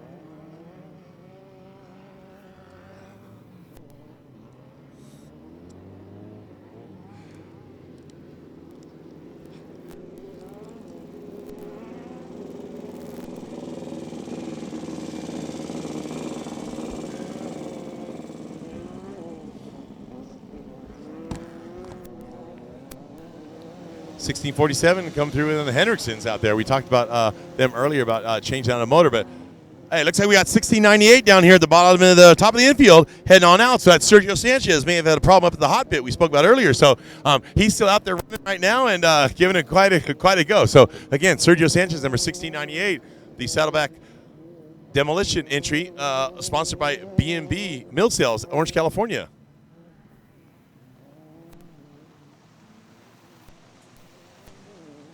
These two guys here, Hendrickson and Sanchez, has been battling out all morning here. Looking like some great racing. Sergio up over the top of that big jump. There's a big hole in the middle of it. So these 1600 cars get swallowed up in those holes. So looking good.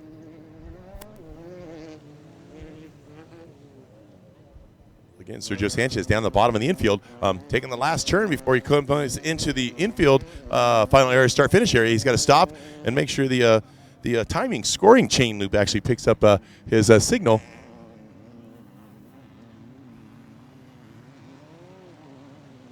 So we'll look off, and it looks like Sergio Sanchez is going to make it through start-finish and head out onto his fourth lap. So exciting times.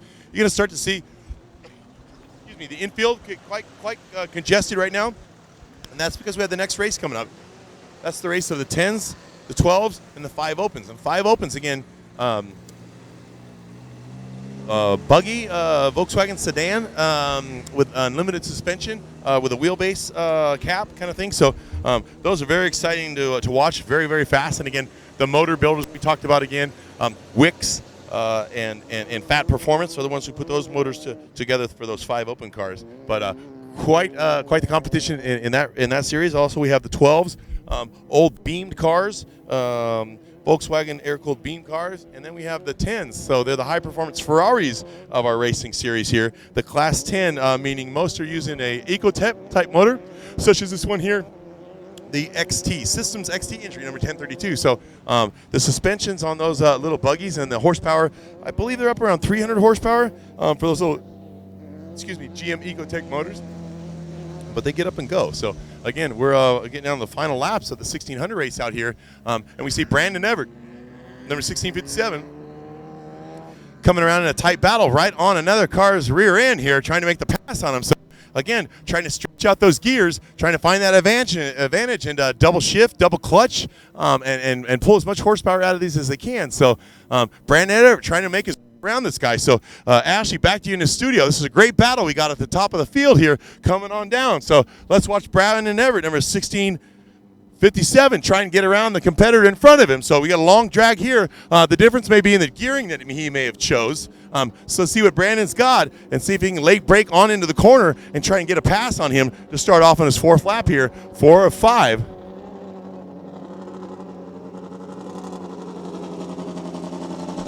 All right, so gearing choice wasn't what that. So Brandon didn't get him on that one. So heading out on their lap, I'm gonna kind of transition down to the bottom of the field here. The windows will be coming in pretty soon, and we're gonna get some interviews with them. But again, thanks for tuning in with us. This is surfrat.tv, a live production produced here at the King Shock Pavilion, located just on the outskirts of Laughlin, Nevada, up on the hill, and having a great time out here. And thanks for tuning in.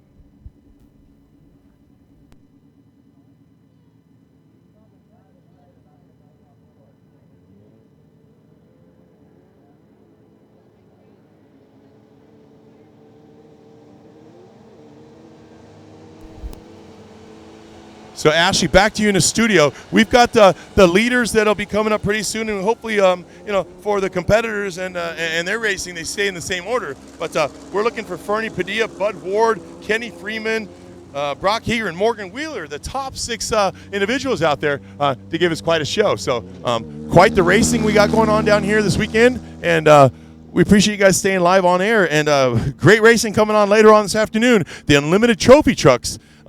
Quite a show going on out here. Over 20 of them yesterday out here. Close to 30 Class 1 vehicles, the unlimited buggy type vehicles out here. So great racing we got going on out here. And thanks for hanging out all day with us.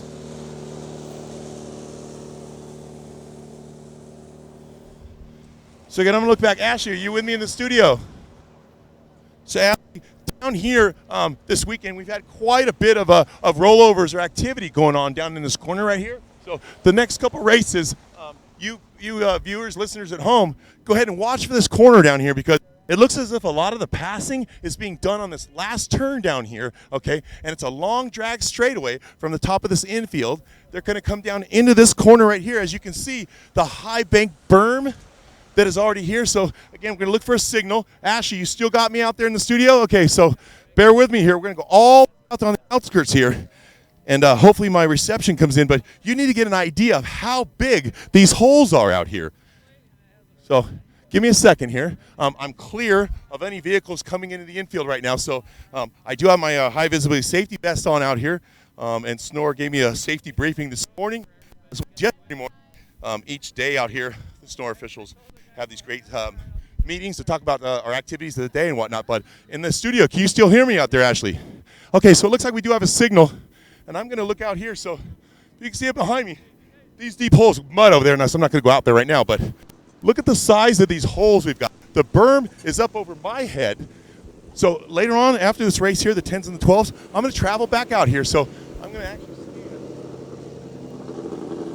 stand in front of John Bartol, number 150's pit right here. So this is the starting of it. So see how high they are on my head?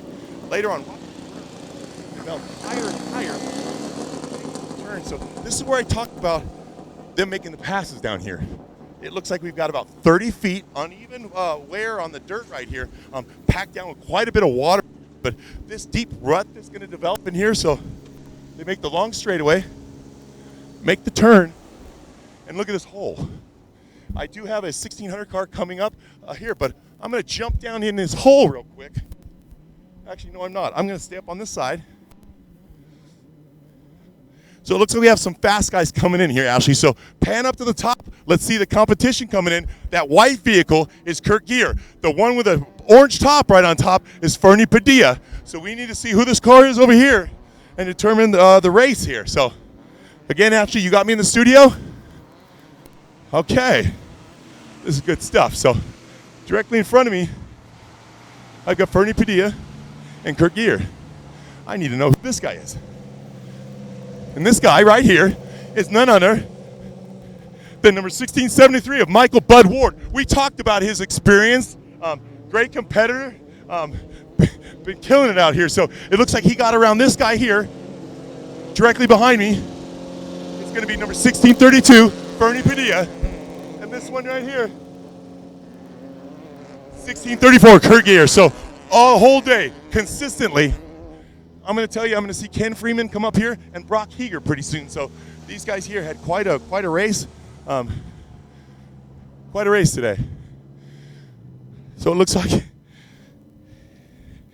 you have it. So I'm going to call this right now. So Sunday afternoon right here, okay, we just had Michael Bud Ward, number 1673, pull off a coup here. He got in front of Fernie Padilla, number 1632, came in second place, followed by number 1634, Kurt Gear. So I'm going to have to make my way back over to the start-finish area. I'm going to have some interviews with them, but off in the distance, keep looking for Kenny Freeman, Brock Heger, and some of the other 1600 series racers coming down in. But I've got three. I got a job to do. Back to you in the studio.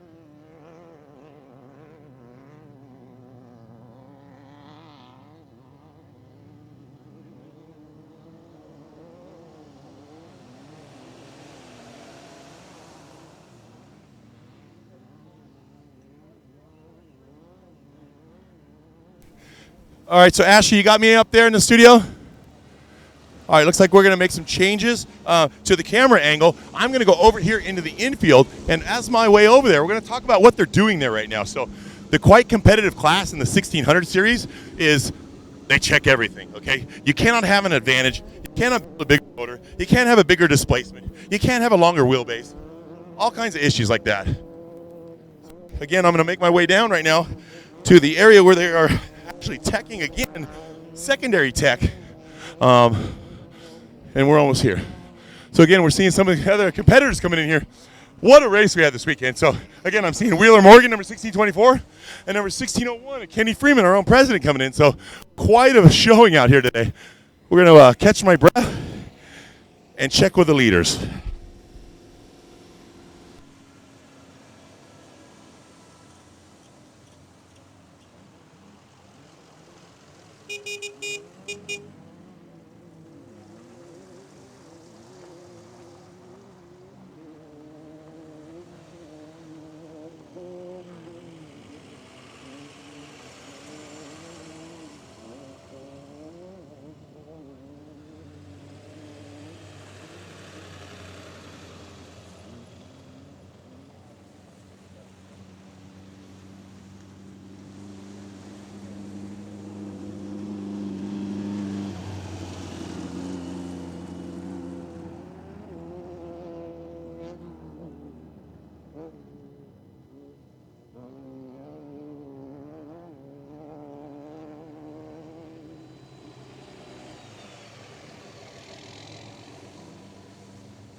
All right, so I'm going to start making my way over to the start-finish area, the tech area. They're going over the 1,600 cars right now, checking the legality of everything. So I'm going to make my way over there right now.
All right, hey, for those of you just joining us now, we've been watching the production out here, surfrat.tv, of the finale of the Snore More Racing Series out here at Laughlin, Nevada. Great racing venue, great racing event we got going on here. But we have Kurt Gear, Fernie Padilla, and Bud Ward over here. The top three entries actually yesterday started out that way. So yesterday we had Michael Bud Ward winning. Second place was Fernie Padilla, and third place was Kurt Gear. So the same types.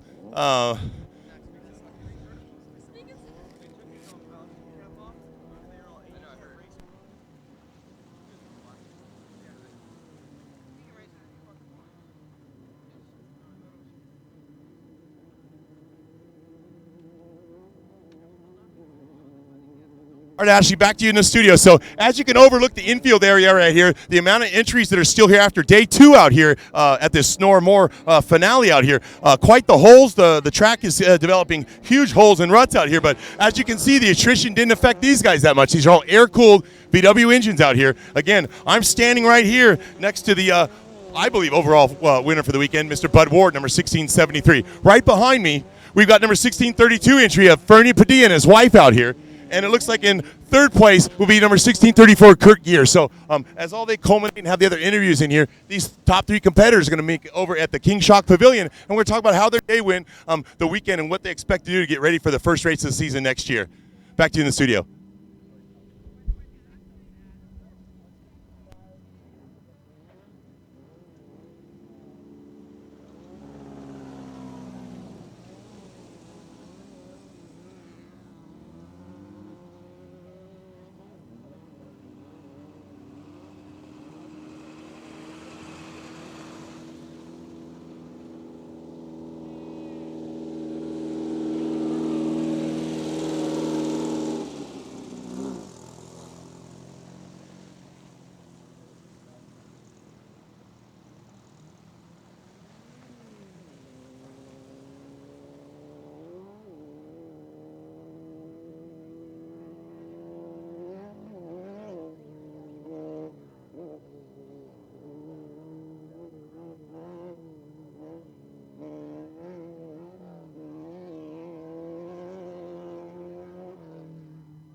While we're waiting some of the other competitors, basically what they're doing down here right now is complete teardown of these motors. This is almost $10,000 in prize money coming out right now. So they do not want any cheating going on out here. So it is quite the competitive class. And so what they're going to do is tear down the engines, check for displacement. They have different techniques on how to do that.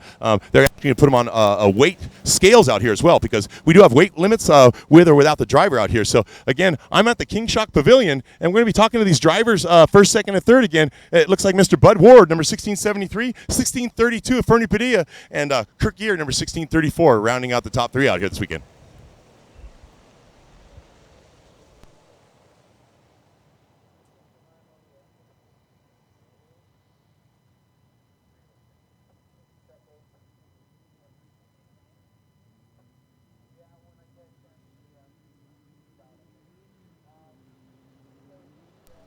So I'm going to try and go down around the rest of these vehicles right here, and hopefully Ashley up in the studio can get the reception. So we're going to go on into the back of the pack here and try and concoct a couple of these entries out here and see how their day was, whether they anticipated finishing as far back as they did, whatnot. But we do want to go over and talk to a few of these guys down here.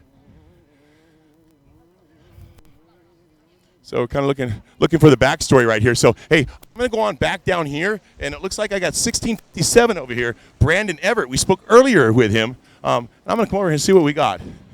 So, Ashley, I'm all the way back down here in the end. You got me in the studio up there, Ashley. So, hey, Brandon, we've been talking to you all weekend about your racing operation, what's been going on. You had some issues yesterday. You fell off the pace a little bit today. So what happened this afternoon with your vehicle? Same issues, man. The water, there's so much water on that course. In certain areas, it's grounding out the spark plug for some reason. I don't know. I'm going to regroup, and I'll be back next time with a bigger and better setup. So Brandon, you're a fellow competitor, class act out here. The barbecue that you brought out for the Snore officials last night was a hit. Brandon and I go back quite a ways, but Todd Stemmerman is going to be coming up in our next race, number 1041, and finish in 6th place is Brandon's buddy. They all get together. We talk about this big family going on in here, and I'm part of this one right here, number 1657, Brandon Everett. Good day on the weekend. Thanks, Jeff. You're awesome, man. Good job. And again, I'm going to go back to some of these other entries back here. I've got Sergio Sanchez. We talked about him all weekend long. This being his first race. Look at this. He finished. The track out there is so rough, so rough. His first time. This is Sergio Sanchez racing his score years ago. He was, in fact, the 2010 Baja champion, rode along with a co-rider for the Lettner racing out of Orange, California, and Hardy Lettner and Corey Halapoff. So he's no slouch to be in off-road vehicles, but hey, what a day for him. So I'm going to go back right now and talk to Sergio.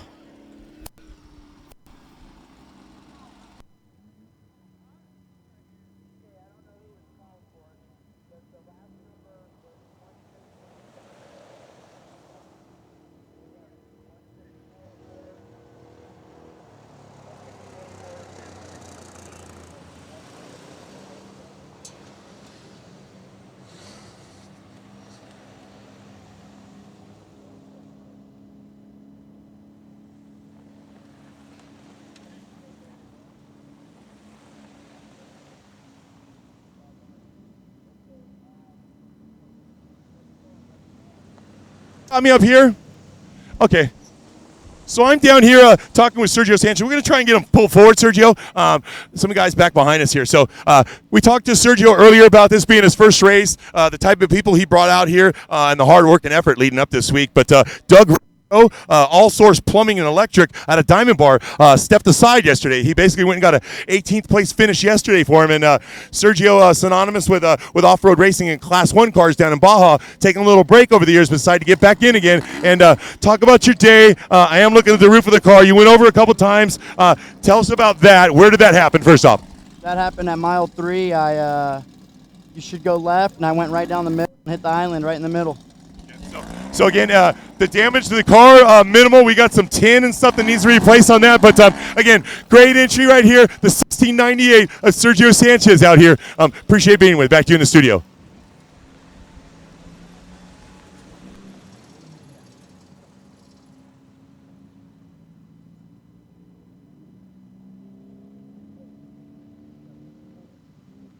Ashley, I'm down here in the infield again. You copy me? Hey, I've got a big tall guy here next to me. Last name synonymous with off-road racing in Freeman here. So tell us your first name and basically what you got going on here. Brian Freeman. My dad drove yesterday, and since he's the president, he needed to get some business done today, running this event. So he asked me if I drive, and I jumped in and did what I could. Okay, so he didn't miss a beat yesterday. Ken is no slouch out here, always a top 10 vehicle. And again, his son jumping in this afternoon, and I'm sure in this race on Sunday, he did the same. So again, family operation going on out here, just like I have. So again, back in the studio, we're talking with the Freemans here, 16-1 entry. Great race out here at the Snormore Finale 2016, Laughlin, Nevada.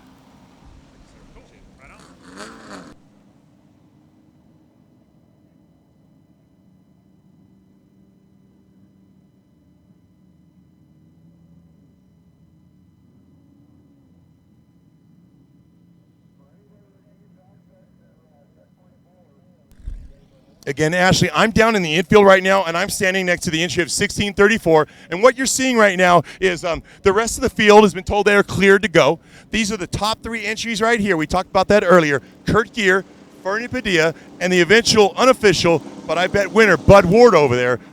Great day.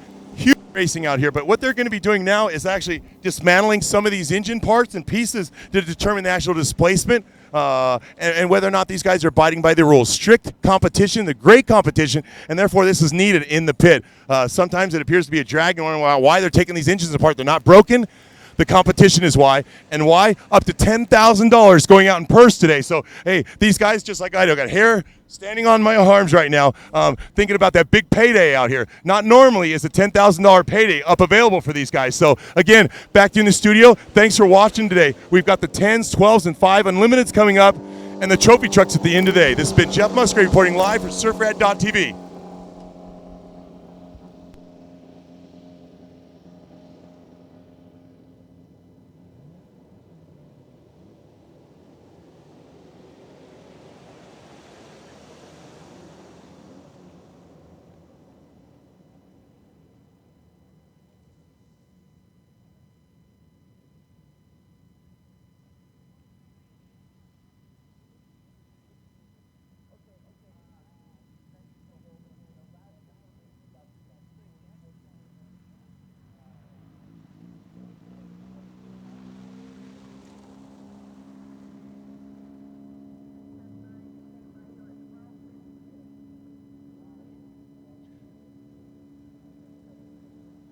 I'm over here. We're gonna kind of stand in the sidelines here, and hopefully these mechanics with the Kirk Gear Racing are going to talk about what they got going on right now, what they're looking at, and what tech is inspected or is expecting of them right now. Do you mind to give me a word? What's your name, sir? Brian Gear. We're just pulling the plugs, pulling the carburetor, pulling the rockers. So again, check the machine. You got it, okay. So again, Mr. Gear out here, your son, you've been providing for him to race since he was a little kid. I remember the Lucas Oil short course days, the core series, that kind of stuff, and he's worked his way up. I believe at one time got into a truck at one time out there on the short course? Yeah, we had a limited truck for a while. Okay. But, you know, we only did that for 2 years. So your mainstay is these air-cooled VW engines out here. So, look, maybe a 20-minute process to do what you just talked about? 20 to 30 minutes, that's about it. Okay. Yeah. Okay. So again, the Gear family out here, family operation. Every racer out here, synonymous with off-road racing, is the family type thing. So we heard it here. Kirk Gear's father out here getting it done.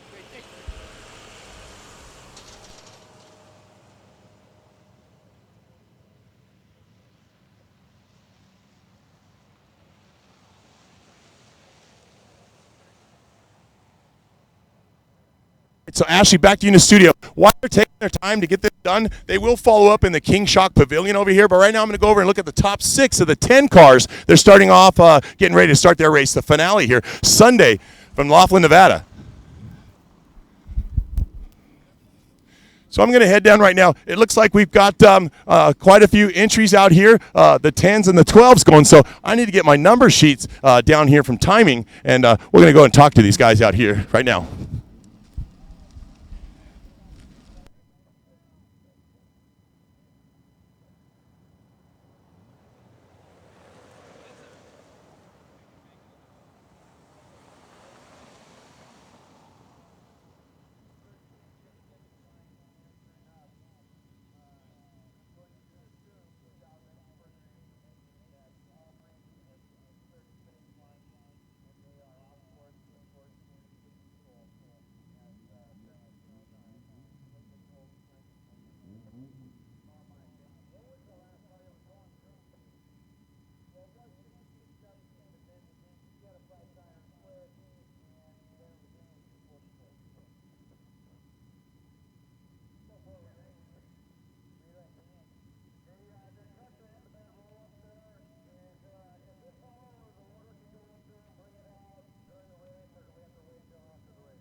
So again, Ashley, you got me out here. We're at the start-finish line. I'm heading out. These are the 10 cars out here, okay? And it looks like we do have an inversion of 6 as well, just like the previous race out there. So again, I've got the beautiful entry right here of Todd Stemmerman, 6th place yesterday. So what we've got going on here, you're wondering why he's in this spot. They invert. They rolled the dice last night. The number came up 6th. So he was 6th place finishing last night. He moves to number 1. He's got some pressure behind him. Let's talk to Todd about what he's got going on this weekend. So Todd, inversion brought you up to the front. What you going to do?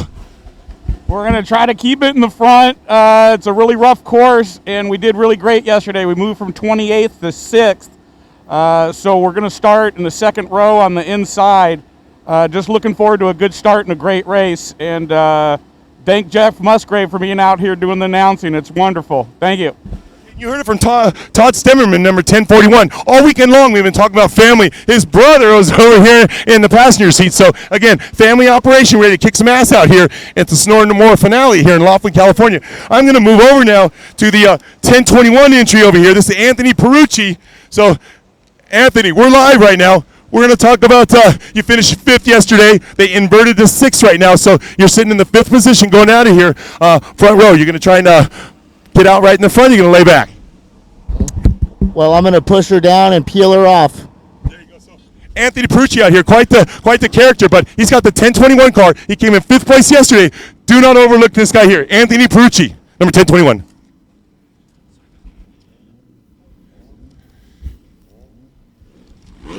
I'm moving over now to James Ford. This is number 1015. He's the 3rd place, 4th place finisher yesterday. That's why he's on the pole here. So we're going to talk to James Ford over here. Hey, James, great weekend out here.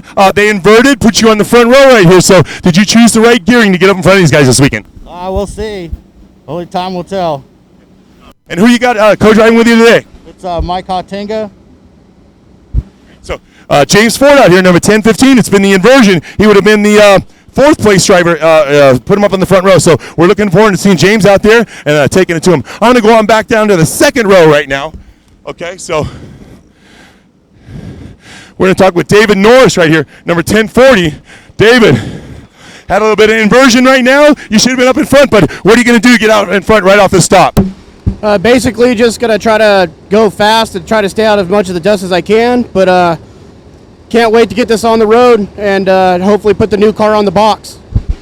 David Norris, number 1040. It looks like he's starting out number 5th. So I'm going to run over to number 6. This 1033 entry right here. Jimmy Knuckles is on the entry list right here. Hey, Jimmy Knuckles, how you doing? Talk to us about being inverted. You came in 2nd place yesterday. Great showing in the trophy truck, but quite a bit of operation got going out here. You going to try and make it to the front right away or lay back and use some strategy? No, I just try to run wingman for the kid on my right here. I think the winner's going to be the guy on the right. So we'll just try to run with him and have a fun day and enjoy the day and not wear myself out for the next moto. Beautiful entry out here. This is number 1033. It looks like Method Race Wheel sponsorship. We're going to go on in now to number 1074, our winner last night. This is Brock Heger, winner of the race last night. So Brock, we're live right now. We had a little bit of an inversion, something you probably expected. So is it an idea to get to the front right away, or are you going to lay back? Quite a bit of competition up in front of you. I think I'm just going to try to get off the start and get a lap in my belt. And hopefully we're sitting in a good position. And I got a 5-minute lead on 2nd already. So I'm just going to try to play cool and just bring this car home. And hopefully we can bring it home with the win. And I just hope we can. The race is definitely going to be something else. I already heard the tracks already tore up. And then there's a lot of 10 cars and 12 cars. You got, hey, it looks like I got to get out of here. Looks like number 1074, Brock Heger is going to get it done out here. So I've got to get off the track right now. Looking forward to a great race right here. This is the 10 race right here.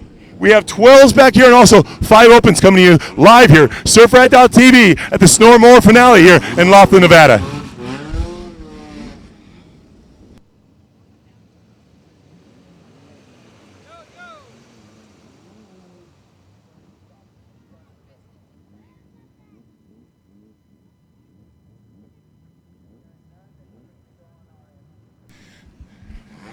So again, I'm going to transition over to the actual start line right here. So we're starting 3 abreast out here. It looks like we've got close to 9 9 rows of competitors. So we have 27 of these Class 10s out here. I'm getting ready to take it to the desert out here. So again, you're listening live. Jeff Musgrave reporting here, surfrat.tv. It's been a great weekend, but these guys here, their knees are shaking like mine. Their hair's standing on their end like mine. We got some great racing going on right here.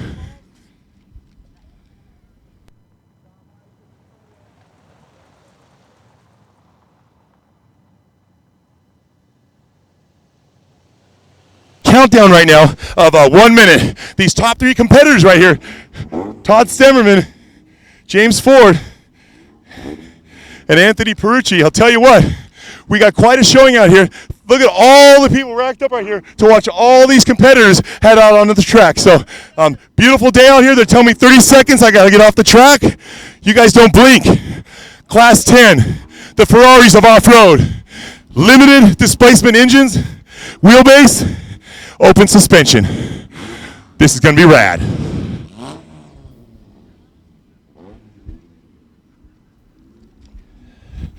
So you heard the 1600 engines, those air-cooled Volkswagens? Listen to these as they take off.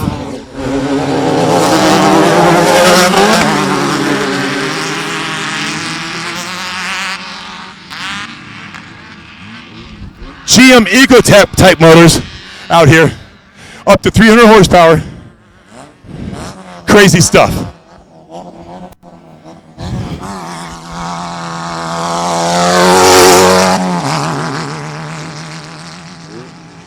Okay, watch these 2 entries right here.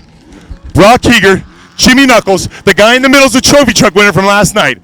The guy on the outside just get out of a 1600 car, so he's no slouch to racing. Watch these 2 take off the line.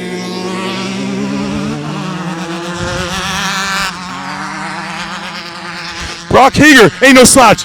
They chose the right gearing to get up out of this wash. Jimmy Knuckles falling right behind him.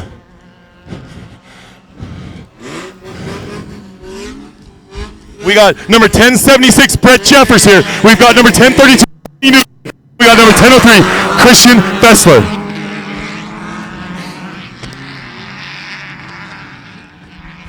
And on the outside, I've got Hector Garcia Jr., number 1006. And right here, number 1021, I got Kathy Kirkmeyer, former champion of the Moore Series right here, ready to get out and get it.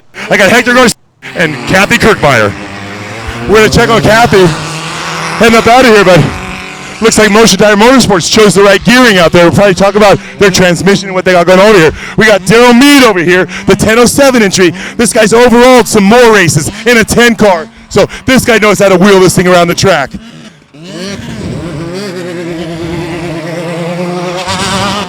He's up against JJ Schnar, number 1062, headband out of here right now. So again, I've got number 12 over here in Harmon, Robert Harmon, number 1012. And I got number 1095 right here ready to head on the track. That's going to be Richard Huckstra.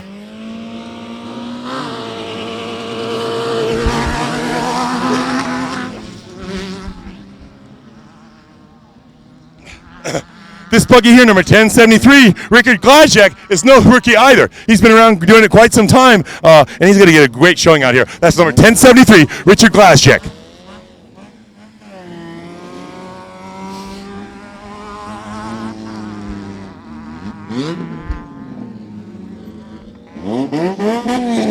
We got 1035 right here, Matt Miller, followed by number 1089 at Jerry Longo right here. Jerry Longo, Longo Toyota fame, longtime off-road racer out there. Let's see what he's got right now.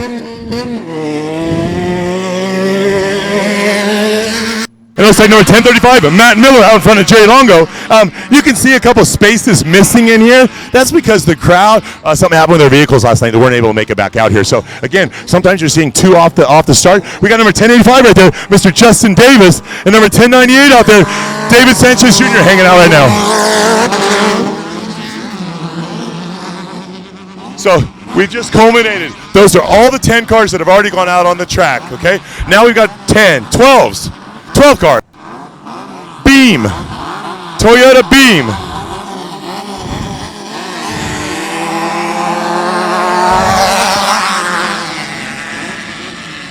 So just taking off right there, we have number 1201, Matt Ferrato, number 1246, Chad Cummings, and number 1221, Kenny Thatcher on the outside. Next row up right here, we got number 1295 of Colton Gubler. We've got 1292 of Andrew Bear Davidson. And on the outside, in the yellow rocket, we've got 1233 of Lou Farrar.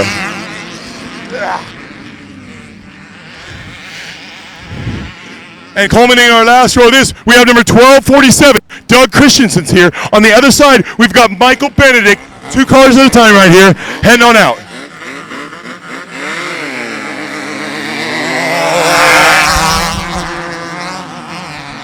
Our last entry here, we spoke to him last night. This is John Ingold, Baja Pits, Tri-State Motorsports. So he had some issues last night. They got the car all back together, and they're heading out right now. So the only last entry in number 12 is number 1203, John Ingold.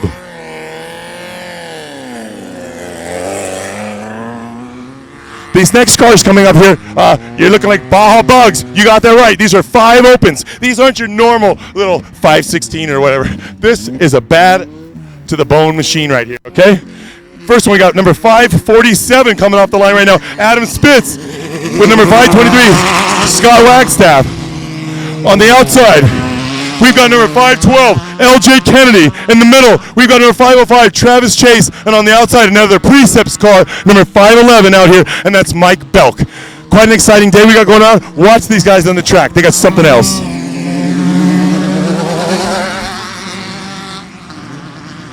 So on the outside row here, I've got number 540, Shad Streetbeck. In the center, number 502, I've got Scott Moldenauer. On the inside next to me right here, I've got number 522, Billy Garrity, heading out on their first lap.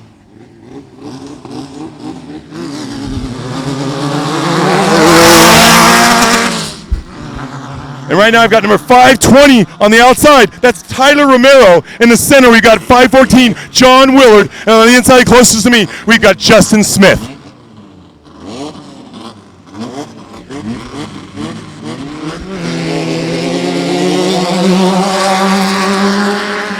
So I got number 508 right here, Blade Hildebrand. He's the only one left in this row, and I tell you that Hyles Hersey's number 543 is up on the trailer. Front end broke off of it, and Matt Coleman, I think, smoked tranny out this weekend. So again, those two are not here. Matt Coleman and 543, Hyles Hersey are not here. We got number 508 heading out, and that's gonna be Blade Hildebrand. We got a few more vehicles right here coming up. So it looks like I've got here on the inside, Dustin Grabowski. The name Grabowski sounds familiar to you. They just bought McKenzie. So Grabowski, busy with his racing career, as well as helping his family with a new shop in Anaheim, California. McKenzie's has been bought up and basically going to be run by a great operation right here. But on the outside, I got number 542 of Wade Kelson out here. Starting from the back, we'll see how he progresses up through the field. So again, that's 542 of Wade Kelson. And all the way in the back right here, I've got our last 5 open entry right here. And this is going to be Mr. Ray Promer out here heading out. So, again, Ray Promer, great guy, great business guy, surfboard builder right here in the off-road business. So, again, this is Ray Promer. I'm going to transition now. You're watching surfrat.tv out there. This is the finale of the Snormore 2016 season in Laughlin. I'm going to transition over to my job, my office in the infield right here. But bear with me. You've been watching the production of the King Shock Pavilion, Snore, McKenzie's Rage at the River.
So Ashley, I'm down here in the infield. We're still doing the tech operation down here. We're gonna try and get Ashley in here. Hang on one second.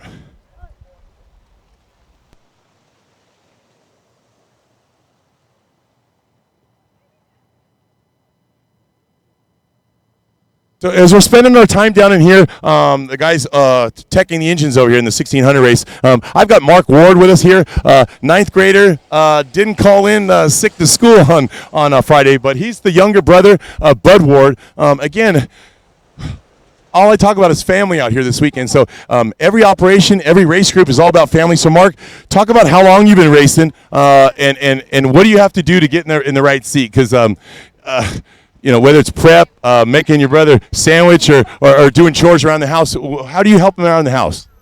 Well, we live in different houses. He has his own kids, but I just turned old enough to actually race. So this is my first race that I've done in this car. Okay, and you're looking good out there. 2 podiums in a row. You're proud of your brother and the family operation you got going on here. But what do you aspire to do? Your favorite subject in school would be what? I'd say English. English, okay. Great. That was mine too. Math is my hard spot. But again, everybody listening at home, this is Mark Ward. He's in 9th grade, and he just finished on the podium 2 days in a row with his older brother, Bud Ward. So you guys out there, anything's possible. You younger kids out there, he's in 9th grade. You can do it. Get a hold of some racer out here. He lives in your neighborhood. They work on cars in the shops or whatever. Keep your time busy. Go volunteer at these shops. Go talk to them. Learn different skills. You know, you may be a PhD out there or a 4.0 student, but if you can't change your oil or put a belt back on your car like my race this morning, you know, you're in a world of hurts. Mark, this morning I ended up having a belt come off of my car. If the belt was to come off this Volkswagen here, have you gone over the process of how to put that belt back on? I believe so. Okay. I think I know how to do almost everything in this car.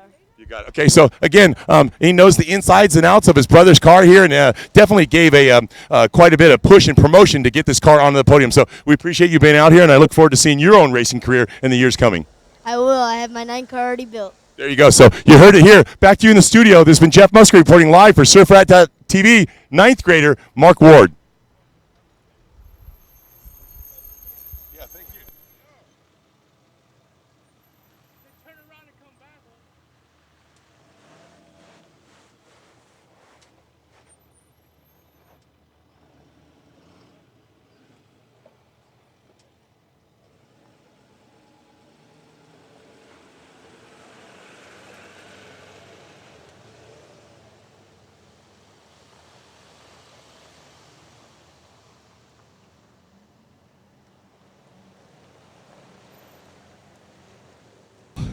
We were trying to get the 1600s onto the podium over here at the King Shock Pavilion and talk about how their weekend went, but we got to get back out to the infield right now. These 10 cars are coming in, so I got to get my sheet back out wherever it may have gone.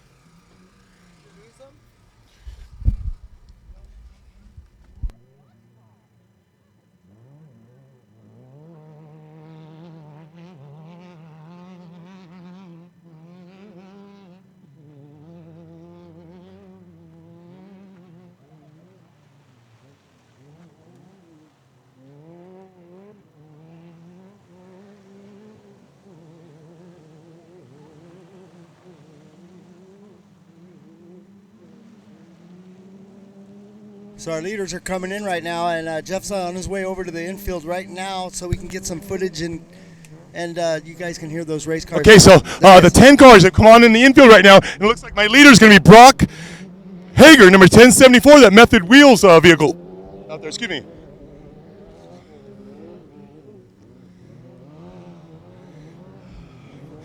This looks like the 1015 entry at James Ford in second place.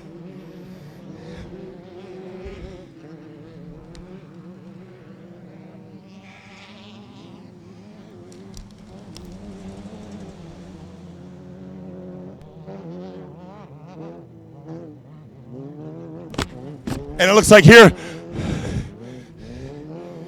David Norris, number 1040.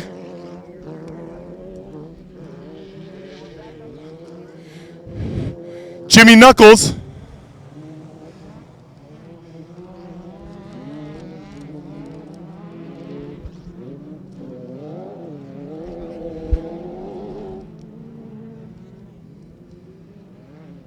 And Anthony Perucci through.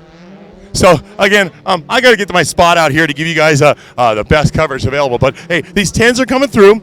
It looks like we're still looking for number 1041 Todd Stemmerman to come through. And it looks like I've got him. What do I got here? Okay, so we have the rest of the field coming through right here. Christian Fessler, Tony Nguyen, and Brett Jeffers all coming in the infield right now. This is a culmination of a 2-day event out here, the Snormore finale out here in Laughlin, Nevada. But this 10 class racers right here, quite the experience of some of these new racers out here with over 30 entries on the track at one time. So this racing out here ain't no joke. All right, as the 10 cars are coming in right now, we've got quite a bit of competition going on in the center here. I'm going to get back up to my spot. I see 1041 Todd Simmerman off the pace a little bit, so we're going to find out what happened to him. Looks like Richard Galazjek off the pace a bit here at the end too, but great racing so far. I'm going to have to wait till the second lap. I do see Kathleen Kirkmeyer, 1021M. She's a former 10-car champion out of the Moore Series, so great family, Fiber Care Bass, and Motion Tire Motorsports.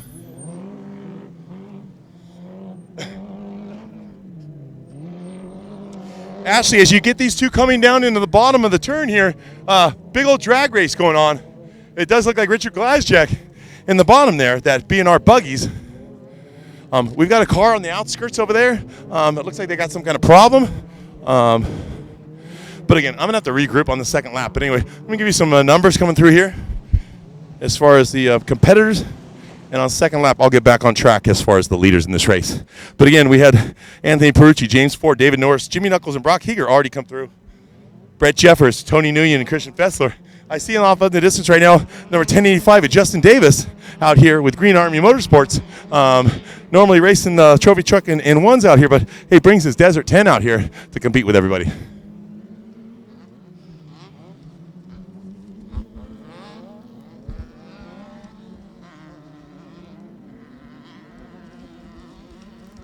So we're looking at number 1221 single seater right there.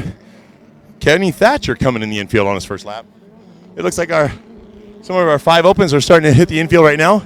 And we're going to take a number on this guy here. No, it's still a 12 car. So we got number 1201 also coming through into the infield. And that 1201 is Matt Ferrato. We should be looking for 1246 of Chad Cummings pretty soon.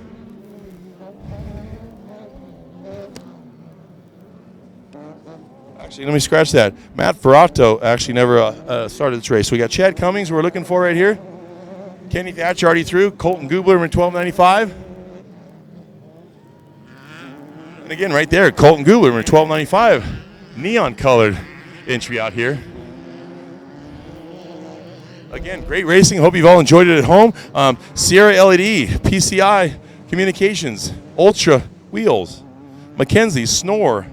A bunch of great organizations, groups that are helping us out here this weekend with this race and providing huge support. And looking forward to our partnership that we're going to develop for the remaining, 2017 season, beginning with Battle at Prim out in State Line, Nevada.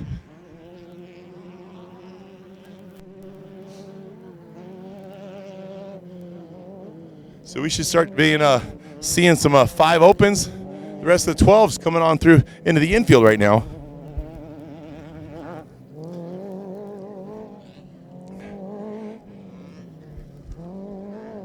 It looks like number 1292 of Andrew Bear Davidson coming in the top of the infield, followed by number 1233 of Lou Farrar, quite the Travis Chase. So here we go. We're talking about the 5 opens right now. It looks like Travis Chase, number 505. We did have an inversion, so it looks like we've got the 2 Precepts car as well as Travis Chase out here with these 5 opens. So great competition. 2 perfectly matched cars in number 511, Mike Belk, and number 512 of LJ Kennedy.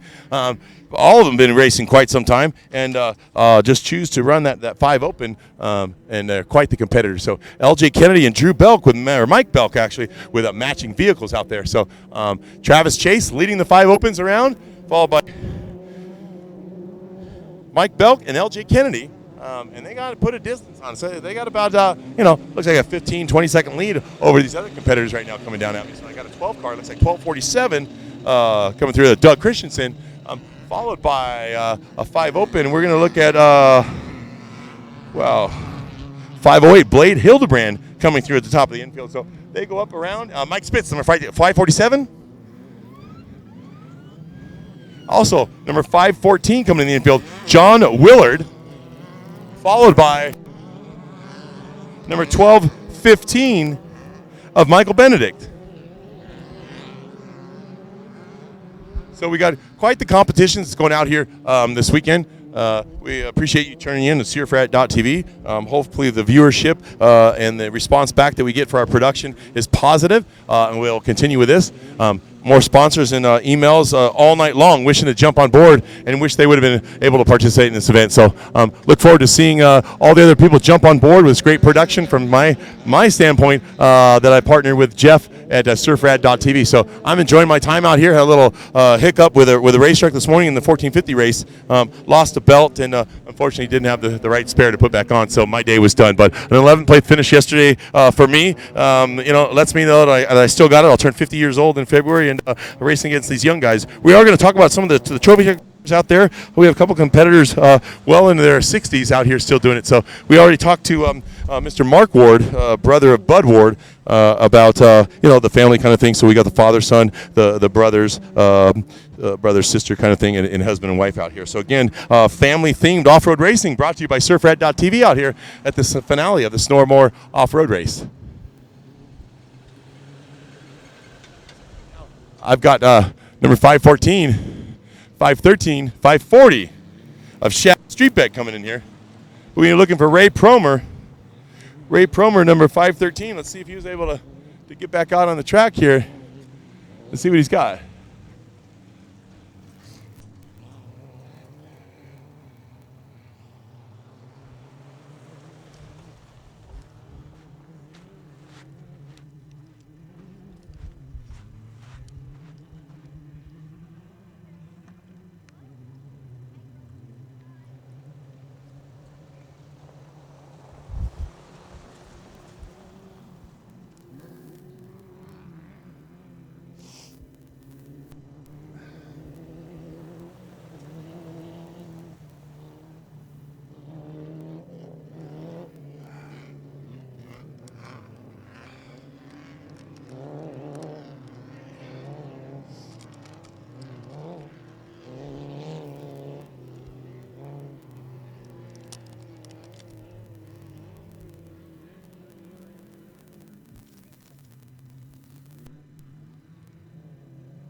It looks like number 542, Wade Kelson, coming in top of the infield area, looking to head out and start off on his first second lap there. Culmination, first lap, heading on a second.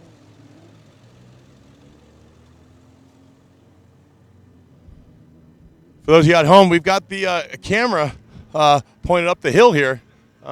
Basically, we're looking for some of the dust to be indicative of the leaders coming down from the top of the track. This 14-mile track out here in Lothman, Nevada, just outside of town, just above the casinos. Beautiful backdrop looking down in here on the beautiful hotels, Tropicana, Colorado Belle, Edgewater, Riverside.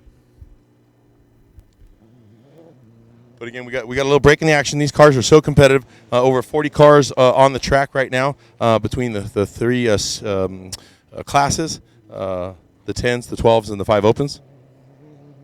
Quite the competition going on. So we are going to see quite a few of them coming into our review shortly. And again, this is the Class 10, the Ferraris of off-road. Limited engine, Ecotep type GM type motor.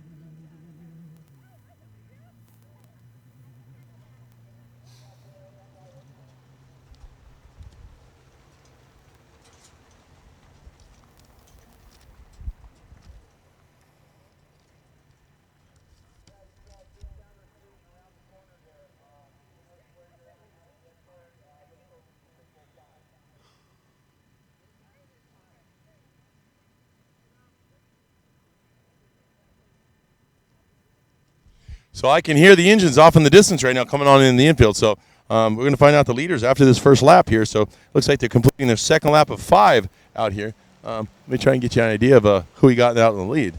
First lap, it happened to be, it looked like maybe 1074, Brock Heeger. He was our winner last night's event. and we'll see if the same numbers add up here. So again, I'm looking forward to seeing number 1074 Brock Heger right now. I'm going to verify this right now. So beautiful looking vehicle right here.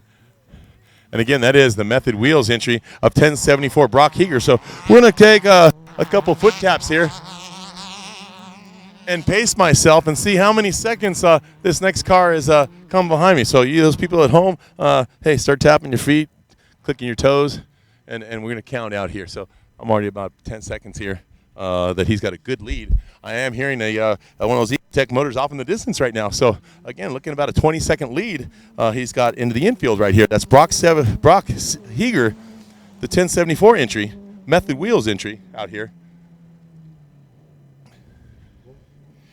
Again, we have we inverted sixth. Brock started sixth right now, and basically worked his way through the front row.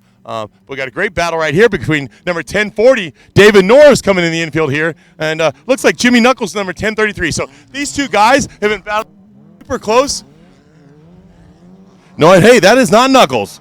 That's 1015 James Ford. So again, great battle right here. David Norris, number 1040, and James Ford, number 1015. We're going to look who this entry is right here and see if we can get a number on this guy. And that's number 1033, 1003, Christian Fessler out here. So, hey, he's making his way up. He actually started on the third row, number 9, and he's made his way up into the second tier of drivers here. So, great off-road racing we got going on. This is a Class 10 racing right here. I'm going to look off who this guy is here, get a number on him. And that's like the Coast Aluminum, number 1062. That looks like that's going to be J.J. Schnar, number 1062, following up our field, coming in the infield right here. So you hear those high revving engines? Sounds to me, 6,000-7,000 RPM winding out as they are shifting those transaxles. So, again, these are very competitive class out here.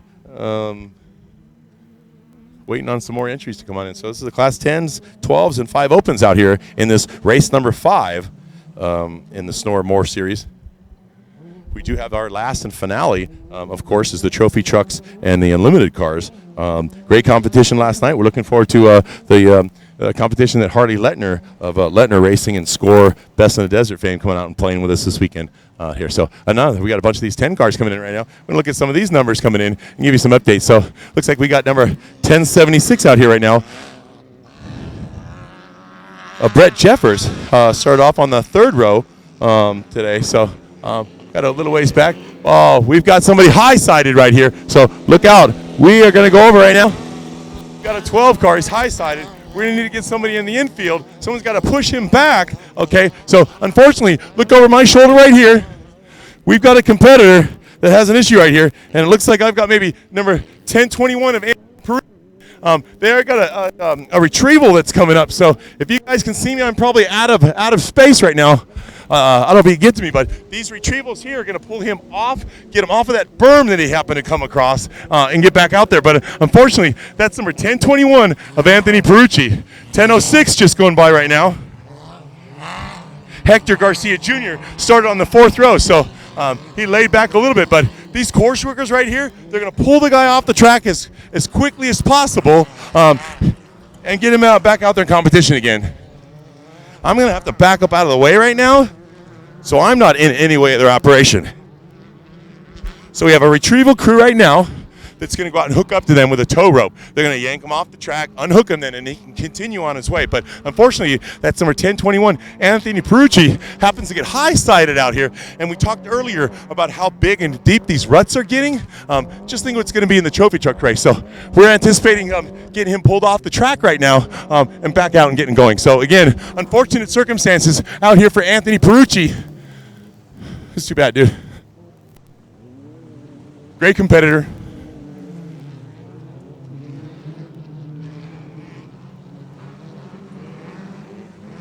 You can see they've got him unhooked right now. They want him to hurry up as fast as he can, get that unhooked, and I want to be on my way. So he's anticipating that they hurry up. And here he is, ladies and gentlemen, Anthony Perucci, number 1021, back on course. Unfortunate circumstance, he's a veteran driver. Don't know what happened there.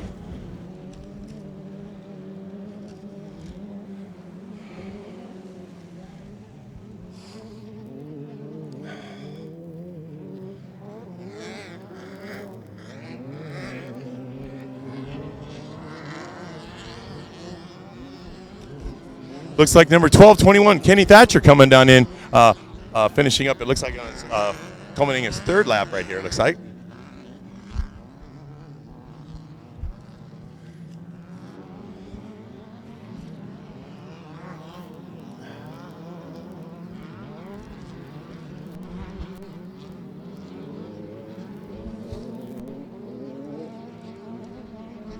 So again, this type of vehicle right here, this is a retrieval vehicle.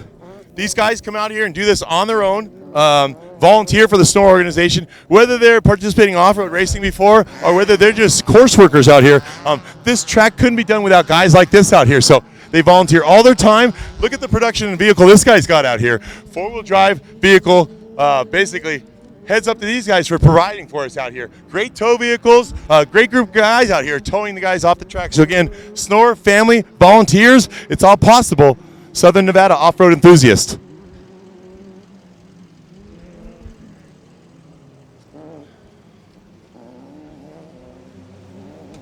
So we got some great looking cars coming down in right here right now.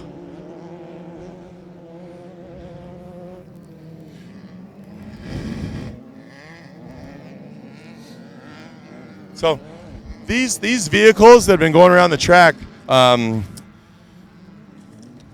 they're positioned in opportune places around the track that the Racing Snore officials have chosen to be, last year, year before, issues in that particular area. So the force site to get out there and put the personnel in the proper position is utmost important to Snore, to Kenny Freeman, and to Tom High, our race director.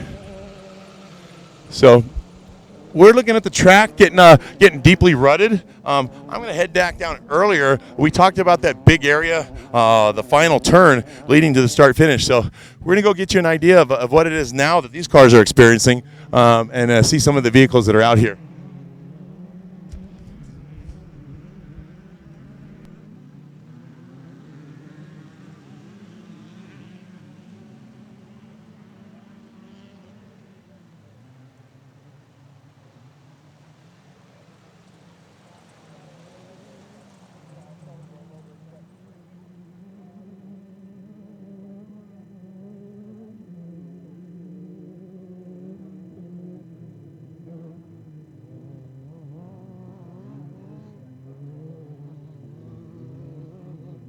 Right here we got Chase and those Precept cars, LJ Kennedy and Belk. Okay, so Wagstaff, Belk, Adam Spitz, LJ Kennedy, Billy Garrity, Scott Moldner, and Shad Streetbeck, all huge fierce competitors out here in that 5 open class, and making their way in the infield right now.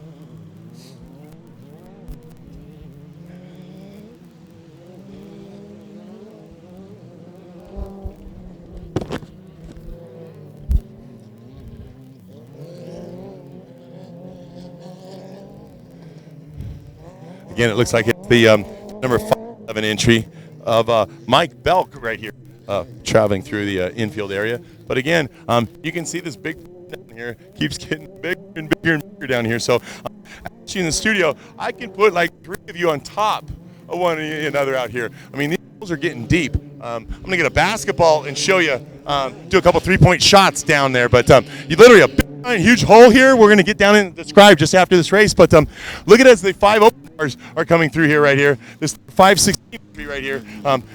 It's good out here. That's John Smith coming through the infield. But these holes that are developing out here are something else. So we've got the crowds that are up above here. Chose to pit down in this area right here, which is real conducive to being coming in and out of the track to the hotels and the family. So not only strategies, but pitting strategy as well, where we're going to camp for the weekend.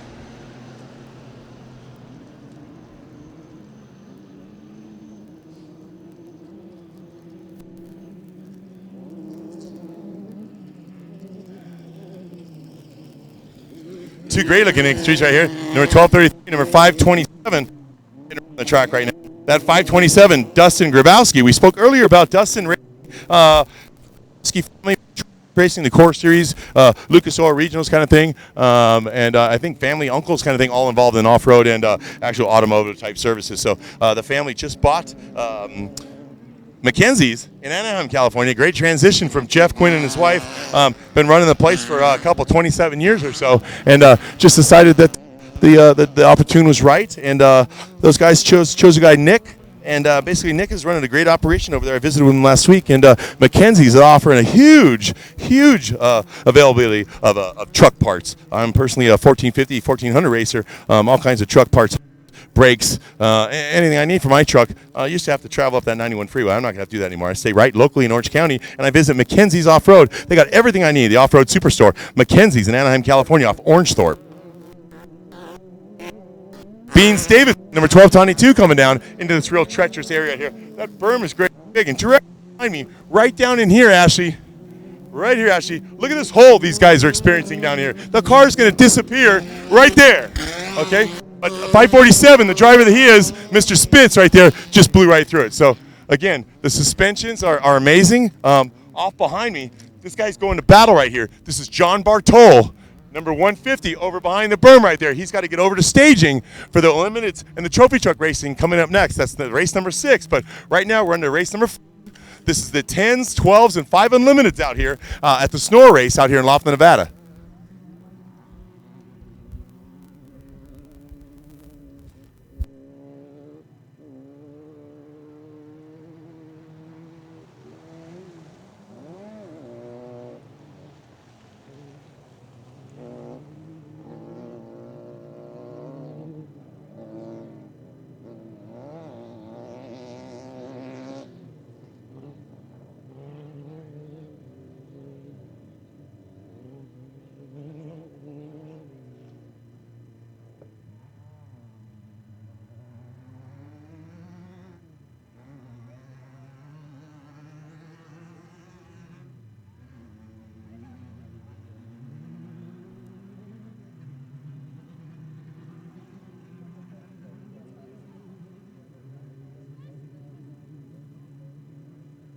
So as the racers start spreading out, we kind of get a bigger gaps between.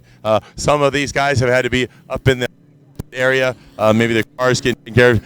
Shad Speck, number 540, coming in the bottom of the track down here. They may have other issues, that kind of stuff, but the attrition rate out here, the holes are getting huge. So looking forward to the competition in this race. I'm in the trophy trucks, the 7200s, 6100s, and the Class 1s open Unlimiteds. But man, these holes are getting huge, and the attrition rate, I'm sure, will be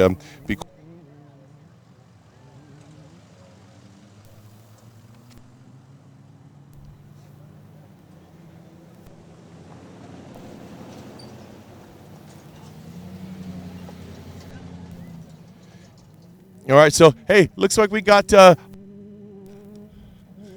with me here. My eyes are pretty bad, but, hey, we're going to look at maybe number 1074. 74 right here, Brock Heger, our leader, number 10, Class 10. Brock 74 heading out, I believe, on his third lap. Been kind of out of the view a little bit, but he's going to head out one more time. Off in the distance, and I do see David Norris, number 1040. So Brock Heger earlier raced in the 1600 as well as jumping this 10 car right here, and he's just basically taken off in the field. It looks like he maybe a 40-second lead on the number 1040 of David Norris, who's just now coming in over the big jump at the top of the infield here. So those of you watching at home, watch this guy. David Norris needs to step up and make up about 40 seconds. So some experience, the pre-running, the experience earlier in the day with a 1600 car no track has quite a bit of advantage. But again, right behind me now, here's the 1040 of David Norris heading around the track.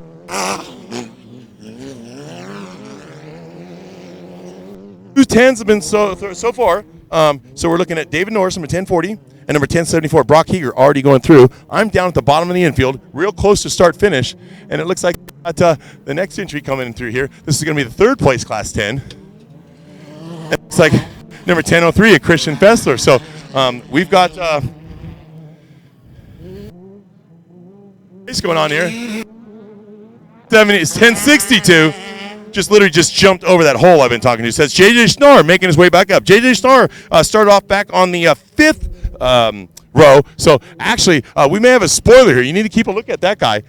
Right here, we've got number James Ford, number 1015. He's just coming out of that giant hole. So this huge hole that we're looking at right behind me, is going to be a major factor in this next race right here. These people that are all watching this race right now know that the action is going to happen right down here. So we've got number 542, the last entry in the right now, coming around the track. So unfortunately, he was started at the back of the field, and that'd be Wade Kelson, number 42, heading around the track.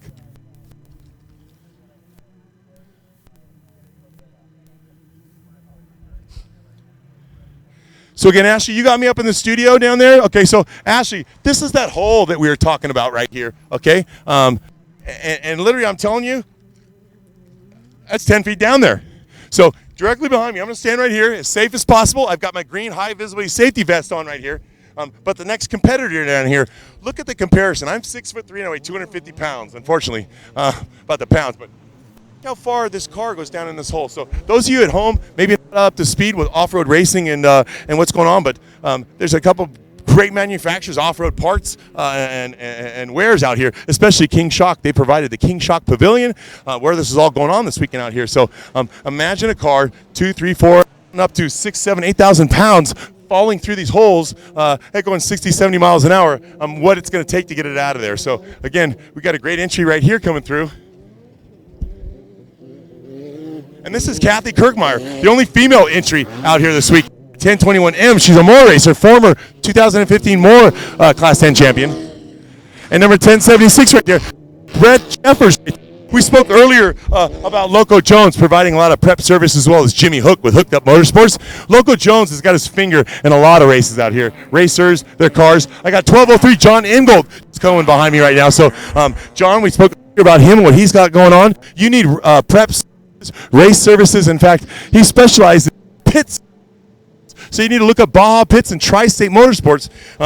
John Black and the guys over at Tri-State providing a great opportunity for me and my racing when I'm shorthanded on guys and take care of me. But the relationship I do up with those guys, especially John Yenengold, Tri-State Motorsports, is indispensable. Okay, so are disappearing to me. So, in fact, they're all gray. I can barely see them. I can see 1012 coming through right here.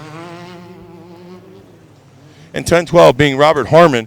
But again, it's being difficult to keep up with the attrition or the dirt has had on the side of the vehicle. So again, I'm trying to get these numbers as best as possible.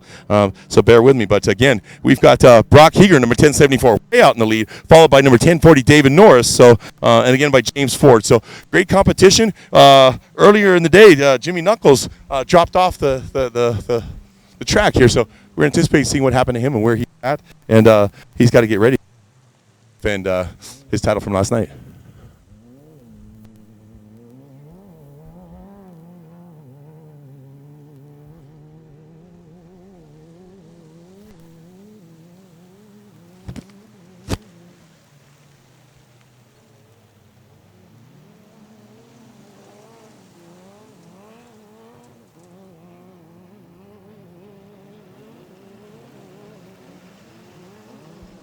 So we got a great looking car coming down the long stretch here in the infield, coming down to that big sweeper turn with that big.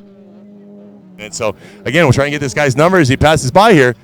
But it looks like it's going to be number 1003 Christian Fester. No, it's not. It's 1032 Systems XT. Tony Nguyen coming around. 1032 Systems XT, starting on one of his laps.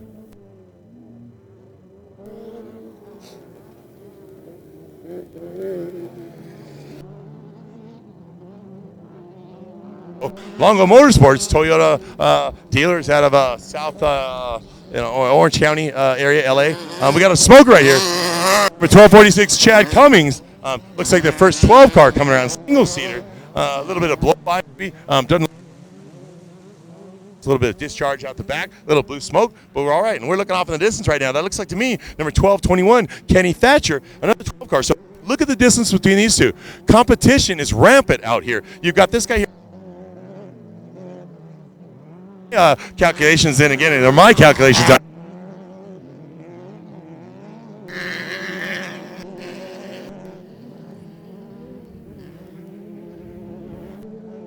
And again, we got a drag race coming on down in the bottom here. Looks like a couple 5 opens coming around the corner. No, it's not. 1201 and 1035.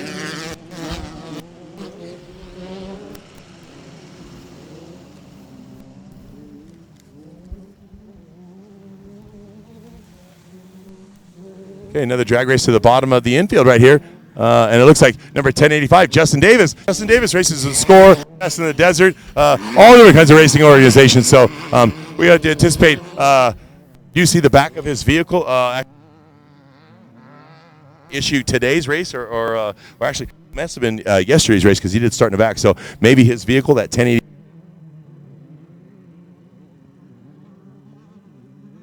Earlier in the day or in yesterday's festivity. So again, which is the trophy trucks in the class ones, included in the 6200s and the 6100 trucks. So 6100 trucks, you're going to think they're trophy trucks, and they're not. They're not only because of a couple of reasons. They're running 37-inch tires. They're limited to 37 tires. They have to use a turbo 400 transmission.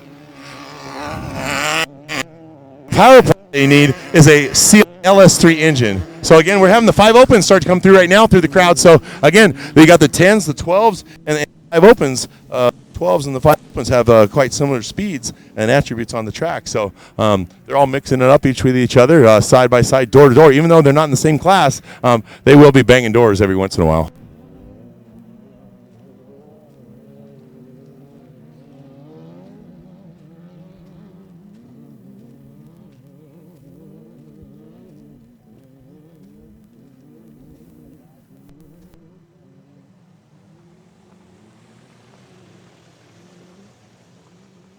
Ruts.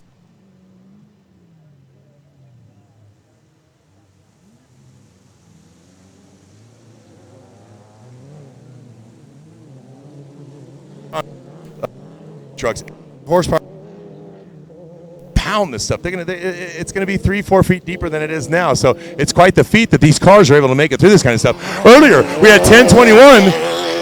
1021 has quite of a story earlier. She lost the time in the infield here. He got high centered up on some sand, so he got pulled off by the course workers, and he's basically back out on the track and up again. But he lost a bit of time, maybe seconds on there, which kind of is really hurting his afternoon. But again, we have 511 right here, number 511 entry. There's 2 of them out here, look real familiar to each other. We have LJ Kennedy Precepts vehicles out here, similarly fashioned. Looks like brother and sister vehicles out here, but great racing out here with Precepts, LJ, great families out here.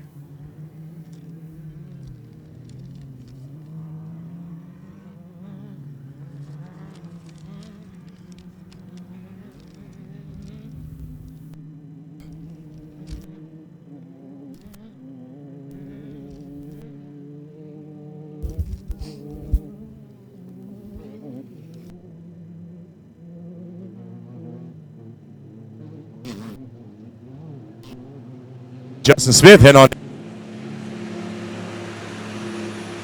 out on the track here at Laughlin, Nevada for the finale of the Snore More Racing Series, culmination of a long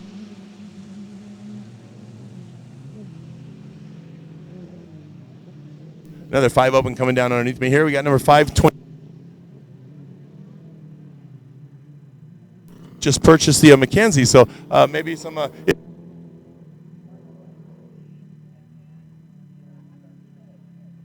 these guys at Mackenzie's, the Grabowski family, and Nick over there. Get to him and get all of your parts and everything else you need.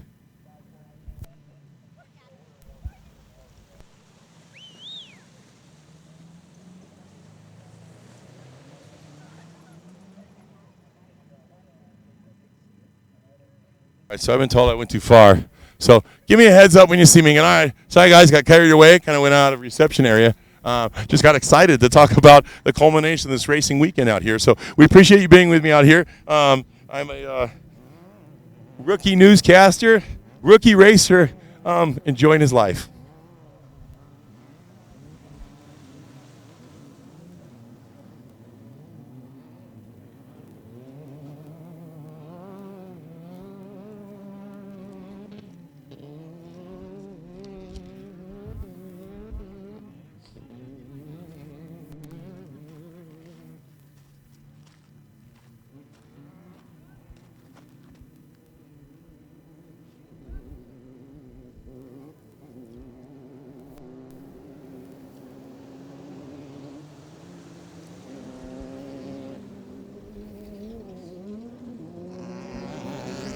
Okay, so we got some of the 5 opens coming on in, 10s and 12s, some of the stragglers, number 1233 coming through right now. Looks like I-47 of Spitz.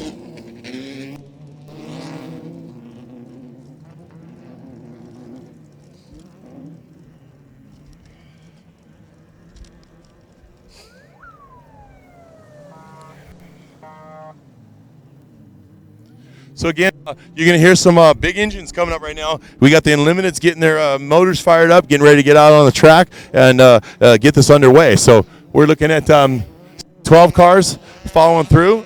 I believe we're on our last laps out here. This will be the culmination of the weekend for the Class 10s, Class 12s, and Class 5 Opens out here. But exciting weekend. Great racing. But we're looking for Brock Heger. Brock Heger, come on back through.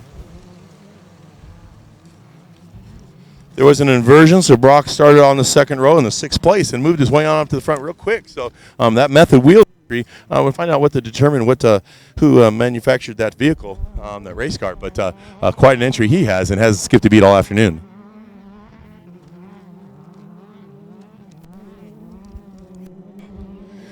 So again, this is my guy here. This is 1074, Brock Heger, coming around the bottom of the track.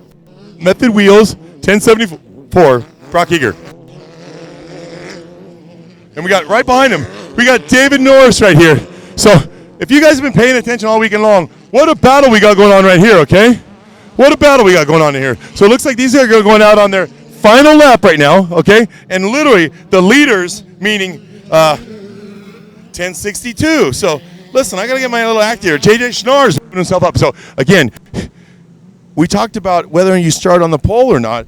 You can come from the back. You're basically every 20 seconds, they let 3 more cars go off the line. So, JJ Schnarr, I'm picking to come from the back on this day.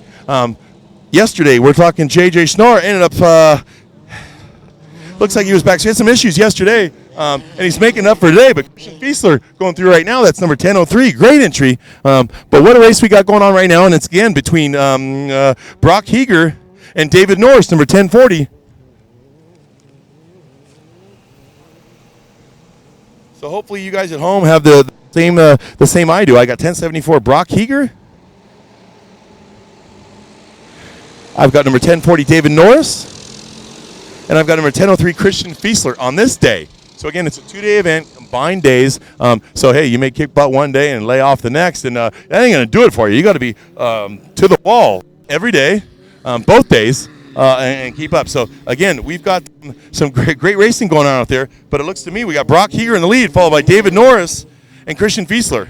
So we're going to concentrate on those 3 guys coming in the infield next. We got a bunch of other competitor racers out there, but you all want to know who's going to collect the big money, who's going to kick the paycheck out here this weekend. So we've got close to, it looks to me, 1, 2, 3, 4, 5, 6, 7, we're looking close to 30 entries. 30 entries out here. We're going to have close to a little over $5,000 payback to these guys out here. So great ideas out here. Of more sponsorship and money to get more cars onto the track. So this is quite exciting, but looks like they're out on their 5th lap out here, the finale of the Snormore race out here in Laughlin, Nevada.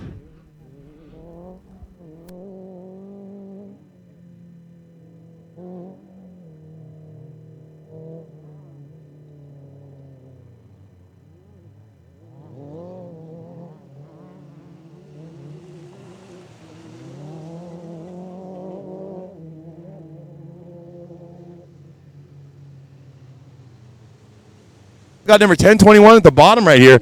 Okay, this is Kathy Kirkmeyer entry, the Motion Tire Fiber Care Bass entry. Great group of people. Talking about family again. Huge group out here. You should see the rigs and production operation they got going on out here. So again, great racing out here. Kathy Kirkmeyer, female in a man-dominated sport for quite some time. So kudos to her. And here we go, Richard Glasjack in that B&R buggy going around. So, hey, great competition. But, again, you guys need to look back at Brock Heger and David Norris. Great battle with Christian Fiesler following up in 1003 for this day's operation. So, again, I'm seeing all the trophy trucks coming on down the line here. Great day. Great day.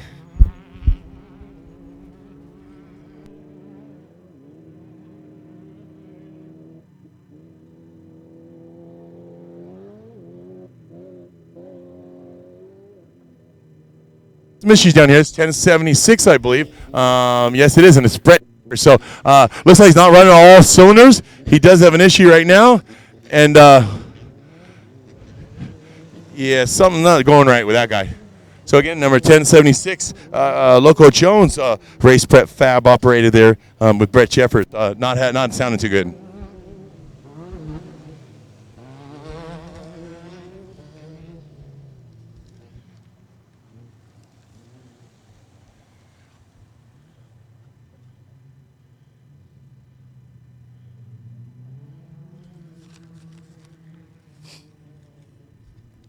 So again, we even though the drivers today, first, second, and third, we need to look to times from yesterday. It looks like J.J. Schnarr may have moved up quite a bit. He ended up having some problems in yesterday's race and laid back a little bit, but moving up and on the gas today to get in here. So again, we have to talk to J.J. Schnarr, number 1076 or 1062 entry. After this thing, get an idea of what happened yesterday and how he changed things around to get here today. Maybe been a malfunction, equipment, something like that, or maybe been a new driver. We do partner up and put different people in the vehicles with us. So it's not just a single man's operation out here. It takes a village. Sorry to say that word. Sorry.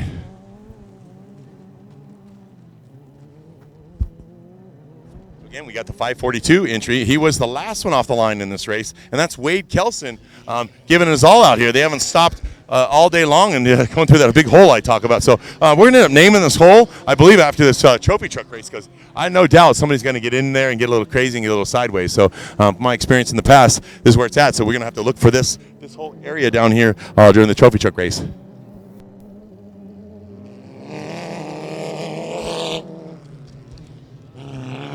Okay, this is Tony Nguyen, Systems XC, number 1032, going high on the berm. Actually went around that big pile, that dirt hole right there. So try a different strategy getting around these big holes.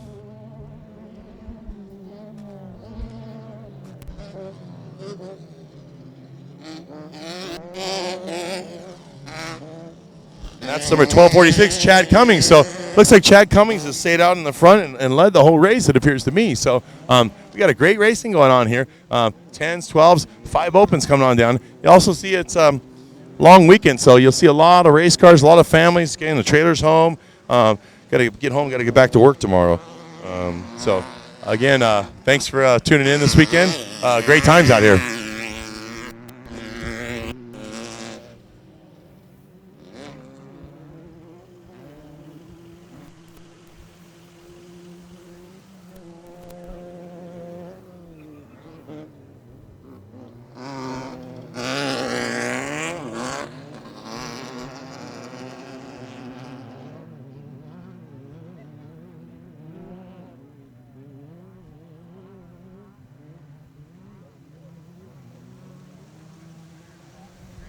So we got a good battle going to the top. It looks like to me a couple of 10 cars from the sound of the engine.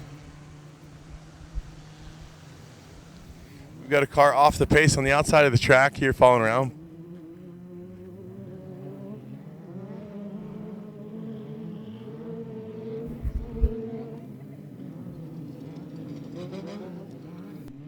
So it looks like number 1035 making his way around here at the bottom of the track.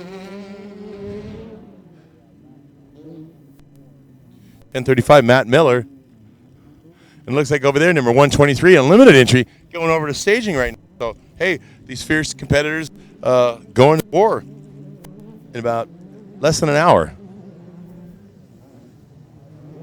Justin Davis coming in hot behind one of these Precepts cars. Number 512, looks like 512 is going to be LJ Kennedy, I believe. Yes, 512, LJ Kennedy out of Orange, California. Quite the competitor. Been doing this for quite some time. His father and him been racing for long time. So I'm down at the bottom of the infield at the finale of the Snormore off-road race here in Laughlin, Nevada. And I'm basically waiting around for the leaders to come through. Brock Heger dominating this day out here in the Class 10.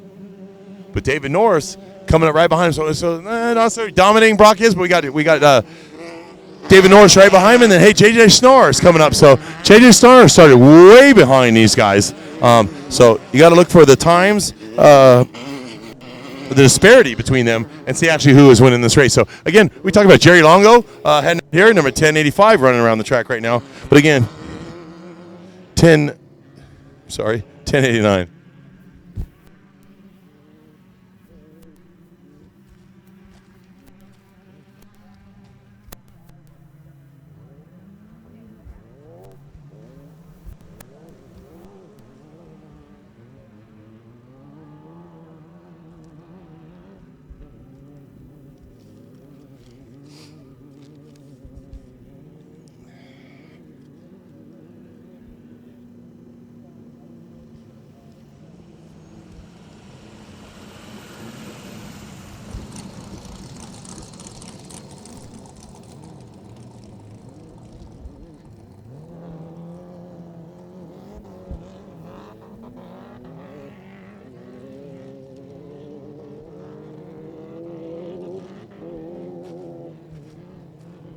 Looks like 1021 Anthony Perucci. He had the incident earlier, high centering in the infield, and a lot of time taken off for him. So kind of set himself back in the crowd a little bit. So again, Anthony Perucci heading through at number 1021.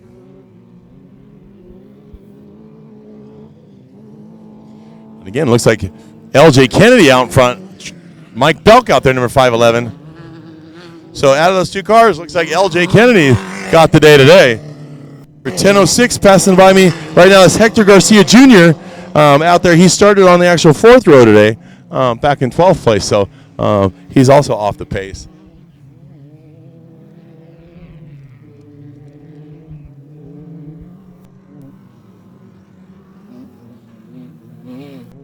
So it looks like 516 coming around the bottom of the track, heading out on their lap, it believes to me. So looks like 516, Justin Smith.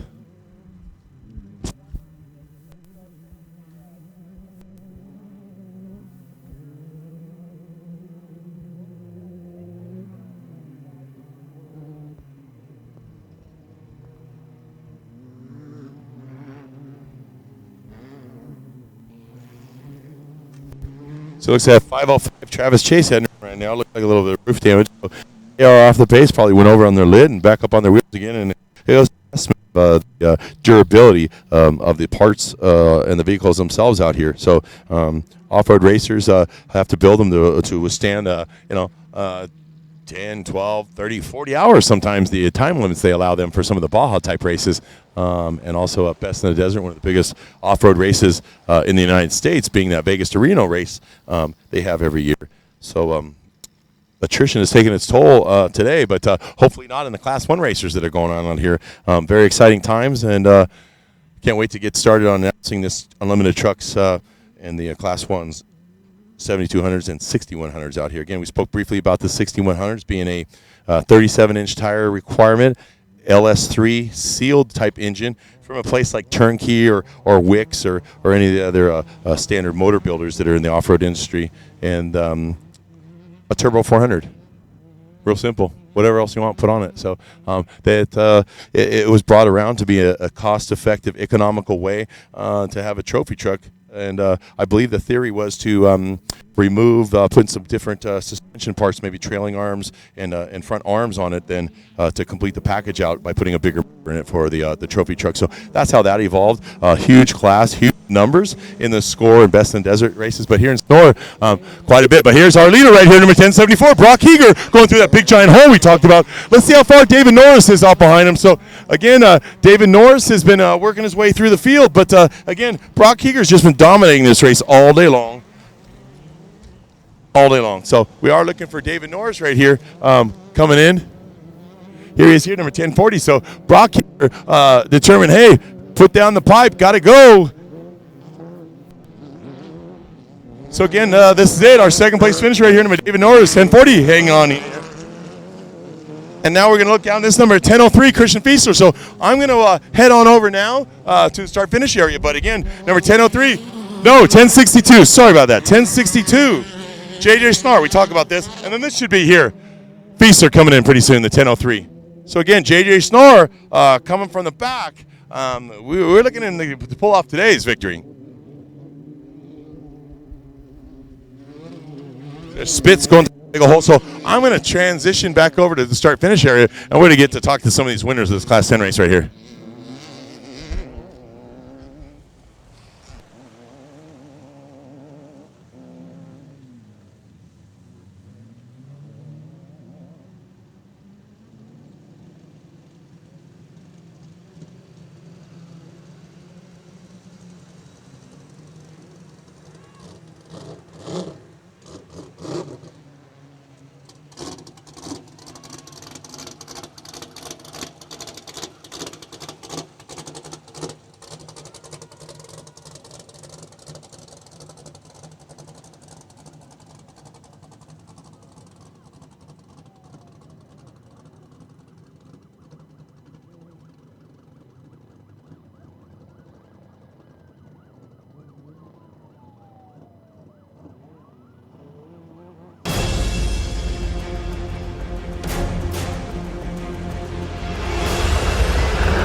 All right, so hey, I'm down in the infield right now.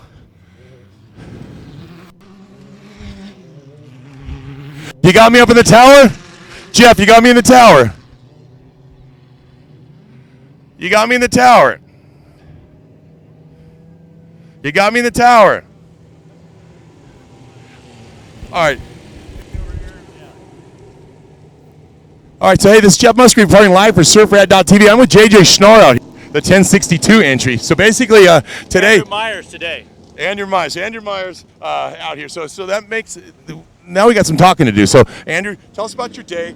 You made it quite a bit of time. You started on the 5th row. That gives you a minute. You were in the infield here behind these guys. So let's throw it out. JJ Schnar, the owner of the car, Coast Aluminum. Great job on their behalf. Toto Escondido, TE Motorsports, my co-rider Wes over here. Everyone at the whole team put together. We came from the back. We charged the front. No flat tires, no issues.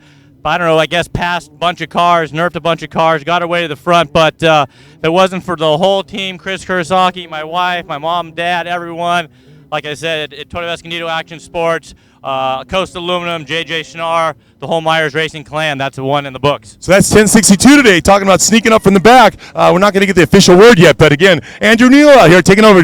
Andrew Myers. That's M-Y-E-R-S. There you go.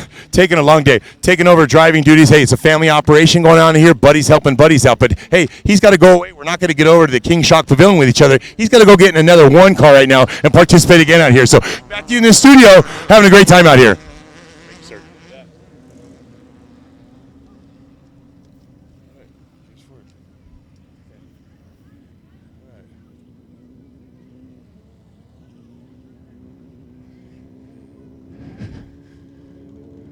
Okay, so I'm hanging out down here, going to wait for some of these other couple of drivers to come in here. But again, this is a great race right here. Number 1040, David Norris gave it his all out here. But again, Brock Heger, that guy really took it to it. He ended up moving on up over here. So we're going to get to talk to Brock Heger right now. We're going to transition over to the King Shock Pavilion at this time, and we're going to have some great conversation over here with Brock Heger. So bear with me here as we're going to get up over. And again, Jake Musgrave reporting live for surfrat.tv. We're out here at the King Shock Pavilion. We're going to be talking with the Class 1 first place physically on the road today is going to be Brock Heger. He finished in first place last night, so we're going to see if his 2 times culminated and gives him what he needed.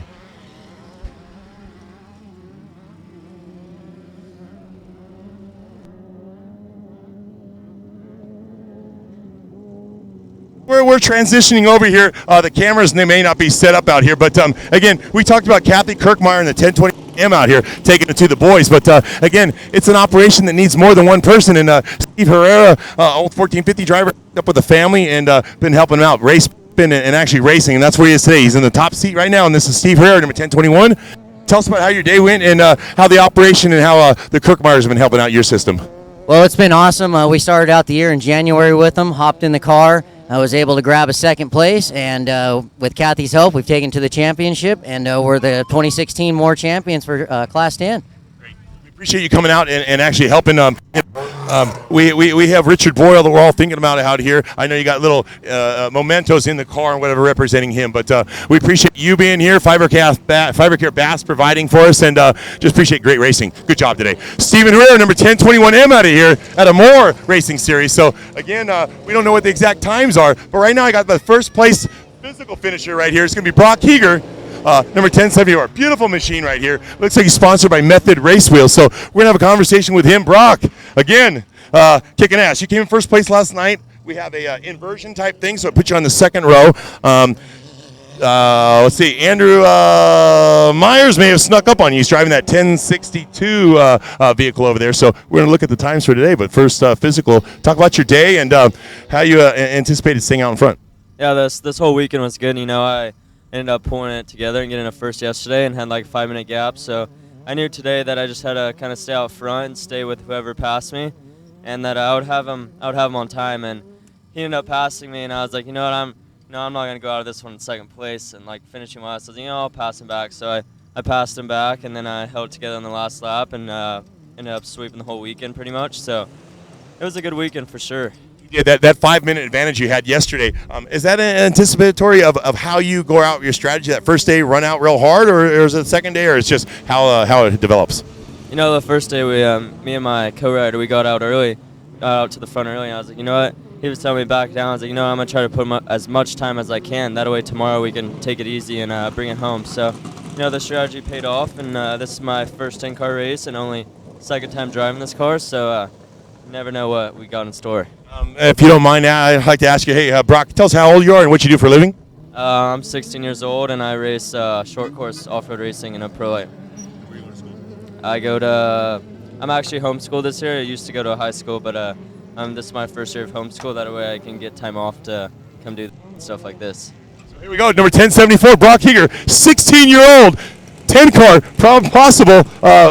He is a champion for the weekend, but what a race this kid did. Appreciate his hard work and efforts out here, and looks like he's going to be a premier off-road racer in his future. So again, Brock Heger, number 1074, kicked the butt today.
So again, hey, we got a great entry over here. Jerry Longo, number 1089 rather. Is that you in there, Jerry? Hey, so Jerry Longo, long-time off-road racer, Snore Series, off-road, Baja, all over. How's it is coming out here and racing with the Snore people this weekend? Oh, it was awesome, man. They did a great event. I wish we had a better day yesterday, but no, all in all, man, Snore puts on a Class A event. So Jerry and I go back. We have similar friends and people in places we hang out. But Toyota dealerships, how's that working out for you still and going strong? I wish. It would not be great. Electrical contractor. Again, we evolve, we change. Electrical contractor out here, and all weekend long we talk about family out here. I know you got quite a bit of it. Huge themed out here. Who'd you bring out here this weekend with you? We had about 4 families and my wife and kids and everybody, and it was awesome, man. That's the best part. They make this a family fun event and easy access for the pits, and it was great spectators. You heard it, Jerry Longo, longtime off-road racer, number 1089 out here, putting on a show for you guys. So I appreciate you. Back to the studio for a couple seconds. Thanks, Jerry. All right, so next up here, I got David Norris, number 1040.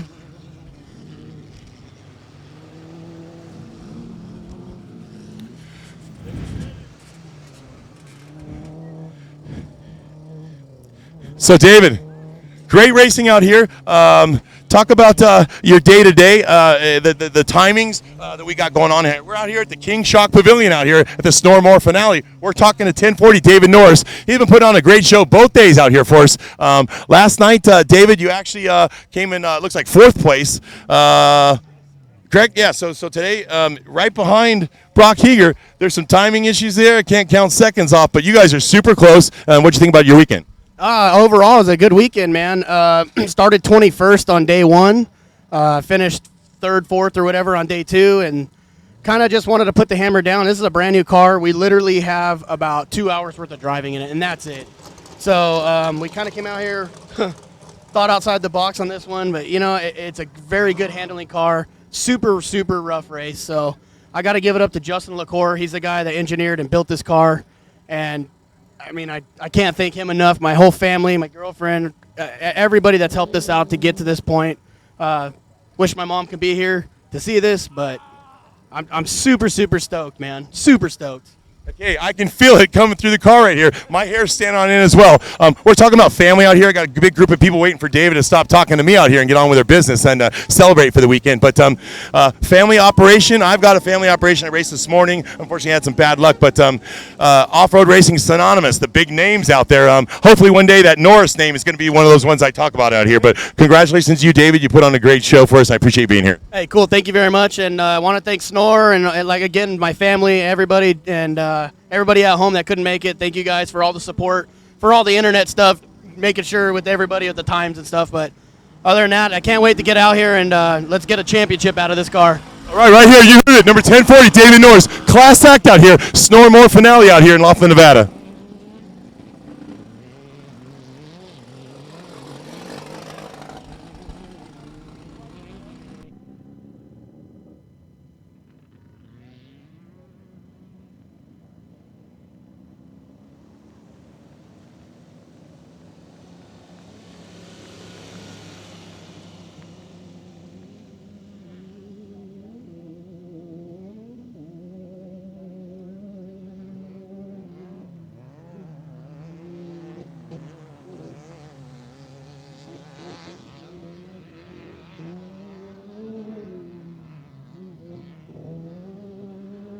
Okay, so again, we got a bunch of cars down here, the 5 opens. I'm going to get down here. Maybe we can change the camera a little bit. You hear me up there in the studio? All right, so I'm going to head down over here, talk to a few other individuals right here.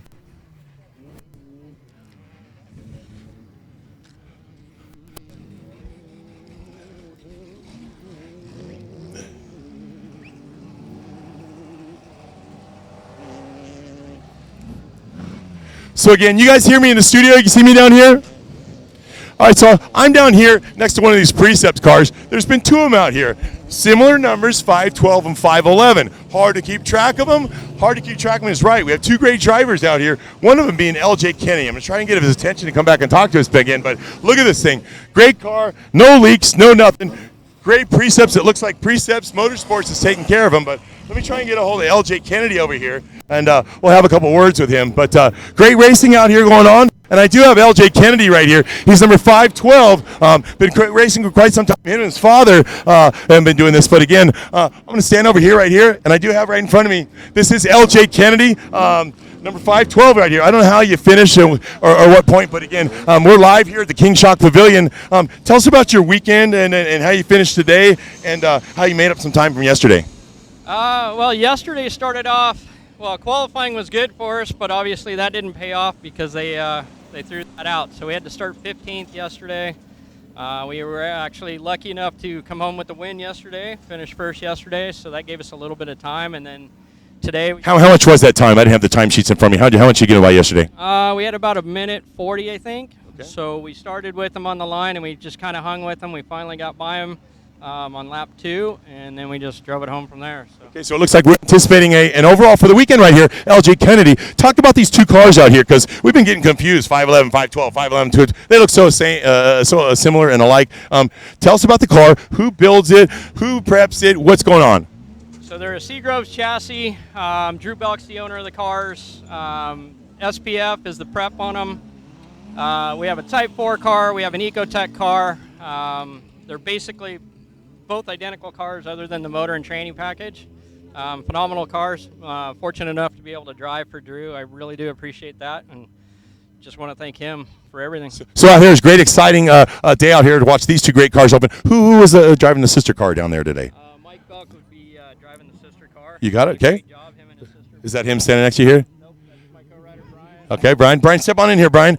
And LJ, step on side. Brian, come on in here. Basically, it's a family-run operation out here. I know you two guys spend a lot of time together. LJ, you've got your business in Orange with your father and stuff, and right around the corner, literally, you can walk there to a shop. So you're over there spending some time. Your family has suffered the consequences, meaning your time. So let's talk about how you make that up to them.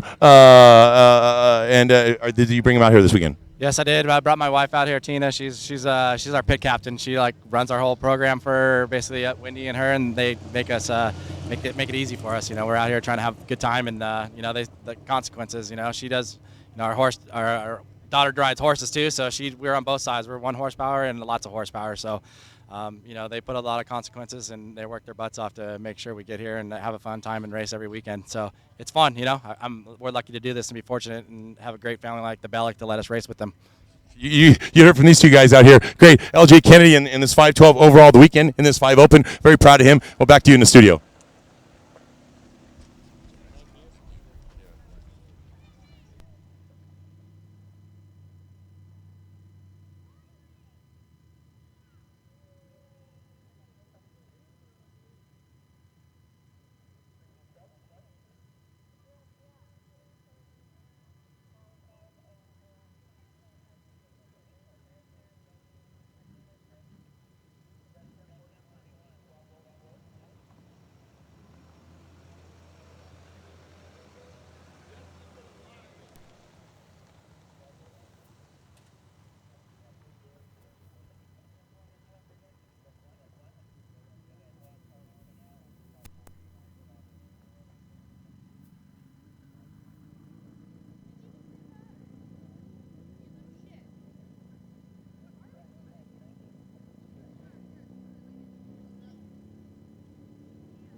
All right, so you guys copy me in the studio. I got to get down right now. Unlimited trucks, unlimited cars are all being in to start right now. We do have some stragglers in here coming in after this race here, the 12s and whatnot. I'm going to stand back for a couple seconds here. But it looks like Beans Davison in 1292 just coming in and finishing right now. But I need to get my time sheet. We're going to go over here and talk to some of these unlimited drivers out here. But again, last race of the day, you've been listening to surfrat.tv out here. My name's Jeff Musgrave, reporting all day, in fact, all weekend long. So we're looking at a great race coming up here in these unlimiteds and trophy trucks. We've got the 7200s included and the 6100s. We spoke earlier about the 6100s being similar to a trophy truck, but they're limited in the 37-inch tires, a turbo 400, and a sealed LS3 motor. So we'll get to the back. We'll compare the two vehicles. But again, bear with me. I got to get my time sheets, and we'll be back to you in a second. Back to the studio.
All right, so this is it, the finale, the ultimate, Mount Everest. This is Jeff Musgrave reporting live for surfrat.tv out here. I'm at the start-finish line of the Snoremore finale out here. Great racing been going on. We've had this is the sixth race then, right now. Unlimited, trophy trucks, and Class 1. So in the studio, Ashley, you guys got me over there. We're going to start talking to some of these racers out here. So again, we got the signal. We're going to come on over here right here. We got number 21, Johnny Angle. Number 123, Maddox. Number 2, Tony Smiley. And on the other outside right here, we've got Harley Lettner. So you guys need to pay attention. These guys ain't no joke, okay? We got about 8 more minutes left. 8 more minutes left. We got Jesse Jones in the number 76 over there, okay? We're going to get back and talk to him a minute over there right now about what's going on.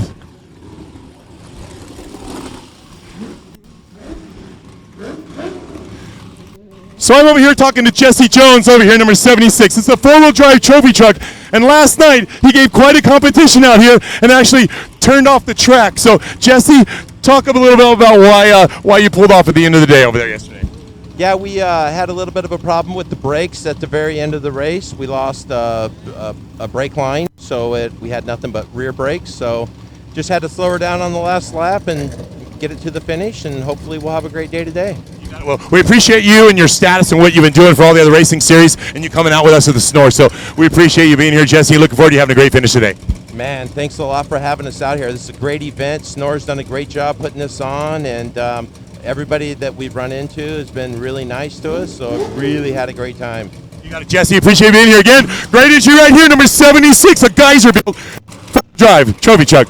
We're going to go on over here right now, and we got number 42 right here. Will Stotts, competitor, kicked some butt yesterday, but you got to look out for all these other guys. We got Brad Vickick, number 155. All these 6100 trucks back over here. We'll talk about them in a second. But as we go through the field right here, we got Jimmy Knuckles over here, number 48. Do not look past this guy. All right? This guy's got the skills to get it done. We're going to move on back now to John Bartol. John Bartol, number 150 right here. He's a regular in the Moore Series. John's been doing this for quite some time, so we're going to have a little word with him right now. Hey, John, we're live right now on air. Talk about a little the transition from your regular racing, coming out here racing with the Snore people.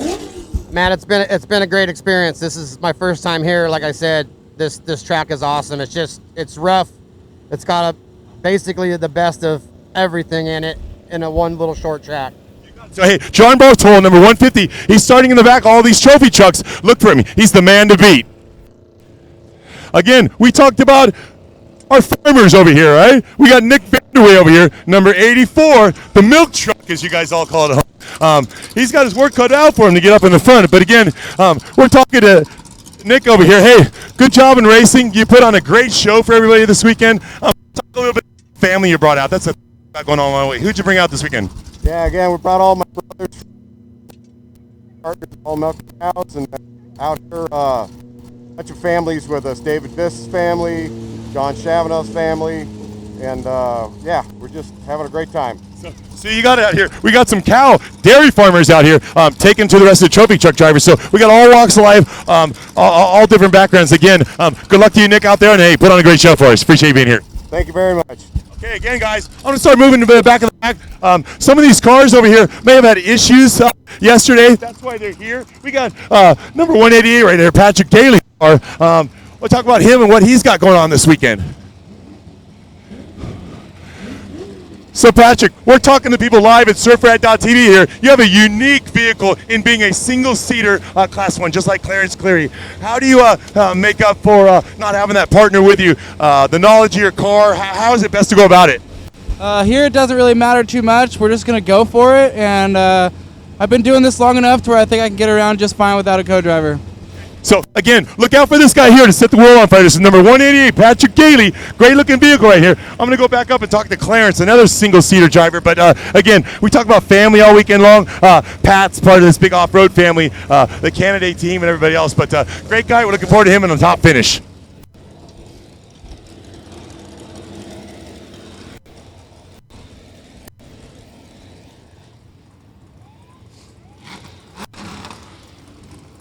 So I'm going all the way to the back. You hear me in the studio way back here? So I'm going all the way back to this guy right here, okay? This is number 60. We're going to have a little conversation with this guy here. So, how are you doing today? What's your name? Talk about your race and what your strategy is going to be heading out right now. We're going to kick some ass. All right, so I'm having trouble hearing out here. Getting ready for this unlimited truck racing to start ahead, but here's for 6 Cole Potts. Tony Murray out here in the number 109. We got Andrew Myers in the 169. So Andrew Myers over here just ran from his 10 car, came over here and got inside the Coast Aluminum car now. So Andrew Myers is a double duty today. So Andrew, talk about the double duty. Is there a preference between cars, or it's all racing to you? It's all racing to me. The preference is getting to the front and getting number 1. Let's do this for Toyota Vestito, Action Sports, Coast Aluminum, JJ Snarr, and Andrew Myers.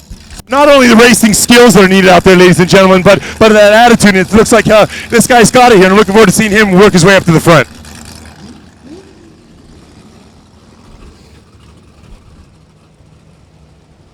I'm all the way back here with one of our last ones, all the way in the back right here. Right? You hear me in the studio back here? You can hear me all the way back here. So we got a great entry right here. How you doing? In the back, you have some strategy to get up to the front, or how are you going to do your day today?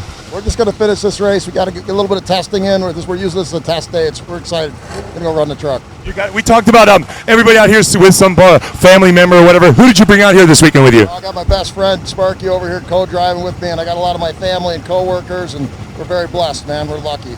Describe to the people at home, they see the MGI sticker all around. What does that stand for, and how do you relate to it? So we're contractors, and it's our construction company. So this is just our passion. It's what we love to do, and get people together and do it for the glory of God. That's why we do it, man. So the attitude, the passion, the determination is here. Whether you're a dairy farmer like Nick Vanderway or construction like MGI, these guys are getting it done on a daily basis and on the weekends. Back to you in the studio. Thanks to all the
All right, welcome race fans. I'm out here at the Snormore finale.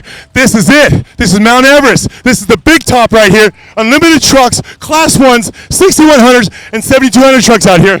Gonna keep hair standing on the end out here. It's gonna provide a treat for you out there. You guys that just love that off-road candy, this is it. So we're starting off right here. Johnny Angle, number 21.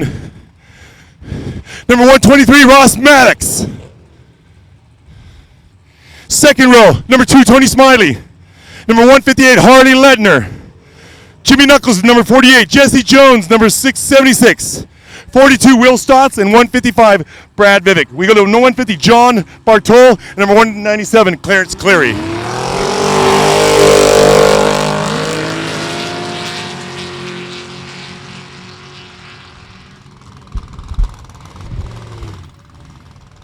Number 2, Tony Smiley here up against Harley Ledner.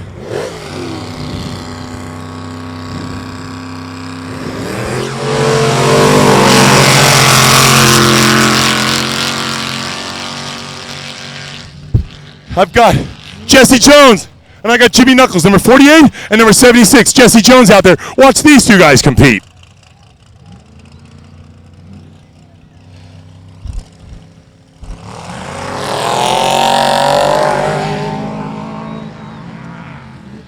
I've got number 42, Will Stotts.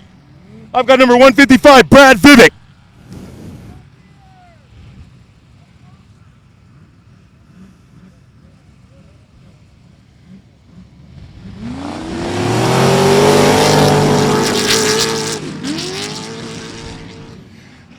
On my outside, I've got number 197, Clarence Cleary. On the inside, I got number 150, John Bartol. You got some history between these two. They're normal, more regulars, Mojave off-road enthusiasts. So these guys got a little backstory going on. So watch these guys put on a great show.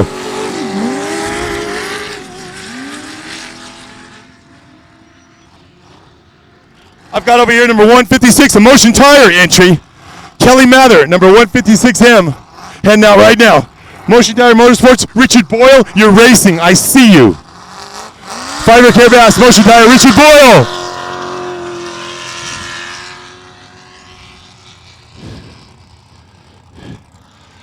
And I got number 159, Tom Koch.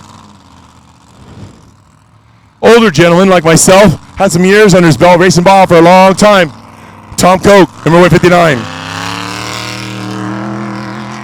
This here, dairy farmer.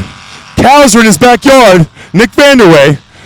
Nice operation with a bunch of cows and milk going on. So, again, great way to provide for him and his family and his racing career. Milk and cows.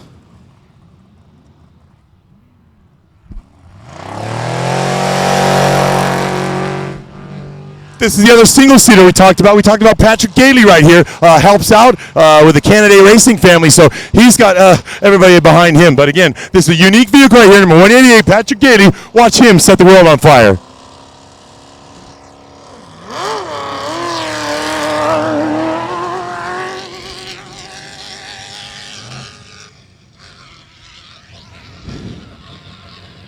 Right here we have number 89, Gunnar Stevens. Rusty Stevens, I believe, drove yesterday. Another guy got jumping in today, but great looking truck right here, number 89, Stevens.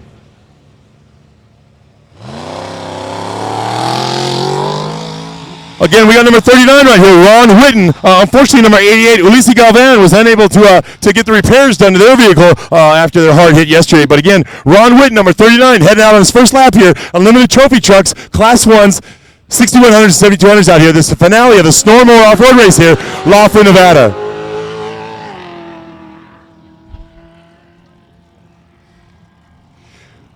This here 01 here, actually is number 115. Number 115 is Dan Myers. Watch Dan Myers go.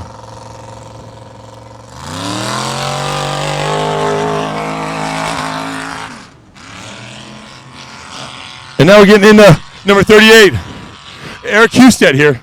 Great looking truck, down on some time yesterday, had a couple issues or whatnot we spoke about earlier, but Eric Husted heading out here at the finale, last race of the season here. So we got quite a few cars still out here in the background we're going to be waiting on. So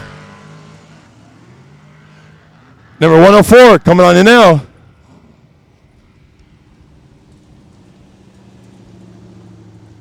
(104) BJ Eskew.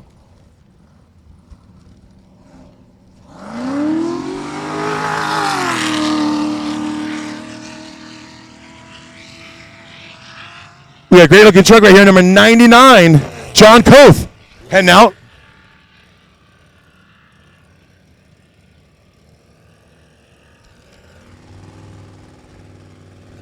Again, number 99, John Koth. And on my outside I've got number 116, James Ward. And on the inside, I got number 109, Tony Murray. Again, on the outside, we got number 116, more series entry out here in James Ward. And over here, I got number 109, Tony Murray.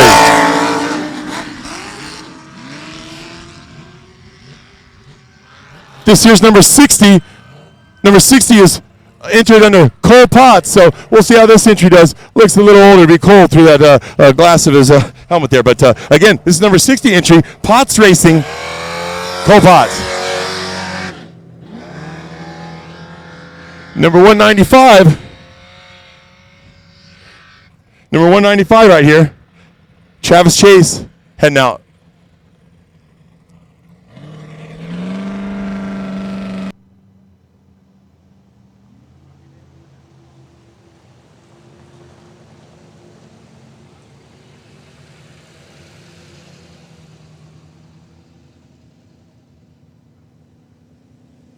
'77, Rob Archibald, synonymous with Baja Off-Road Racing, coming up here in the States and working with us for the Snore Series. So number 177, he's heading out on his way. Again, I'm here. We got the trophy trucks heading out. It looks like we're getting close to those leaders coming in the infield. So again, they better get these cars out there immediately. Look like we got a problem here. 63 Oscar, ready to head out. Adam Bosch.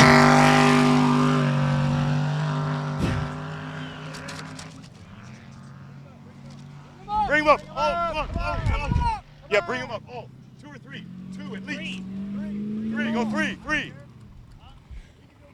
Yeah. All right, so again, Andrew Myers from 169. We talked about him.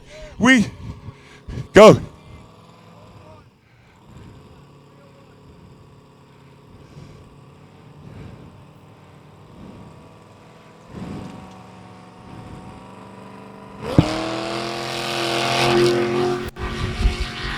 All right, so now we're going 2 at a time. We're getting close on time right here. The leaders are going to be coming to the infield. So these are 6,100 cars coming off right here. I've got to get back over to my job over here, my office in the infield. We're looking forward to seeing all these 6,100 trucks out there. But again, I need to get back in the infield and see these trophy trucks start coming through.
All right, so what a day, what a weekend out here. This is Jeff Musgrave. I'm live in my infield. It looks like we have the last of the starters heading off in the 7200 to 6100 series, but I'm here, surfrat.tv. Been watching all weekend long. We have a great subscribership over these 2 days, actually 3 days. And just catch my breath here as our leaders appear to be coming across the hot pit area right about now. So again, we're going to look back to our studio. Ashley, you got me down there? All right, Ashley, hey, everything's looking good. And I'm anticipating seeing some cars come through right now. So I got a trophy truck coming through. Let me get a number on this one coming through, but I've got to switch my positioning over.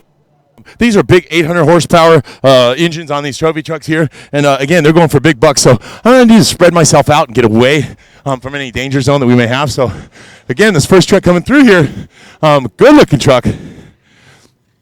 And it looks like Johnny Angle keeping his position. So again, the number 21 Johnny Angle of the Polaris Razor entry out here from the UTV ranks and worked himself up on, got himself a 6100 with some support by Polaris. Graduated actually into the trophy truck ranks. And I got number 123 Ross Maddox also making. It's already come up from second place, banging the door on this here. So Maddox better get up the way because that Hardy Letter ain't no joke. Hardy Letter is to get to the front and get his job done. Jimmy Hook, as co-driver there, has specific instructions to get him to the podium. So watch him and the excitement that he creates for you out here. Again, Hardy Lettner out here racing.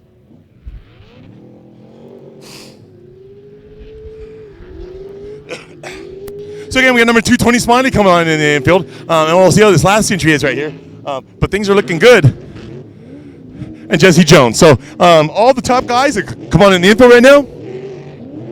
But watch this guy Hardy Lettner make a move.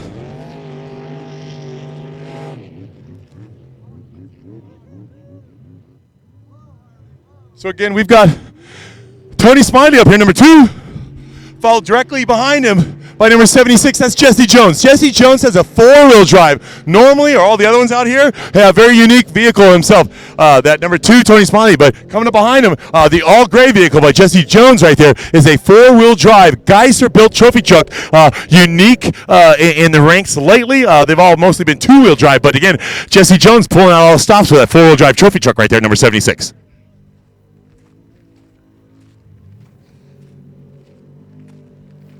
So again, I see Harley Lettner heading off in the distance, following Maddox, who's following Johnny Angle. So great group of cars coming through here. The disparity in ability or skill or capability of these vehicles is quite evident right here in the first 5 vehicles just taking off in the crowd. We got the Class 1 vehicle coming in right now. Let me give you a number on that one, and we'll compare his times and see how he's fitting in amongst the group.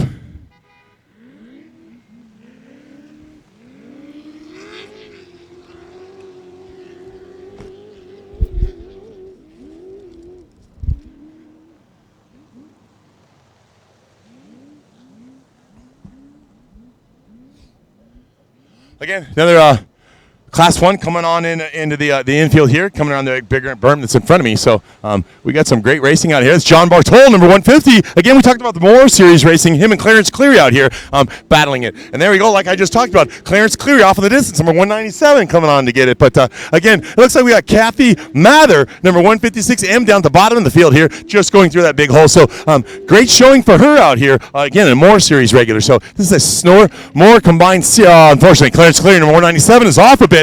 A couple cylinders down. Unfortunately for him, he had a good weekend going.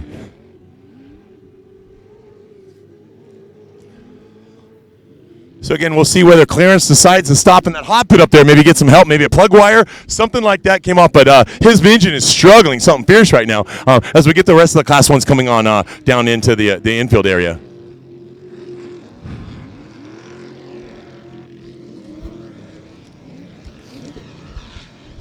All right, made a mistake earlier. Heather Mather, number 156, misspoke earlier. So now she's in the infield, followed closely by number 188, Patrick Gailey. So on up here, Ashley, look at these 2 trophy trucks coming on down the line right here. 2 great running trucks battling it out. So they're getting pretty close. And it looks like they may be actually, Nick Vanderway up over the top of the berm, followed by Jimmy Knuckles. So keep an eye on these 2 guys. The rest of this infield sequence, Ashley, give the people a great show at home. Again, you've got Jimmy Knuckles in that black truck following directly behind. So Nick Vanderway better get up and get out of the way or meet his maker here. We'll see what's going on. Jimmy Knuckles going to dive underneath him. There is a big hole on top of that hill. So again, great coverage for you out here. Surfrat.tv. My name's Jeff Musgrave. I'm reporting live, doing my thing out here. But again, watch these 2 vehicles coming down off a big jump right here and make it down. So it does look like Jimmy Knuckles did get around him. Number 48 got around number 84. So again, Jimmy Knuckles fast. Looks like that number 89 we spoke about earlier has got a little bit of blow bite going on it. That's number 89. Gunnar Stevens is out there racing that one. So again, good looking privateer ride out there, giving it all. But again, that red truck right there, Gunnar Stevens, number 89, giving it his all.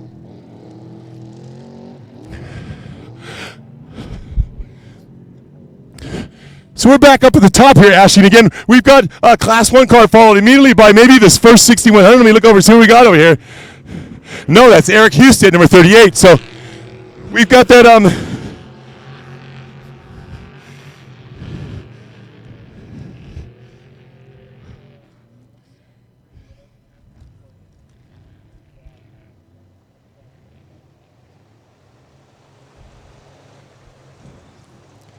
Again, we got a great battle going on here. So Eric Husted trying to get up around that number.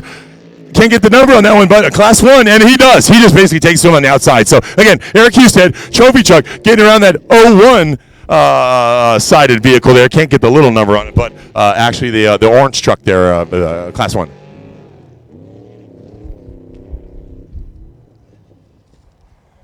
So we did speak a little bit earlier about the different classes that are out here right now. We do have trophy trucks that have all passed us. So pretty soon we're going to see 6,100 trucks, and I keep saying the same thing over again. To get this into your mind, to get the competition, kind of get a feel for what's going on. So 6,100 is a limited trophy truck. How about that? We'll call it a limited trophy truck. They're required to use a 37-inch tire. They're required to use a turbo 400 transmission, and they're required to use a engine builder that has a sealed LS3 package, approximately between 5 500, 525, 550 horsepower. So they all remain the same. So it's all about competition, and restrictions to race out here. So that 6100 it eventually could be a trophy truck. Take the chassis, throw a new suspension on that thing, and then the big giant 800 horsepower motor, and there you have trophy truck. So it's a great entry level vehicle to choose and build, and it's very exciting racing.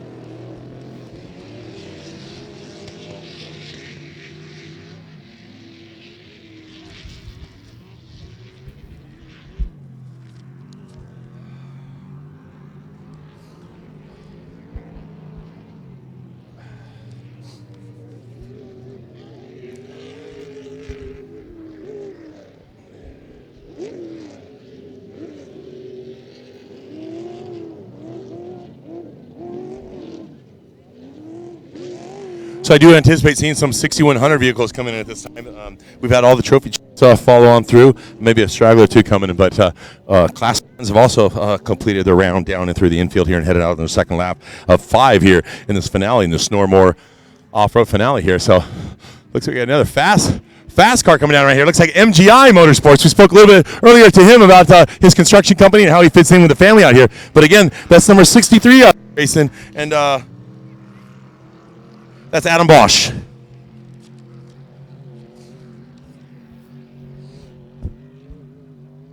Definitely trying to make up some time off of the distance. We got some other cars coming in here, maybe some 6100s.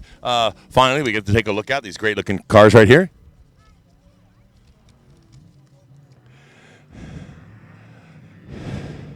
And it looks like started on the front row, Matt Laughlin, number 6185, good-looking truck up here at the top, Ashley. So up behind me here, we have Matt Laughlin driving that 6185, good-looking off-road vehicle. Again, that was a 6100, limited engine, the motor, tranny, and the tires. So he looks like he's put a little bit of time on the crowd here. We're still looking for Pat and Damien, Jordan Poole, and Jack Geyser running through here. But again, this is number 6185, Matt Laughlin, heading through the infield down around that famous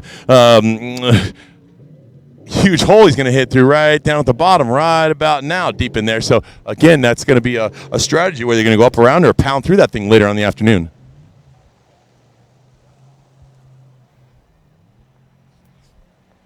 All right, so let's see. Maybe this is going to be number 6167, Pat and Damien. Let's see if he's still on the pace.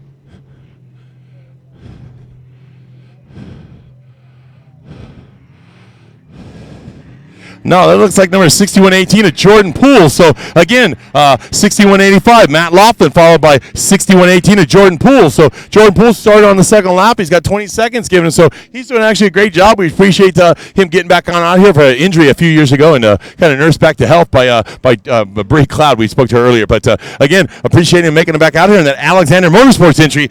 Good-looking car right there in that 6118 of Jordan Poole.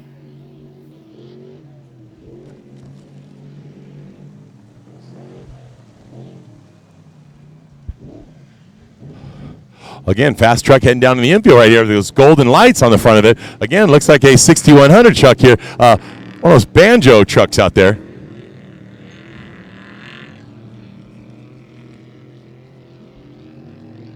Maybe that's 6110 of Jim Riley, Azunia Tequila fame. Former executive at Kettle One, who's moved off and done his own thing, production facility down in Mexico. But good for him. And here we got Miles Wyatt coming in. A little bit of injury last night to his truck, but it looks like he's back up and going again. But Miles Wyatt in the infield right here, number 6148, going to it.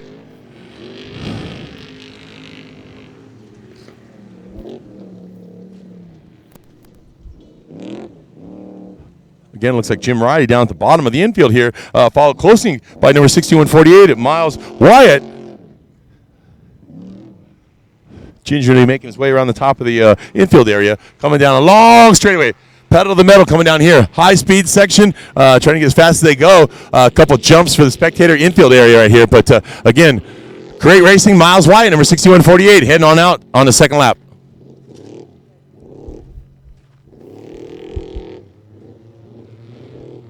All right, so Again, we have our first 7200 truck coming on in the infield right now. Our 7200 truck, that first one being Bradley Looney, number 7218, looking closely followed by this one here. Looks like this entry is going to be the 7216 entry of Cameron Steele. So Bradley Looney, 1450 racer, California, actually taking it to the old Cameron Steele here. So hey, good job to you, Bradley Looney, and all your friends and family that came out here. I'm proud of you, guy. And so is Lara Moore and everybody else that supports you. Again, we have 7216 coming around right here. Okay, so looking down the infield right now, guys, it looks like we have a fast car coming in here. And that looks like...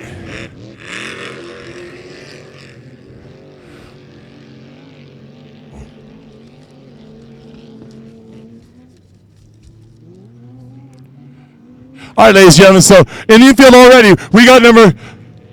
Harley Lettner, what do we got today? 1570, whatever number he may be. Harley Lettner's already out in the lead on this one, always on the first lap, followed closely by Jesse Jones. So a four-wheel drive trophy truck, followed closely by Harley Lettner out here. I don't know if you guys at home, but I got some hair on my arms right now standing up on end. Watch them in that Alpha car just tool around the course right here. Professional driver, class act, U3 Racing provides for him, his family out here, and provides quite a bit of branding and marketing for them. So Darren and Patty Turzo out here this weekend supporting us, our Snore Series, as well as Hardy Lettner and Jimmy Hook are in that vehicle right now. Henry Bergdahl at home, for those of you at home who don't know about Henry Bergdahl, Hank, thanks Hank, been around the business for quite some time, long time crew chief for Lettner Racing out of Orange, California, formerly for Marty Lettner, and then on into Grandpa Danny Lettner, Corey Halapoff, and then now to Hardy Lettner, premier driver, whether it be best in desert scorer out here with us this weekend playing in the Snore Series. So again, ladies and gentlemen, I called it earlier,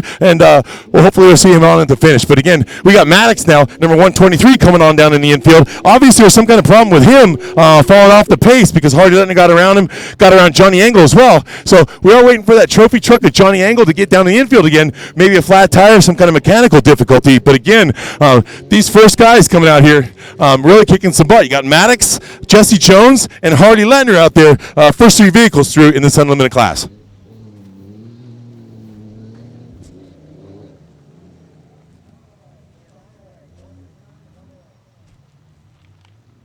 So again, we got Harmon out here in my 8021 in the center of the infield right here. This is a Class 8 vehicle. Looks like it's still got a window in front of it.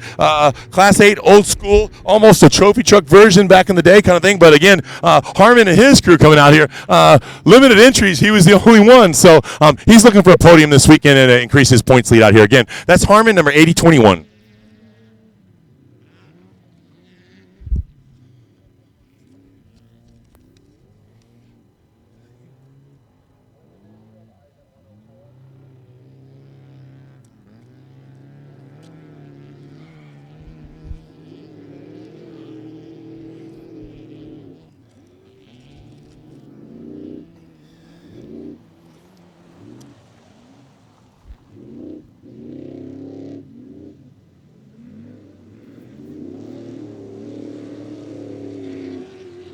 Again, the rest of the Class 1 vehicles coming down into the infield at this point.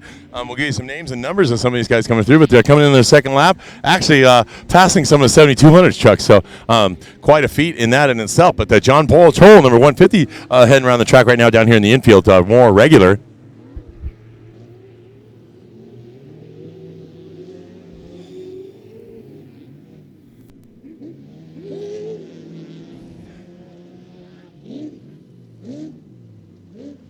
So again, some of these 7200 trucks slower. She goes to show you Bradley Looney out there taking it to him. Give me a break, Jeff. Bradley Looney out there, hard right foot, right pedal is his name. So again, he's quite a bit of lead on the other racers out here. But again, Bradley Looney taking it to him in the 7200 trucks. So Jimmy Knuckles was up in the front in the beginning. He's dropped off the pace a bit. My chance, my bet, flat tire. All right, so again, Hardy Lettner got around everybody, so it looks like a three-way battle right now between Maddox, Jesse Jones, and Harley Lettner.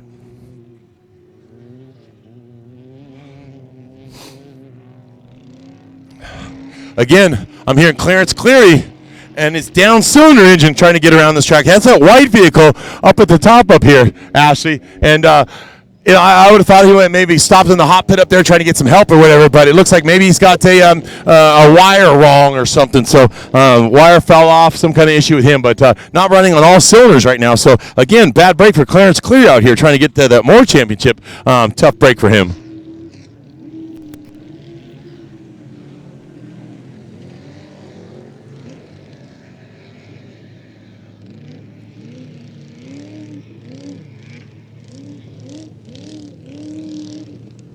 All right, we have the top of the field. Ashley, great battle. Great battle going on back here. Patrick Gailey, Gunnar Stevens. And we got paint.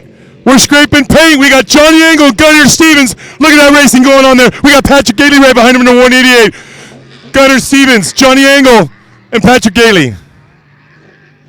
Nick Vanderway's got about a 200-yard lead on him, but look at this competition we got at the top of the infield here going on right now. Johnny Angle, number 21, always had some kind of issue, maybe he stopped to get a flat or whatever. But again, Gunnar Stevens, that number 89, that red truck, looks like we got a little blow-by still. But wow, what a stretch then Johnny Angle put on him. So again, Patrick Gailey burning down the back door going on here. So there's great exciting racing going on here. This is the finale of the Snormore racing series, the Mojave Off-Road Enthusiast coupled with his Snores, the Southern Nevada Off-Road Enthusiast out here in this great little town of Laughlin, Nevada. I look off in the distance, I see the Riverside, I see the Edgewater, the Tropicana, the Colorado Belle, of course, Harrah's over there. Great operation Snores provided for us out here, and you know, the partnership that I've developed with Jeff Arganda at surfrat.tv, looks like we're going to be making some contracts and get ready for the Ballot Prim, which is the first race in this Snore series next year. So again, you enjoyed our presentation down here, and you want to see us again, please talk to us, send us in, talk to Snore, talk to Moore, anybody else that thinks that you need a live feed going on for you. Yeah, be part of my operation. So I appreciate you watching. And again, out here, we got some great racing going on. But again, the key matchup again is going to be Ross Maddox, number 123. It's going to be a great matchup between number 76, Jesse Jones, and then, of course, number 1570, Harley Lettner. So they're off on their third lap right now. So anticipation is growing. Great racing out here.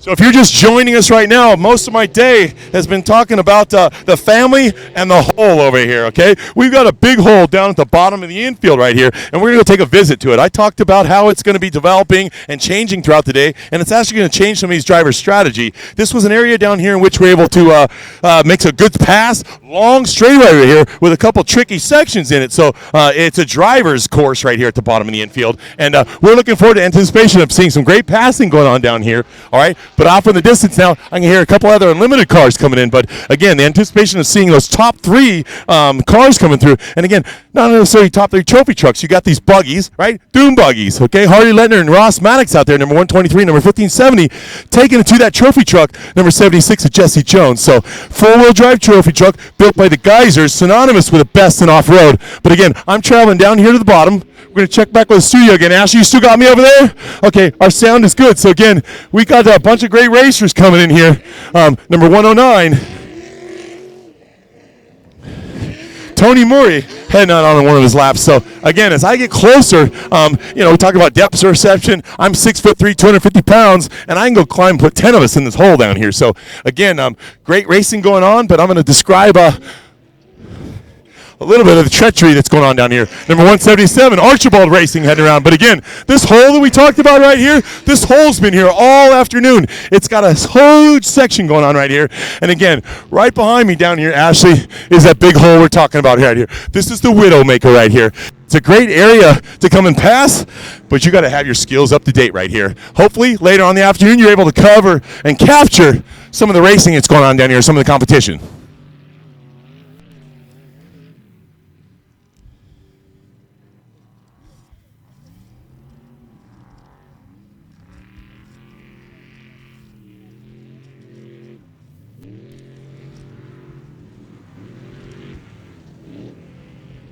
So we got here, more regular right here, Wayne Ellis, heading around to number 117 vehicle. We talked earlier, these guys, MGO, looks like Bosch Racing, The MGI guys, number 63, got a construction company. So again, all these different businesses, whether it be dairy farmers, construction, electrical contractors, all sorts, plumbing, side-of-back demolition, B&B mill cells. We do it all out here. So we got another 6100 truck, it looks like, coming down in here right now. This looks like Jordan Poole, maybe. What do I got for you guys?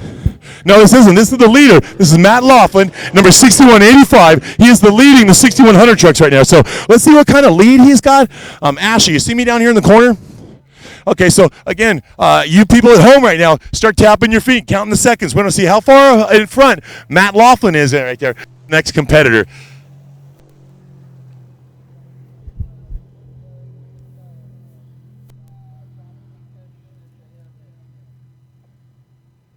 Well, I'm already past by 10 toes and fingers. So, again, Matt Laughlin is out here, that great-looking truck, that 6185, 6100 truck out here. Got quite a distance on this truck here. So, again, we'll verify that this is a 6100 truck. Maybe Jordan Poole in that 6118 entry in Jordan Poole.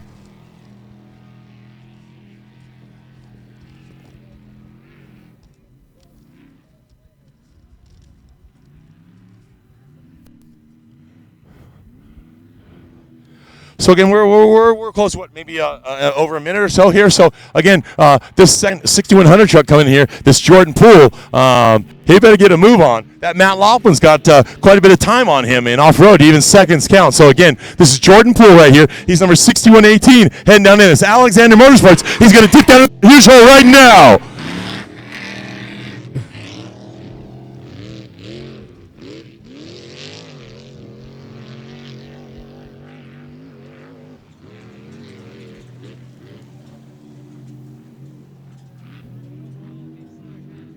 Again, we got the 6169 entry right here. Jack Yiser, I believe it may be even Kurt LeDuc driving. Let me look inside the window right now. I couldn't tell, but again, Kurt LeDuc yesterday actually providing some sport in that co-riding seat again. So we'll see how, I think he may be driving to the game. But again, this is my guy right here. This 1570 U-Theory Racing, Hardy Ledner, Jimmy Hook right here. Going right through that hole right there. That's the Alpha vehicle, the legendary Hardy Ledner. Putting on a show for you guys out here today at the Snormore Finale 2016 series here in Laughlin, Nevada. All these hotels providing great hospitality amenities all of us this weekend, especially the Tropicana has provided me for family great suites and availability. So appreciate all the hospitality, MJ at the Laughlin Chamber of Commerce. But again, there's my man Hardy Ledner out, and wow, did he put a show on here. We got Jesse Jones looking for him. We don't see him right here. Number 76, it's a four-wheel drive trophy truck. New to him, but hey, got some great speed in it. Again, in the lead.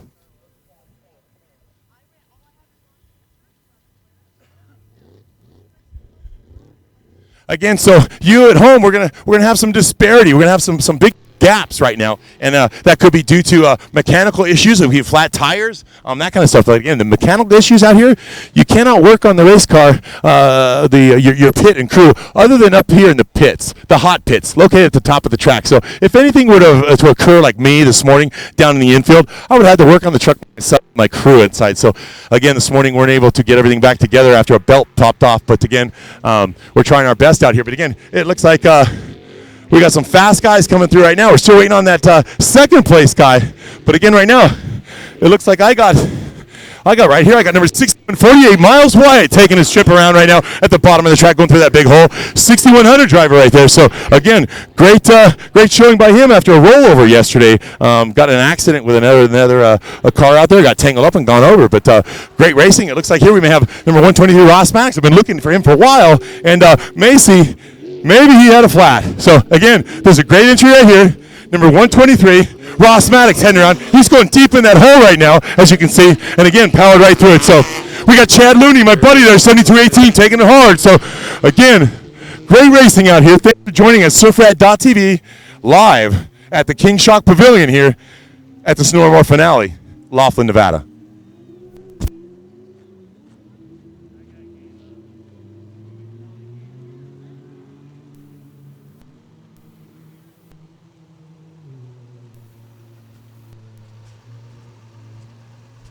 So again, we're Jesse Jones to be coming around. Haven't seen him come through. Tony Smiley, haven't seen him come through. And Johnny Angle looks like he made it a flat, so he's off the pace a bit. But again, your leader, Hardy Letner, number 1570, U Theory sponsored vehicle out here. Alpha built chassis. Henry Bergdahl out of Riverside, California, has been taking care of that vehicle. It's Hardy driving. So we got 7216 heading through, trying to get a hold of Bradley Looney there. That's Cameron Steele, synonymous with off-road, motocross, Baja, everything you got. But again, great time seeing him and his family come out here and racing with us on the weekends here. I spoke with him a little bit yesterday, and he looks like his wife Heidi had an event out here, non-racing related, in which allowed him to bring her or their old truck out, this the 7200 truck. So great racing, all the different racing families and stuff that come out here. And again, Ashley, let's go ahead and look off in the distance over here at the people, the Laughlin, the crowd over here in the stands.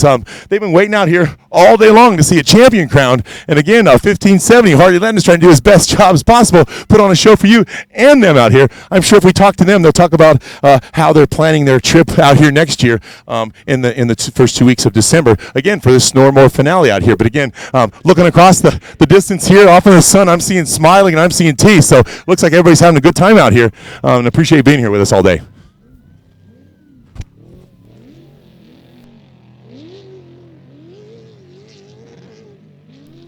Looks like we had Jimmy Knuckles off in the distance. We spoke earlier about him being up in the top group, and unfortunately fell off and had a flat or some kind of mechanical issue, but off the pace considerably. So again, we had number 123 Rob Matic and chasing after Hardy Letner. So great racing going on here.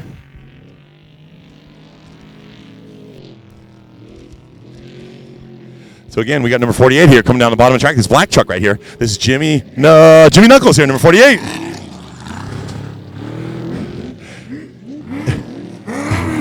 And Vivek, 155.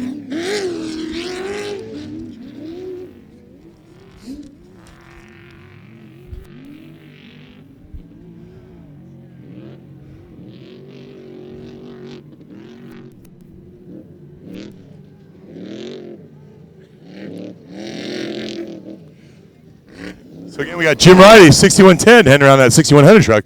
Zunia Tequila, big hole, swallowing that little truck up. So again, great participation by all racing series out here. I see drivers from all realms out here with us. Adrian Cheney, I saw it here yesterday. John Bartolome, 150, more regular.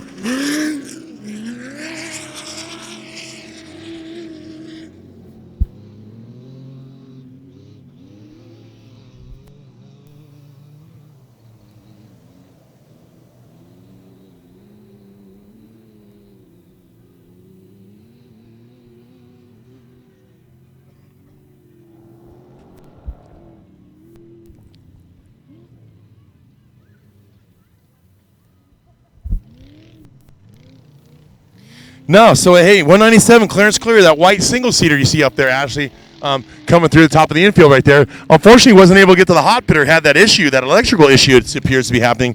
But it looks like he's down a cylinder or two. Maybe you can hear that. But again, we got a 7200 truck right here, heading off to the bottom of the track going around, but that's 7209.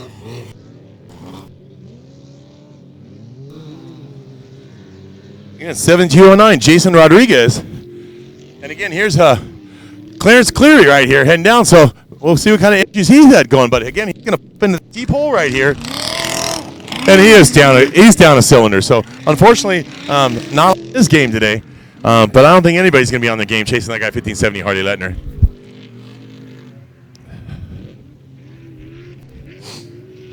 Again, we got number 21 Johnny Angle right here. We've got this guy here. Number 156 Kelly Mather. Getting to it out here. Another female out here. But again, the anticipation of seeing Hardy Letner come on down and finish his laps here is something else. But again, Nick Vanderway down here, number 84, got milk truck heading around, followed by number 188, Patrick Gailey right here. Oh, great job, great showing. And I know he's going to get around this guy. So great competition. We're going to talk to Patrick Gailey about how he followed Nick Vanderway all around the track and see how he scopes up against competition. But again, we're here, last race of the day. You can see all the people filing out. Man, everyone's going to get home. They got to go to work tomorrow. We're all working class people out here. So, again, late night today it's going to be. But, again, we got some good-looking trucks heading down the infield right now. Oh, we got a Banjo 6100 truck right here. Number 6167 heading through. And number 8021 of Harmon right here. But 6167 is Pat and Damien. Following right around the corner right here by number 8021. of Jason Harmon.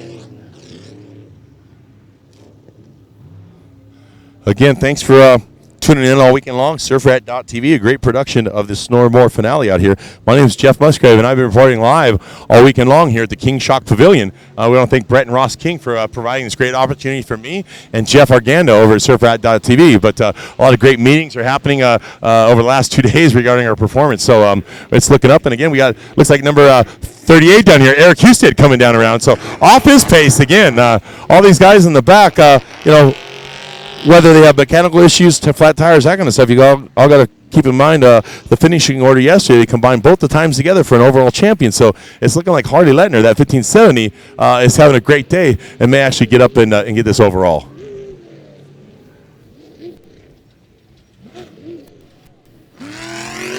And going right behind me, that's Tony Murray, number 109. So, again, trying to catch up, make up some time, and get around some of these other vehicles. But as it is right now, he's got some time to make up.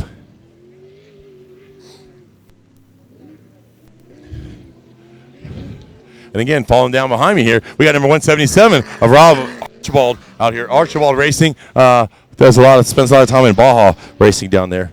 And decided to come up here and hang out with us here in Southern Nevada, at the Southern Nevada Off-Road Enthusiast Race here, called Rage at the River, sponsored by Mackenzie's.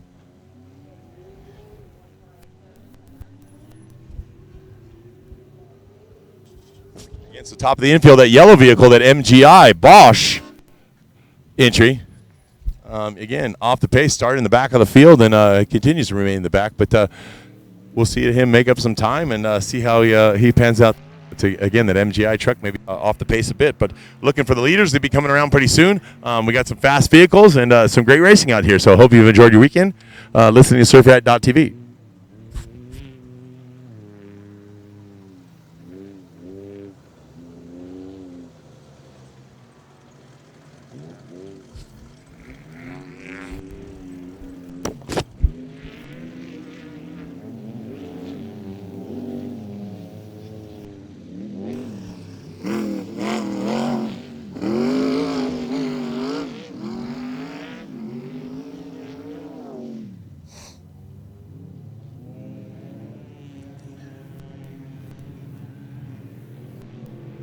All right, so we have the remaining trophy trucks, some other Class 1s rolling right here. That Potts Racing, very visible green vehicle coming in that first turn there. High sign up around the top. Look at that, spraying that dirt up. So quite exciting racing going on out here.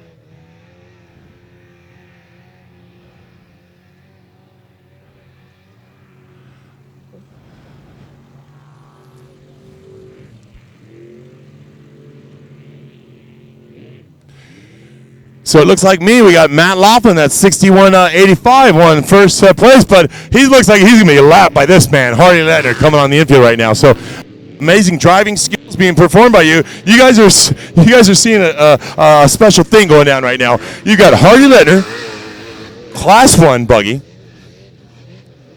going to lap other trophy trucks, going to lap the leader of the 6100 truck. So that's some skills going on there.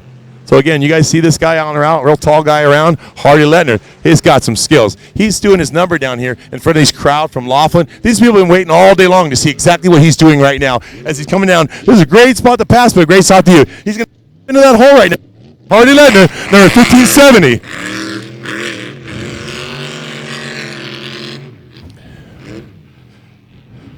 All right, again, get your feet out, get your toes out. We're going to start tapping them right now. We got to look for that second place. So we're looking for Ross Maddox, number 123, or number 76 of Jesse Jones. So who's it going to be? Great racing out here. Hardy Lettner heading out. Looks like he's heading out on his fourth lap.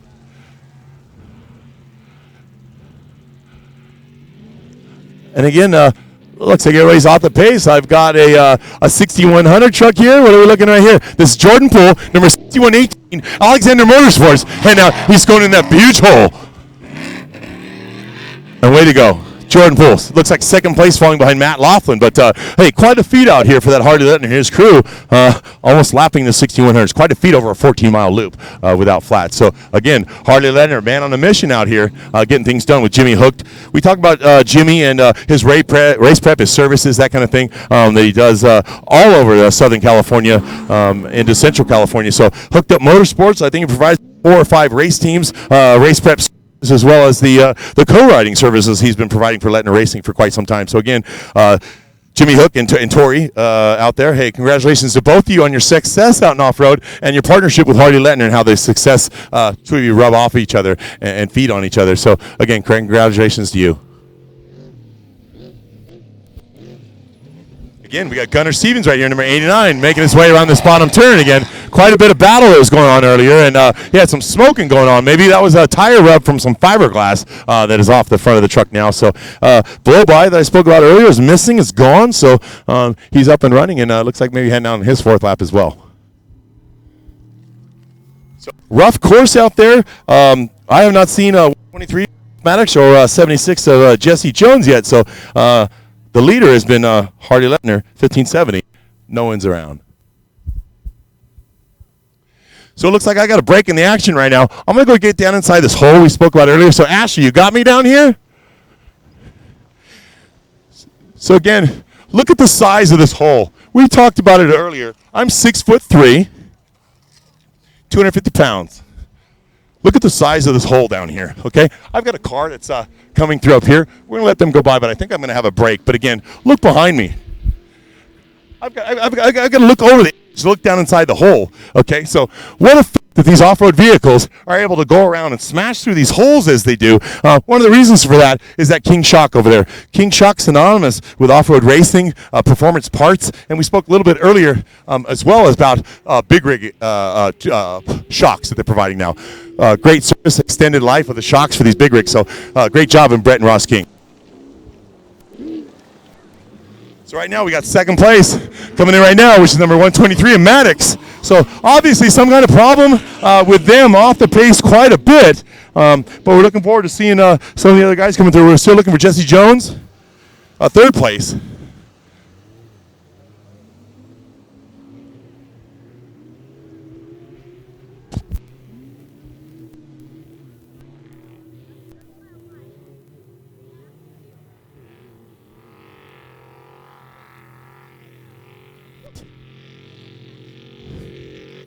So again, hey, we got a great driver right here. If I'm correct, is Miles Wyatt, number 6148. Had some issues yesterday. Got tangled up with somebody else. But this here guy, he's been hauling ass all day long. Again, here goes to you, Miles Wyatt out there. Scary fast, as they call himself. Taking it to it hard. And this guy right here is a 1450 racer. And with a 6-cylinder link truck. Look at him taking to the competition out here. He's leading this race.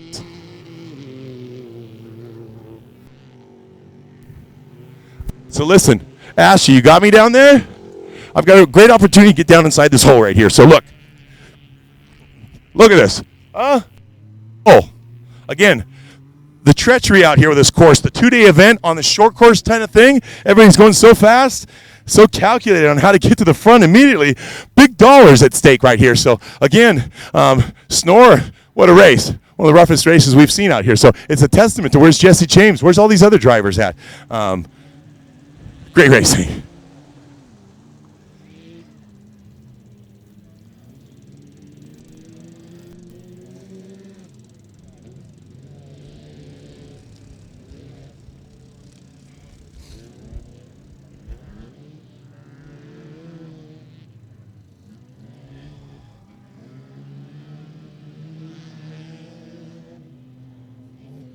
So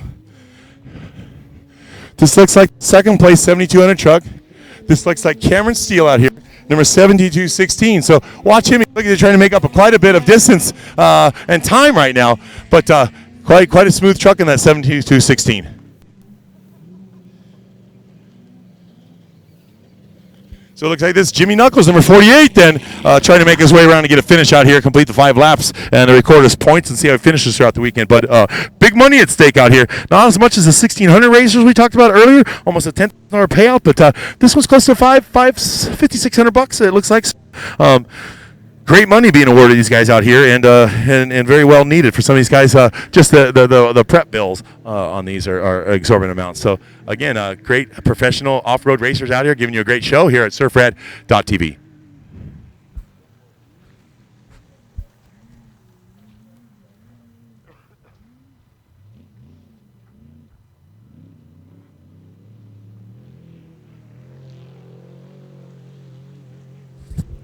Again, as I look off in the distance here, trying to recognize some of these vehicles again, the sun's going down out here, so the sun was a factor for a little bit. Still is in the people's eyes and whatnot. But again, this is number 150, John Bartow, more regular, going through the big hole right here. So again, it's a 2-day event, 2-day combined event. So these guys coming in, may not do well on one day and make up for it on the next. But again, you got to be on your game the whole time. It's like we got a great entry right here coming through, and it looks like this is number 21, Johnny Angle. So Johnny Angle off the. We look around, maybe see a flat on the back. I can't tell, but yeah, maybe he may have a flat out on the track, down a pace a bit.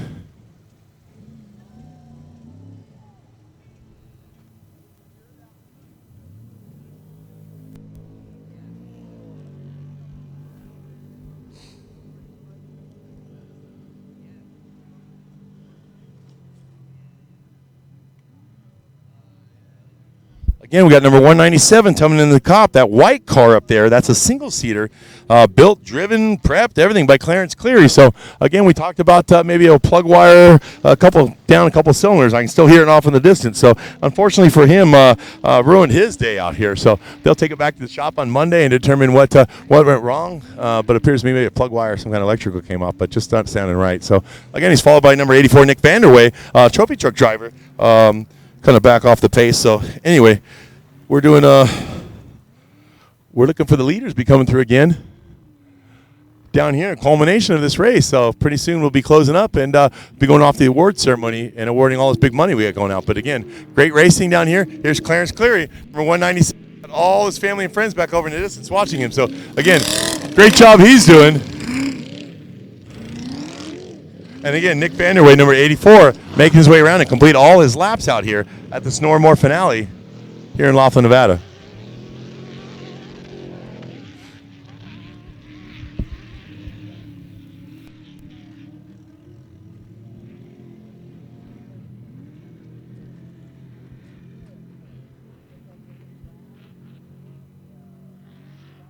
Okay, we got 188, Patrick Gailey coming over the big jump at the top, heading on out, straight line. So it looks like we got a good battle between these two Class 1 cars. Number 188, Patrick Gailey taking it to him. Good-looking little single-seater right here. This is Patrick Gailey taking it around. And he's immediately followed by another more regular. And this is being 156, Mather out here. So, again, that Motion Tire Motorsports Richard Boyle sponsored vehicle, 156M heading around. Kelly has been a former Moore champion, I believe 2014 or 15. Taking it to the boys out there. So again, congratulations on the Kirkmeyers and the Mather families out here and the Boyle families out here, continuing this off-road legacy helped created by Richard Boyle and Tommy Kirkmeyer.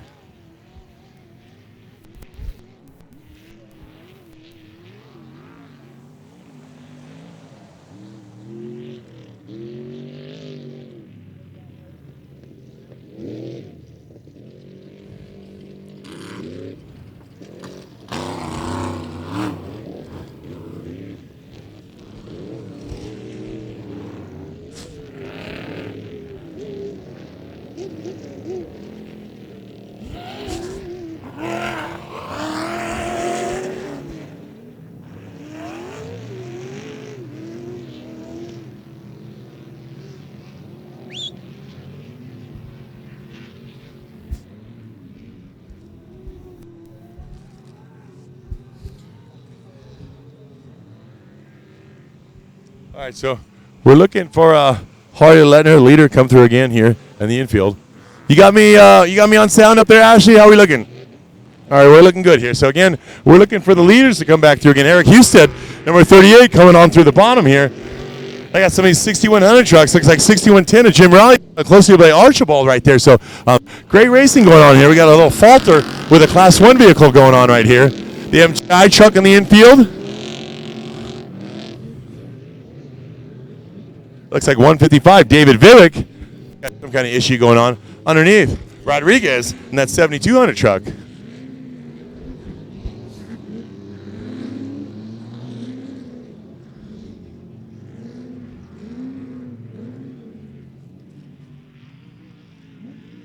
So again, that MGI Chuck Bosch heading through here, started in the back of the pack and remains there. Just a leisurely Sunday drive for him. So again, we're looking for the leaders be coming through pretty soon out here again.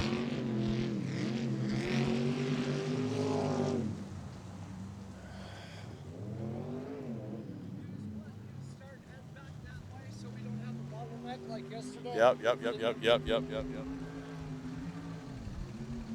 So again, I'm going to complete my work in here in the infield. We're going to head over to the start-finish area. But again, we're looking for Ross Maddox coming through. We're looking for Hardy Ledner especially. Looks like he's still out in the lead. So again, here he is in the infield. Here he is in the infield right here. So again, exciting days for us out here. Looks like he started on the second row, maybe up in the mix. So having a great day out here.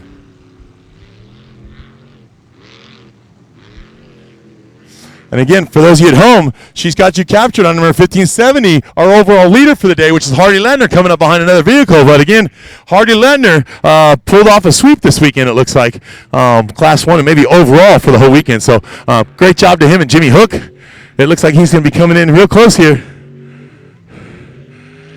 behind Matt Laughlin. So again, a feat in itself what he's trying to do right here, ladies and gentlemen. Again, this is Hardy Ledner, number 1570 coming down, and that's Jordan Poole, number 60. No, it's 6185, Matt Laughlin. So again, he's trying to get across and lap that 6100 truck. So again, Hardy Ledner. Hardy Ledner for the win. Again, great times out here. Thanks for joining us. She's going to catch some of the stragglers coming in, but we're going to go over to start finish. We had a little bottleneck last night, so we need to get in and talk to these guys and get going. So give me a 2-minute break.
So again, you got me back in the studio, Jeff.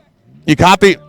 All right, so hey, I'm down here in the infield. We're going to wait for some of the other cars to come in down here. But again, this has been a surfrat.tv production out here at Laughlin, Nevada. We're at the King Shock Pavilion out here, and the only car to come in so far has been Hardy Letner running 1570. I'm going to walk back and touch the engine right here. It goes to a testament of how long this gentleman's been sitting out here. So again, what a school, a clinic that's been put on out here by this man here. Hardy, we're going to get back to you in a couple minutes. But again, everybody's been watching at home. Please tune in, tell somebody you like watching me out here and watch what we got going on. But I'd like to appreciate Trisha and Fred out here putting on a great show for me and providing the support and the hospitality. So I appreciate you two being here. Again, a big shout out goes out to Ross and Brett King for providing this opportunity for me as well.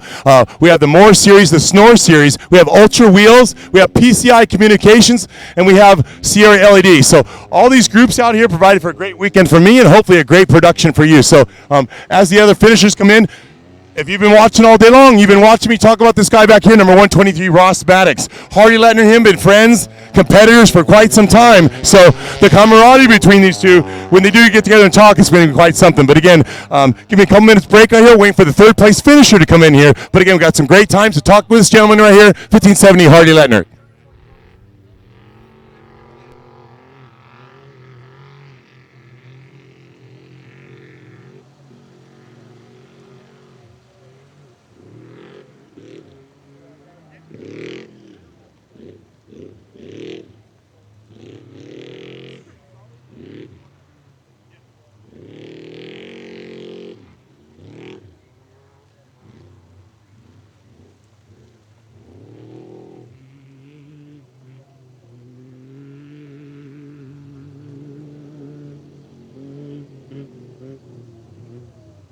About this is a 6100 vehicle over here. If you're catching me again, we talked earlier about the disparity between the trophy trucks and the 6100. I'll go back to it again. That 6100 vehicle right there is strictly limited to a 37-inch tire, an LS3 transmission, and a sealed or no, a turbo 400 transmission, a sealed LS3. So eventually they're able to take the chassis, put the beefier suspension on it, go to the larger tires with a big power plant. So again, that was 6148 miles wide. It's scary fast. Looks like he's heading out on his 5th lap.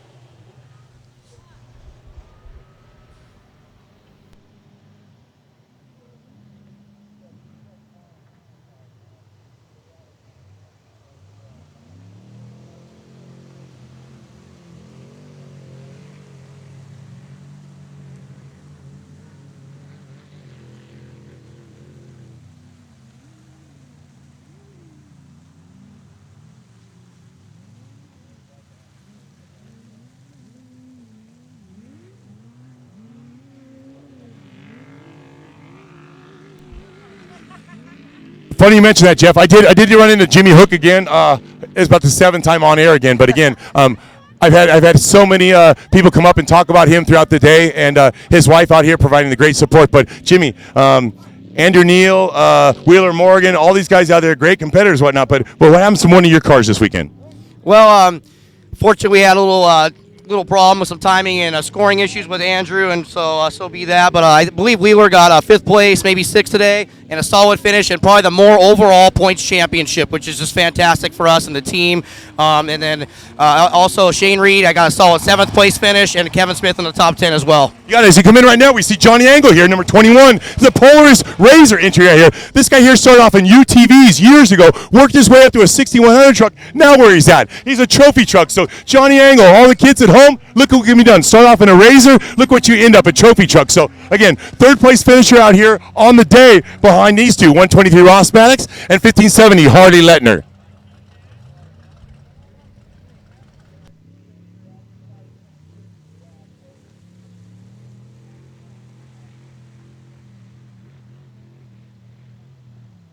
Some issues with his son, whether coming my way or not. But again, this number 48, Jimmy Knuckles back here. We had a tight group on throughout the whole beginning of the race, and we're going to have to speak with him as to what went on and why we weren't able to keep up with the pace. We already heard from Johnny Angle here bantering with Hardy Letner. It looks like Johnny Angle, number 21, the Polaris Razor entry out here, had a flat tire, so that's why he was off the pace. We're going to go back down here to Jimmy Knuckles right here and talk to him about how his day went. You have time to talk to me?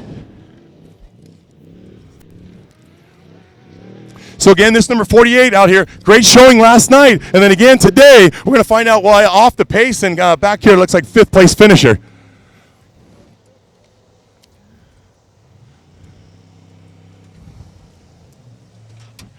So our viewers at home excited to meet this man here, Jimmy Knuckles, driving the number 48 out here. We're going to talk about his chassis and his experience, what's going on this weekend.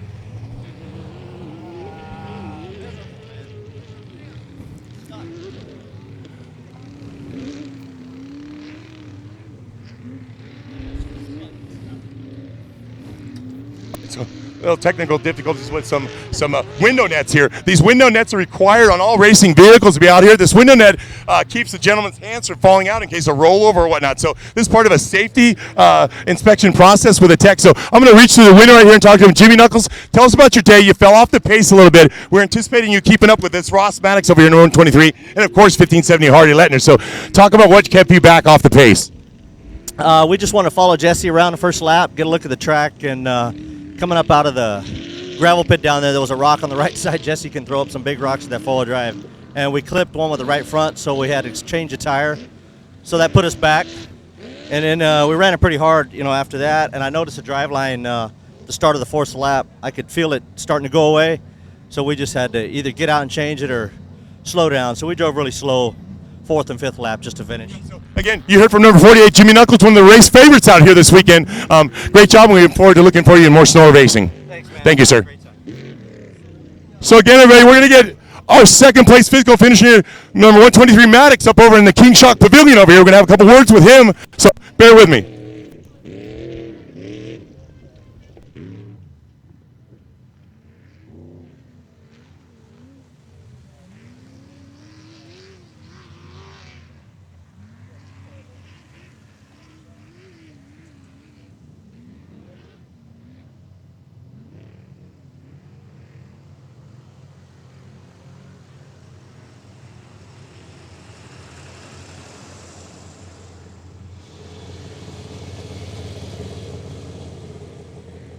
Okay, great week of racing. We got live here, surfrat.tv. Thanks for joining in this weekend with our production of a live streaming event out here. Hopefully you enjoyed your time out there. Give us some feedback. We got Jimmy Knuckles again. We spoke with him earlier. He's heading off. A couple bad days for him again. We got Clarence Cleary out here, more regular, number 197. Off the pace a little bit. Again, we talked about him and some of the engine problems he may have had with a wiring or something like that. So, again, we're waiting right here, number 123, Ross Maddox, to come up and speak with us.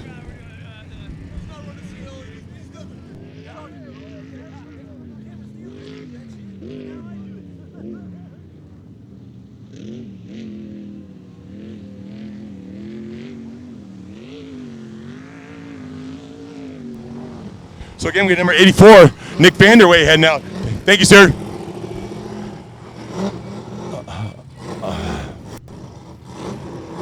Again, we have number 156 right here, Kelly Mather, a female racer out here with us this weekend. So again, Corey Phillips, co-driving number 156, the Richard Boyle entry. Look for these guys. Fiber Care Bass, Motion Tire Motorsports. Thank you. So real quick here, Pat Gailey. Pat, thanks for talking with me this weekend. People are so glad you're able to finish this race in this badass car, totally unique. People at home are talking about it. So you promise people are going to be back out for Battle of Plymouth? I can't promise anything, buddy. We're just going to keep prepping this thing the way we know how and getting it to the races. I can't thank Jason Whipple enough for giving me the opportunity to drive this hot rod. Had 2 plug wires fall off today, but you know what? I think I got here pretty fucking quick. All right, you heard it here. Patrick Gailey, number 188. Great show for you today.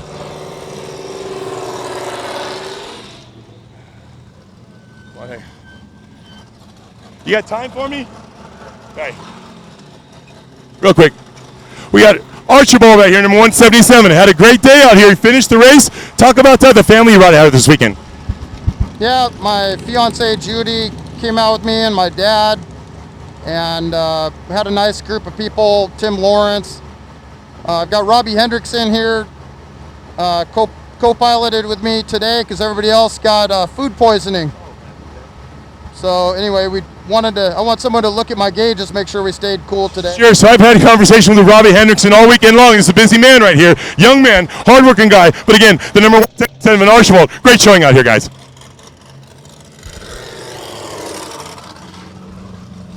Again, I got number 150. This is a more regular John Bartol out here trying to take it to the top. And John, talk about your day out here this weekend. Man, it went good, flawless. We had no problems, consistent. Tried to stay out as much as the big stuff as possible, and everything worked out great. You got it again. I talked about all day long John Bartol being a more regular out here. Him and his other friends, Clarence Cleary, in his ride, maybe off the pace, had an electrical issue with the engine or whatever. But again, more regular John Bartol, number 150, kicking butt out here at the Snormore into the season race finale here in Laughlin, Nevada.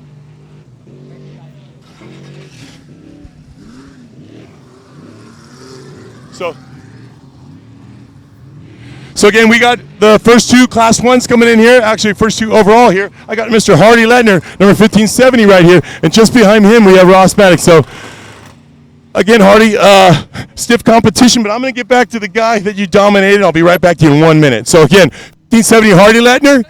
We're going to go back here right now. Ross Maddox is going to come up and talk to me. Second place finisher right here on this day. The times combined for the 2 days, I'm not privy to that information right now. So later on the day, the awards meeting, we're going to determine who takes home the big check. But again, this is number 123, Ross Maddox.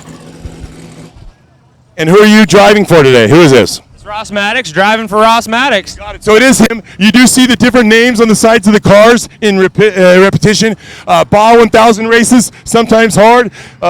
Ross may do the overall. Hardy does that Ironman stuff, but other people need to be on the list. So again, talk about your day, chasing down Hardy Letner, and how you've been doing this weekend. Well, you know, he got me on time yesterday, and so today in staging, I told him, hey, I know you're coming, get it. He's going for the overall, and I know he's perfectly capable of doing it, whether the truck's finished or not.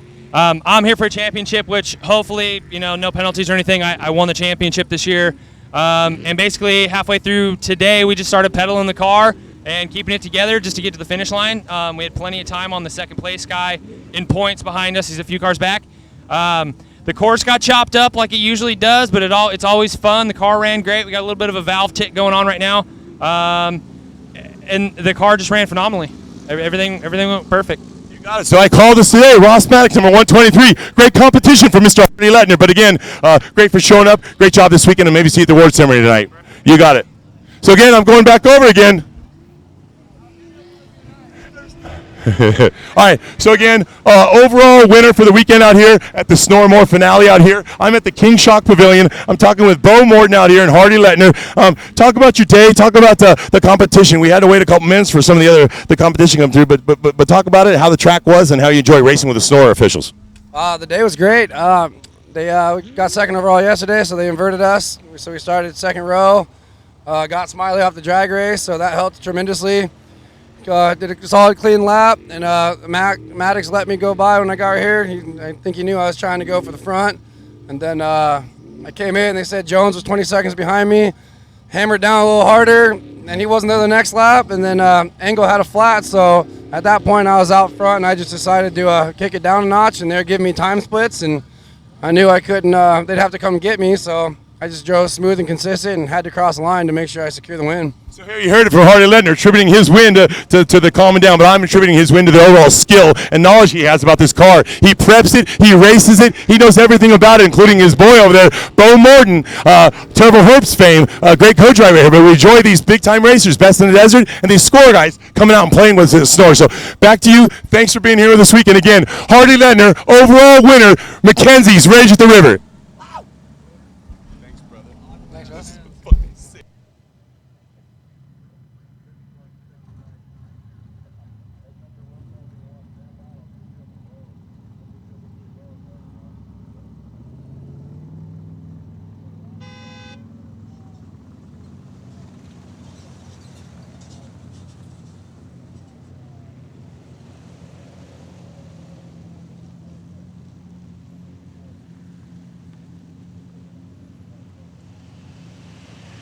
As many of these guys to come through and talk to us as we can again out here.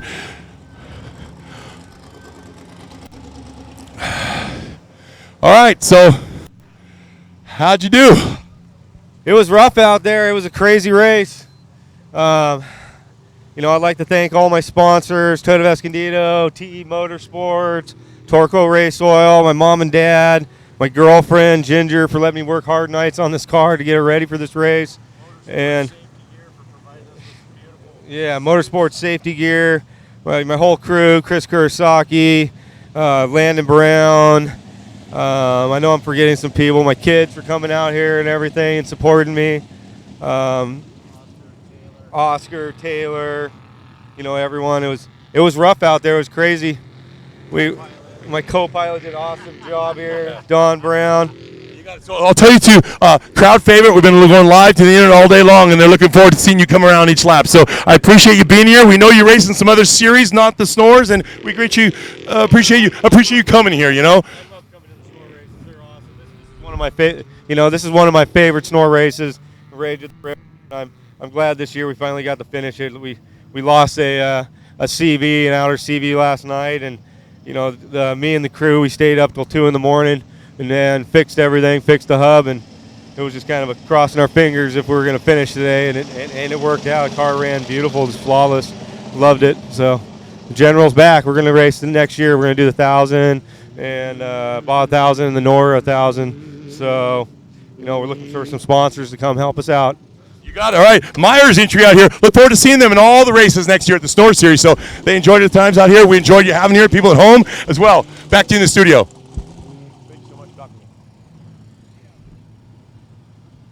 All right, so one of my favorites right here.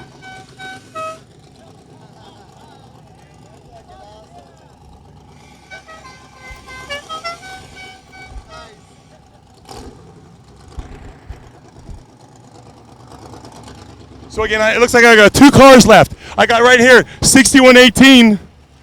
6118 Jordan Poole. So, hey, Jordan, great racing all day long.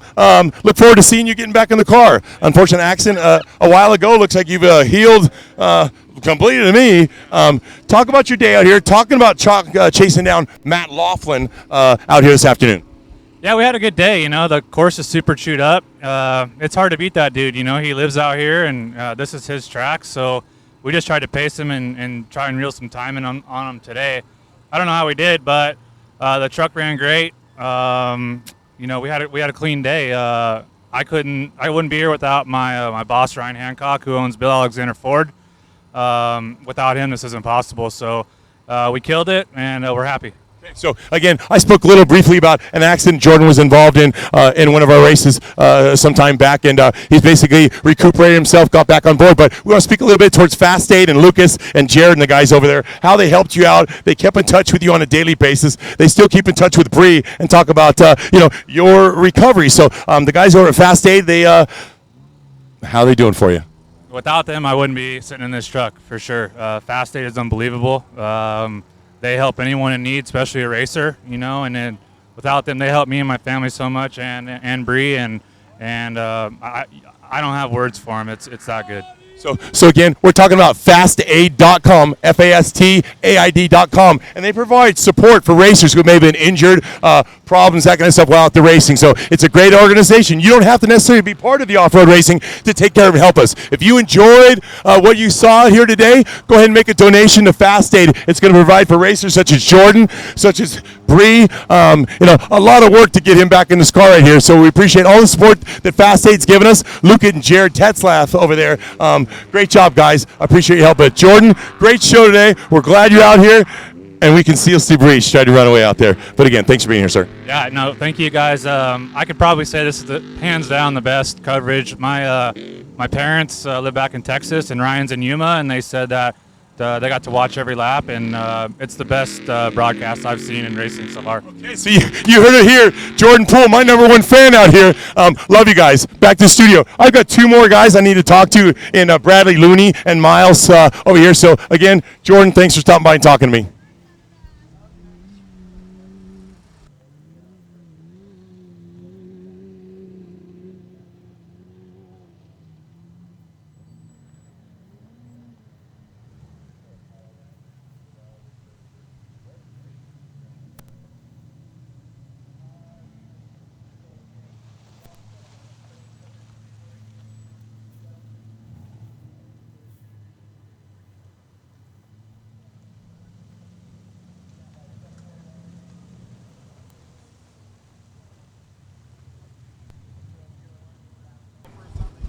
Okay, so I'm down here again at the King Shock Pavilion. I'm here talking to Miles, scary fast down here. Miles Wyatt. Miles, talk about the 6148 entry. Talk about yesterday, the mishap you had in the front. Talk about the work you had to do last night to get out. You're rolling back. Brakes.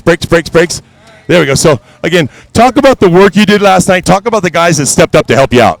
Oh man, all my buddies stepped up. We had a guy that was helping us with the welder and all the stuff, get the fenders back on, put a makeshift front bumper on. We were around, no transmission fans.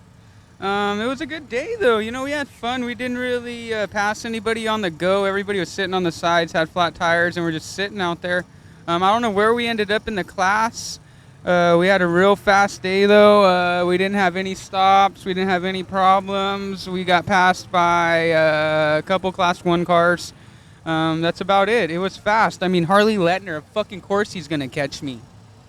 Jeez, that guy's fast. Well, you heard another fan favorite, that Harley Letner guy, something else. But again, Miles, scary. You know I have friends for some time right now. Give the shirt off your back for anybody. So I appreciate the help you gave to other racers last night that needed your help. So again, scary fast. Miles White right here, number 6148. Great entry at the Snormore finale out here in Laughlin, Nevada. Thank you, Miles. Good seeing you, bro. Right now I got number 7218 right here.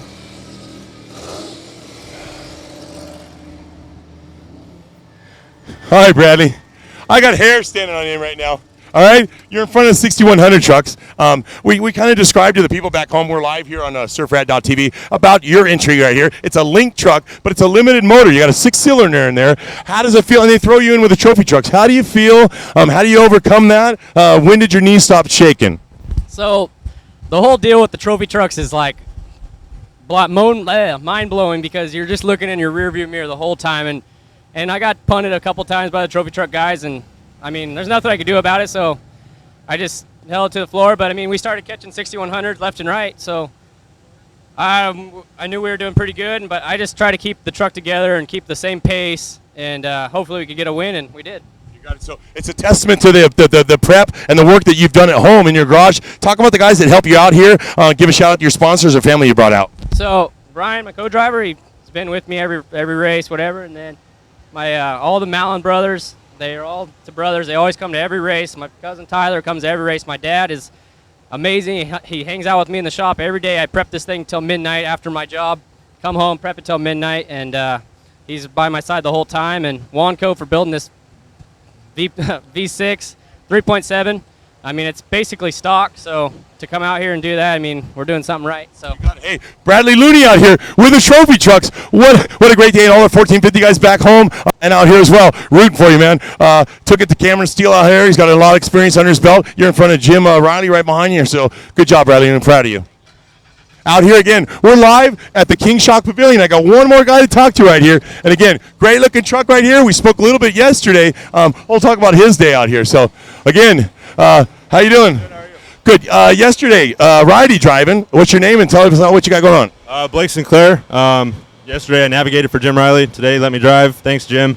Had a great time. That course is brutal. You know, thanks to all our sponsors, General Tire, Method, you know, Rugged Radios, everybody, all the support and everything all year long. Came out here on a whim. 9 o'clock Thursday night, decided to come out. Came out here, had a good time. That's all that matters. So how do you fit in with Jim Riley? We know he's a former executive at Kettle One Vodka. Went on and moved and started into his own business, Azunia Tequila. That's Azunia. And go ahead and check it out at your local supermarket store, Walgreens, Walmart, actually all type retail stores. But talk about how you fit in with his organization, or do you? No, I don't work for Jim. You know, we're just friends, and I prep the truck, navigate for him for a little over a year now, stuff like that. So, you know, just a big race family, just like everybody else out here having a good time. So again, we go back to family. That's been my theme all weekend long out here. I know you're part of Jim's family and all that's going on, the race prep and everything else. Talk about who you brought personally with your family this weekend and what you're going to do for them. Because, again, last couple of weeks, your time has been, well, yeah, they're prepping the truck and everything else. So what do you do especially for your family at home after you get home from the races and get yourself settled? You know, I brought my 5-year-old daughter out with me, Sammy. My wife stayed back. We just had our first little boy on last Saturday, week old as of yesterday. So they stayed home.